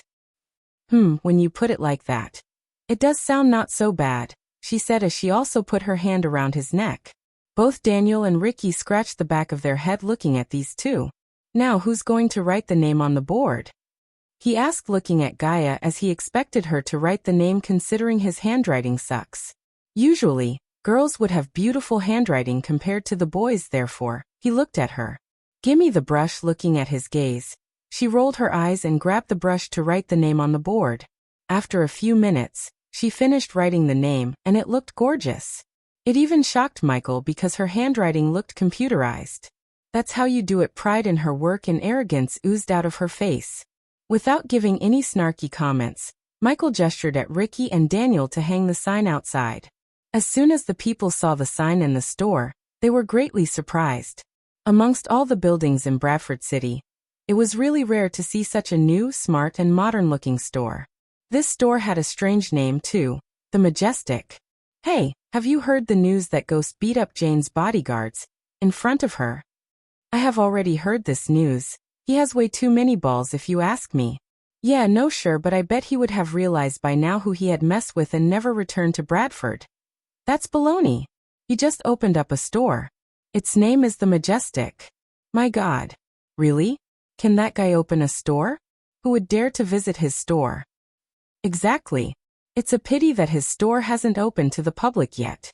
I wonder what its main commodity would be. I've heard that he is planning to sell meat.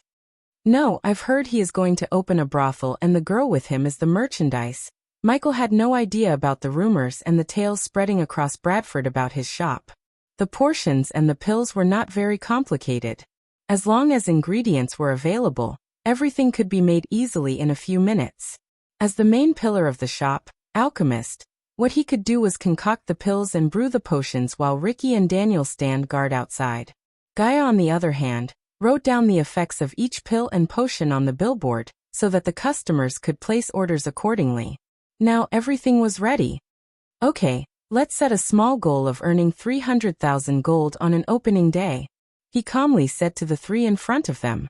Hearing his goal, Ricky and Daniel freaked out as they only knew that he's an alchemist, but they had no idea what star alchemist he is. Is he planning to earn 300 gold on an opening day? How could this be possible?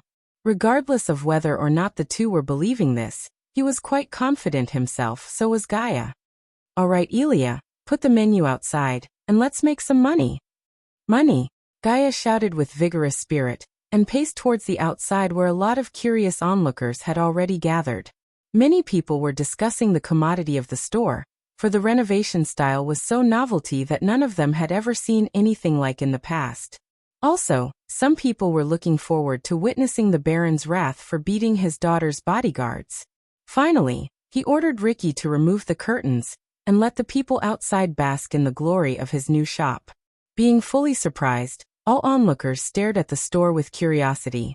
Along with the lifting of dark curtains, a typical Manhattan boutique-style shop came into view of the onlookers.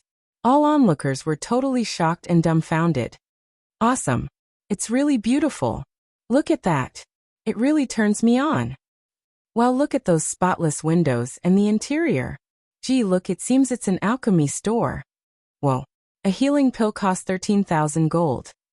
Shit, he has revitalizing pills for sale. I can't afford this is daytime robbery. Why don't he go rob the king?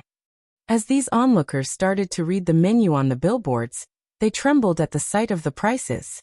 Their eyes widened in great shock. My God! This must be one wicked store. Chapter 55. Ghost is a 5. Hearing this, Michael didn't react at all but waited for Gaia to write the last part on the board. He lounged on the sofa and relaxed his body. The store was full of people, but no one dared to take a step forward and make an order, as everything was just so expensive. Oh, wait a moment, look over there! A man suddenly yelled, pointing to the shop sign after Gaia finished writing. Holy moly, 80% pure pills. Oh my God, are the pills and potions made by Alchemy King Gabriel? If this is true, then the price is actually very reasonable. This cannot be true. Just think, Lord Keswick didn't have any shops anywhere. Yes, you are right. If this store is his, he would have come here. Besides, the prices were really high, so no one was willing to try anything. But the written introductions were really alluring, especially for cultivators who were now experiencing a bottleneck in the development of their powers. They were desperate to ascend to a higher stage in a short time. That was why the price of the Arch Energy boosters made by Gabriel had gone up to 15,000 gold coins in the auction. Now one just needed to spend 10,000 coins, and they could possibly enjoy the same effect as the difference between Gabriel's pill and here, only 4%. Excuse me, miss, what if I fail to get into a higher stage after I take your Arch Energy booster? Asked a middle-aged man, who was at level 2 of the body refining stage. He is the master of the Vincent family, a very influential family in Sarton. I never thought that he would come here alone. It is said that he has been in a bottleneck for 20 years. I think he might never enter the next stage in this life without a powerful pill or portion. I guess he would like to take this opportunity. Anyway, he should tell us what he will do if the pill does not work. All of a sudden, everyone stared at Gaia as she scanned the man from top to bottom. After a few seconds, she agreed with the man. If this man took an Arch Energy booster purer than 80%, he would break the bottleneck and break through to the next stage. Ghost, she turned around and nodded at Michael. He slowly sat straight on the sofa. According to your current state, if you take the 80% pure Arch Energy booster, I'll guarantee you that you'll break through to the next level. If not, I will pay you back with 10 times the pill's value. Not only that, but we also give 10 times the coins you spent if the products were not 80% pure. Seeing this, people at present took a deep breath. He did not only give a guarantee but also said he would compensate him with 10 times the product's original value? Really? He would pay 100,000 gold coins? The master was a little hesitant. After all, 10,000 gold coins was not a small amount of money. He had to think carefully before making any move, but Michael's confident voice and guarantee somewhat reassured him to take the gamble. Right at this moment, many more onlookers came. Do not be tricked by him. He must be lying. Yes. No one would dare to ask for compensation from him if the pill does not have the effect he claims it does. You all know who he really is, you can do nothing about him. Hearing this, all people at present were in agreement. Yes, even if the pill was fake, no one would dare to ask for compensation from him. Especially after he beat the crap out of Jane's bodyguards. Bang! Gaia suddenly dashed towards the crowd with a cold. Ah! What are you doing? A few onlookers were dragged out and thrown onto the street by her while Michael sat still without stopping her because they were bad for his business. She then stepped on their chests so hard as bone-cracking noises came from their chest. The next minute, they all began to spit out blood and passed out. You bastards are really brazen. How dare you speak ill of our shop, the Majestic? Gaia sneered, and even though she was just a mortal, no one dared to raise a finger against her because of Michael.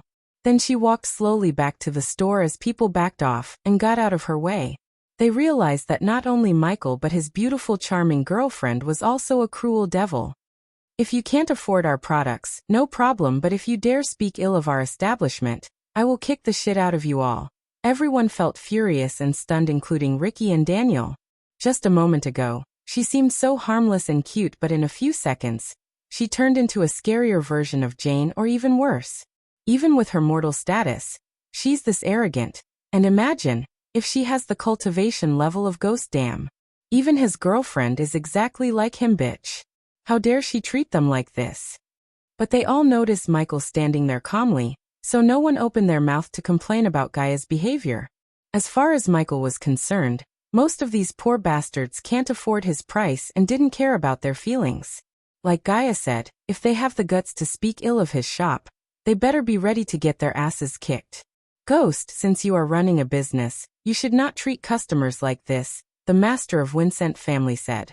In the Majestic, we put the customers first, but we also do not tolerate any kind of false claims against our products, Michael calmly said as the people at present were stunned. Put the customers first? Seriously? The master of the Vincent family also shook his head. Ghost, as a businessman, you should always be honest. You said that if the products are not 80% pure, you will compensate us with 10 times the product's original value. Do you really mean it? Everyone knew even the pills and potions made by Gabriel wouldn't be 84% pure at all times, but Michael said otherwise.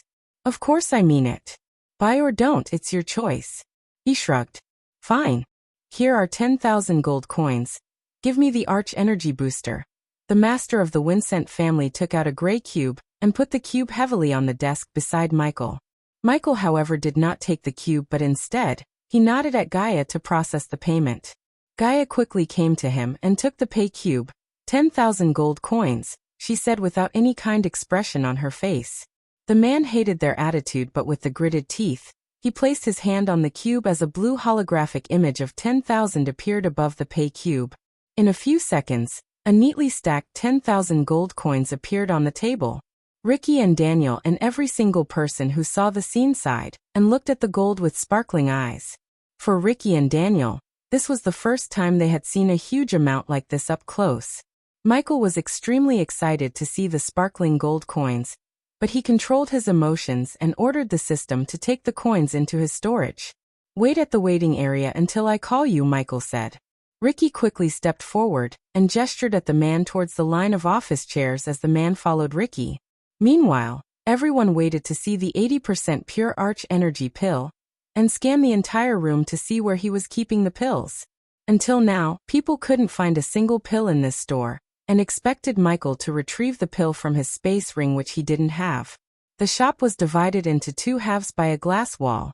One half was the waiting area where fancy office chairs lined up for customers, and a large comfy executive chair and table for Gaia. The other half behind the glass door was Michael's domain. Since this store was a temporary place, he only placed a large sofa and nothing else. Oh, I like this chair. While everyone's gaze was at Michael, Gaia sat on her executive chair and rotated the chair playfully. Whoosh! On the other side of the glass, Michael flipped his left hand, exposing his palm and revealing a bright red flame, hovering on it. What is he doing? Is he going to concoct the pills? Idiot, look, there's no furnace. Then what the heck is he doing with the fire? As they were looking at him confused, he tossed all the ingredient right into the flame. What? What is he doing? Oh my god. Is he really an alchemist? What the fuck? I'm not an alchemist, but I know enough not to throw all the ingredients directly into the flame. Everyone was stupefied by the turn of events, as no one thought that he's an alchemist or he would try to concoct the pill himself. Their faces had looks of utter shock and disbelief. In that next second, however, their jaws almost hit the ground and eyes bulged out of the sockets. The pearls and beads of herbal essences emerged from the flames, but took no damage at all. Then the green beads merged into one round shiny pill that radiated arch energy and a sweet aroma. Holy fuck. Look at the pill, it looks perfectly pure and flawless. 80% pure. The crowd who were seeing this remained rooted to the ground in shock. Their hearts were trembling, unable to believe whatever they were witnessing. 5-star alchemist. Ghost is a 5-star alchemist. Several people among the crowd shouted as the entire shop became dead silent. Ding.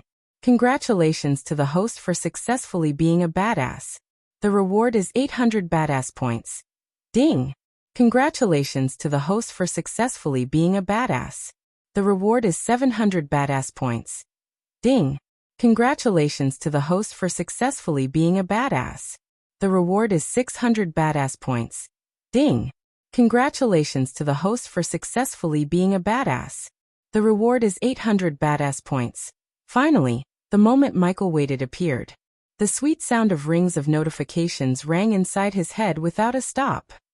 Chapter 56. He's not a genius, he's a frickin' monster. There are no words to describe this kind of talent. Many people were rolling their eyes, feeling dizzy and struggling just to not fall on the ground. They simply couldn't accept this. This was just too unbelievable.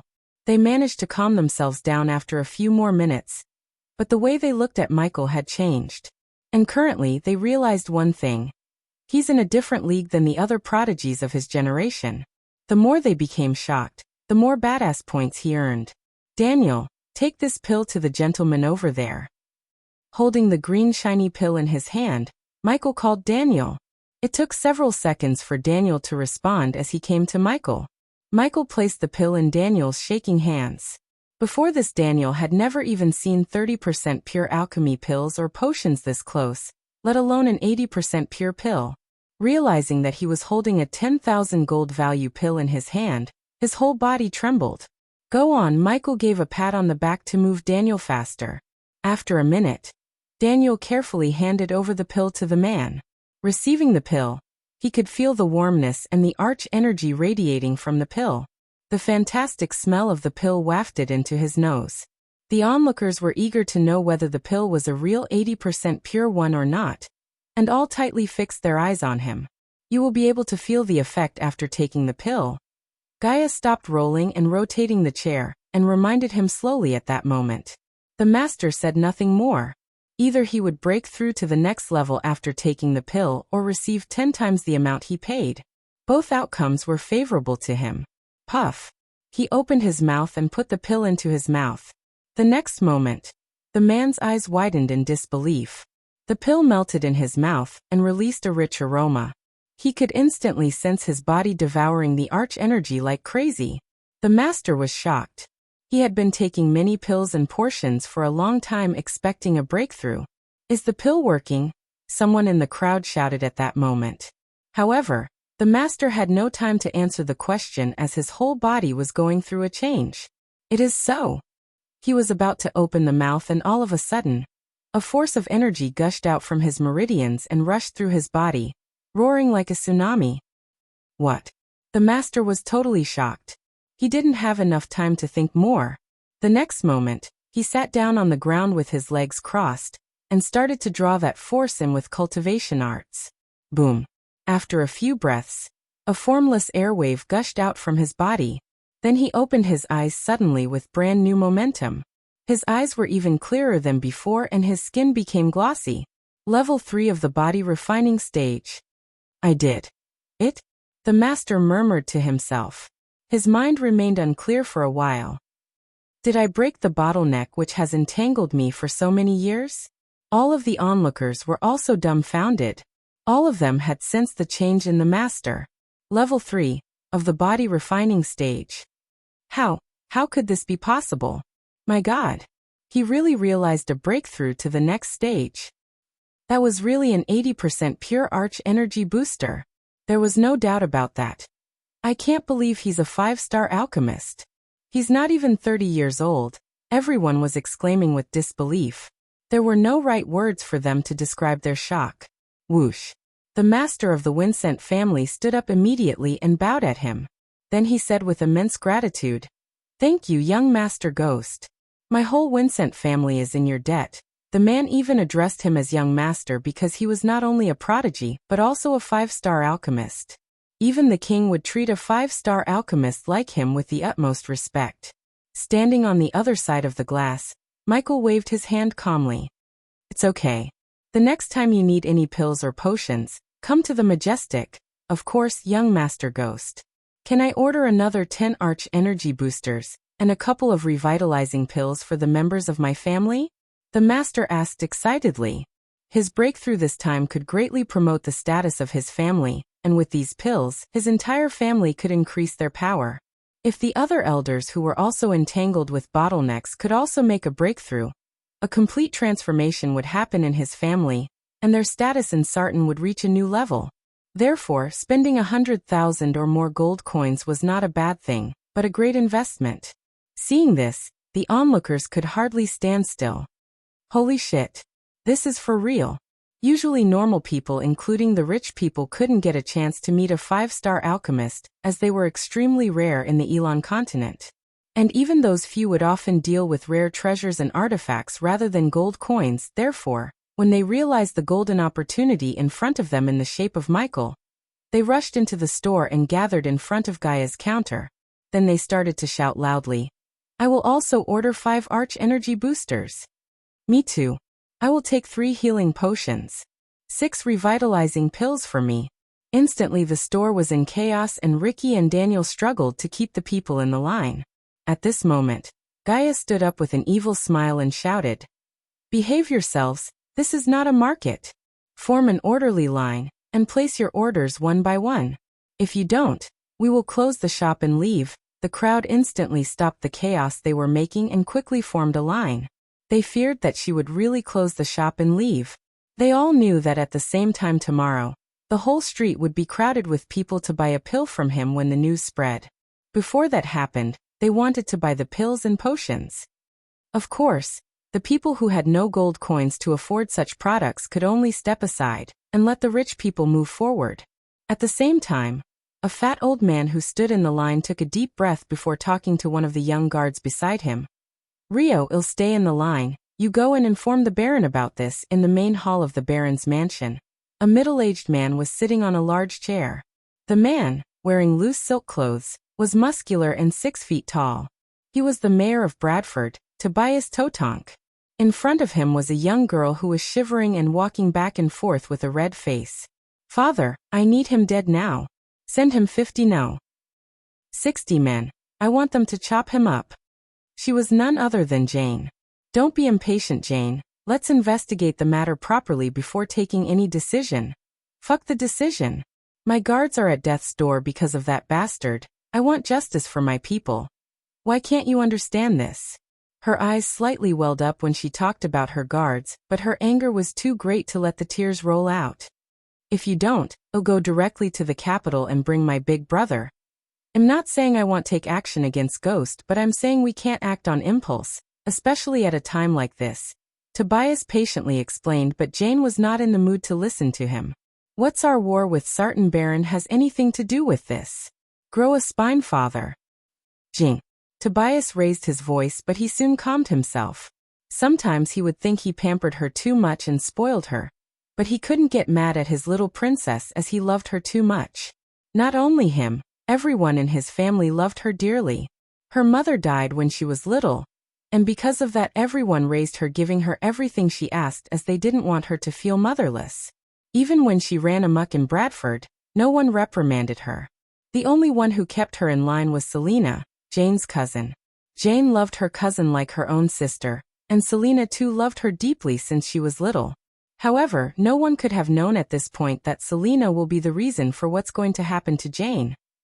Chapter 57. Suddenly a guard rushed into the main hall, his face filled with excitement, but when he noticed Jane, he cowered like a scared cat. The guard wouldn't have felt excited if he knew what happened to Jane's guards. He just reached Bradford with Minister Liam, the fat old man who was waiting in the Majestic. "What is it, Rio?" Looking at the guard, Tobias asked. "There's a 5-star alchemist in Bradford, Lord Totonk." "What?" Tobias immediately stood up like his chair was on fire. "Where is he? Is he coming here? Why did no one inform me? Who is he?" Tobias ignored Jane's temper tantrum and rapidly fired questions at Rio. "Father, Lord Totonk, he opened up a shop in Bradford. Minister Liam is there to order some pills and potions. Let's go meet him now." A 5-star alchemist was not a joke. If he could form a relationship with one, he could gain a massive advantage over Sartan Baron, and who knew? He could even avoid war altogether. "Do you know his name?" "Lord Totonk. The people called him Ghost." And just when Tobias was about to take another step, he received a huge blow in the form of Rio's answer. "What did you say?" Tobias felt like he was going to faint as he looked at Jane with the mixed emotions of anger and uncertainty. Of all the people in Bradford, she just messed with the one person who could have saved Bradford from going to war with Sartan. Thinking about this, he wasn't sure whether to blame himself for spoiling her too much or blame his bad luck. "I don't care if he's a 6-star alchemist, he must pay the price for his crimes." "Shut up." Tobias' anger exploded and his shout echoed through the main hall. Jane stumbled back a few steps as this was the first time she had seen her father angry at her.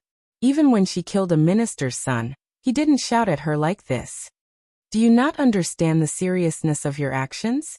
You mess with the 5-star alchemist.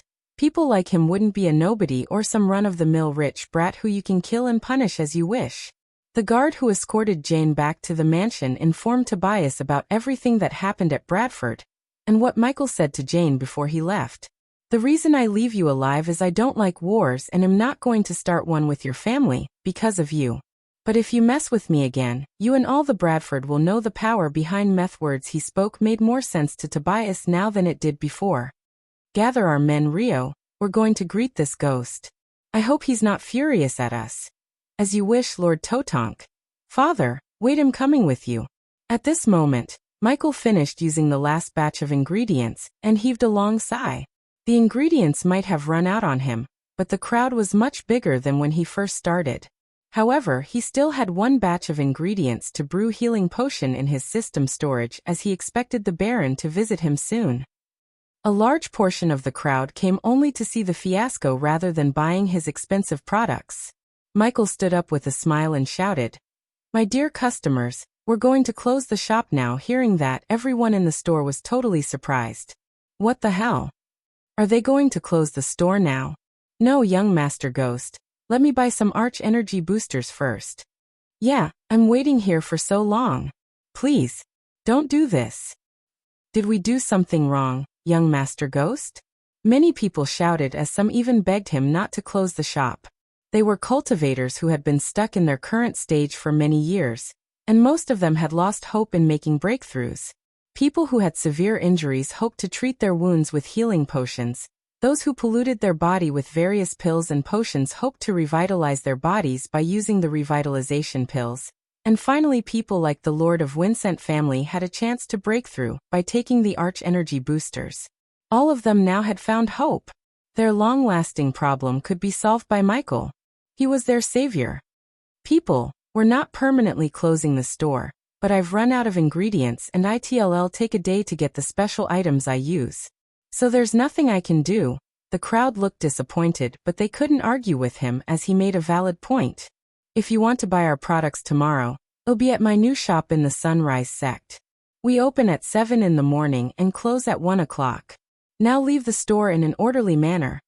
You heard the man. Gaia stood up from her executive chair and motioned the crowd towards the door as Daniel and Ricky stepped forward to deal with the reluctant crowd. If you dare do or say something, we won't do any business in Bradford again. This. All the onlookers were tongue-tied and wearing gloomy expressions. Expressions of regret appeared in the faces of many people. They harbored bitterness in their hearts as they cursed themselves for having hesitated and not coming here soon. Before such a great temptation of 80% alchemy potions and pills, none of them could wait to come back the next day. They all wanted to ask why he was moving the store from Bradford to Sunrise Sect, but having heard Gaia, they didn't dare to question Michael. Never mind. Let's go to the Sunrise Sect earlier tomorrow. The onlookers turned around and walked to the outside in a line. Don't forget to bring your pay cubes tomorrow. We are not charity. As they stepped out of the shop, Gaia shouted at them and chuckled happily. Not bad for a first day. At last Michael sighed in relief and smiled. Honestly speaking, Gaia contributed much to the successful first day. He was able to concoct and brew potions without worrying about the crowd only because of Gaia. The flood of people overwhelmed the two henchmen, but Gaia handled the situation pretty well by keeping the crowd in line and throwing the bad crowd out of the shop. In simple words, she was like a mix between cute manager and ruthless bouncer. You two go and have a break. Meet us here in 2 hours, Michael ordered Daniel and Ricky. Yes, Master Ghost. Their voices now full of energy and they looked extremely happy, like they hit the jackpot with this job. After Ricky and Daniel left the shop, both Michael and Gaia plunged into the sofa. Previously he gave the space ring he got from Heaven's Gate competition to Gaia, so she could store the gold coins inside rather than piling them in the shop before all the people. Tell me how much we earned? He rubbed his hands in excitement as Gaia flicked her wrist. A bright light emerged from the silver space ring in her hand and then, huge neatly stacked gold coins appeared in front of them. The The glistening of the gold coins lit the room with a golden color. He had seen a stack of money before, but this was the first time he saw a huge pile of gold coins this close. There are 359,000 gold coins. We sold 11 Arch Energy Boosters for 110,000 coins, 12 Revitalizing Pills for 132,000 and 9 Healing Potions for 117,000 coins. If we had more batches of ingredients, we could have milked the suckers dry. She let out a disappointed look. I do have one last batch of ingredients to brew healing potions. Good, I do expect the Baron to visit us, Gaia nodded. And what did you ask the people to come to the Sunrise sect? What's wrong with this place? No one would dare to touch us now, and we could even buy what we need from the Green Heaven. First of all, they would definitely raise their prices knowing what we are charging the people. Secondly, why should we go to the Green Heaven when we can grow our own herbs at the sect? We don't have to pay for the ingredients and we can promote the sect more by setting up the shop there. After hearing him, she took a couple of seconds to think about this and nodded. You are right, and I don't think that bitch Jane would let us run a business in her city after what you had done to her guards. So what are you gonna do about the ingredients for tomorrow? We cleaned the sect's herbal guardian clean, remember?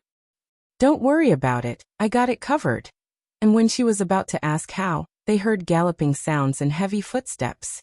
Michael looked outside through the dark curtain to see a group of soldiers dressed in metal plates and chainmail walking towards their shop. The Baron is here. That you're tuning in to the Li Mei Sword of Destiny YouTube channel. We're so grateful for your support, and don't forget to subscribe to join us on this incredible journey through captivating stories. Your generosity through donations truly makes a world of difference, as it's the primary source of revenue that allows me to expand and enhance this channel for you. Thank you from the bottom of my heart for being a part of this adventure.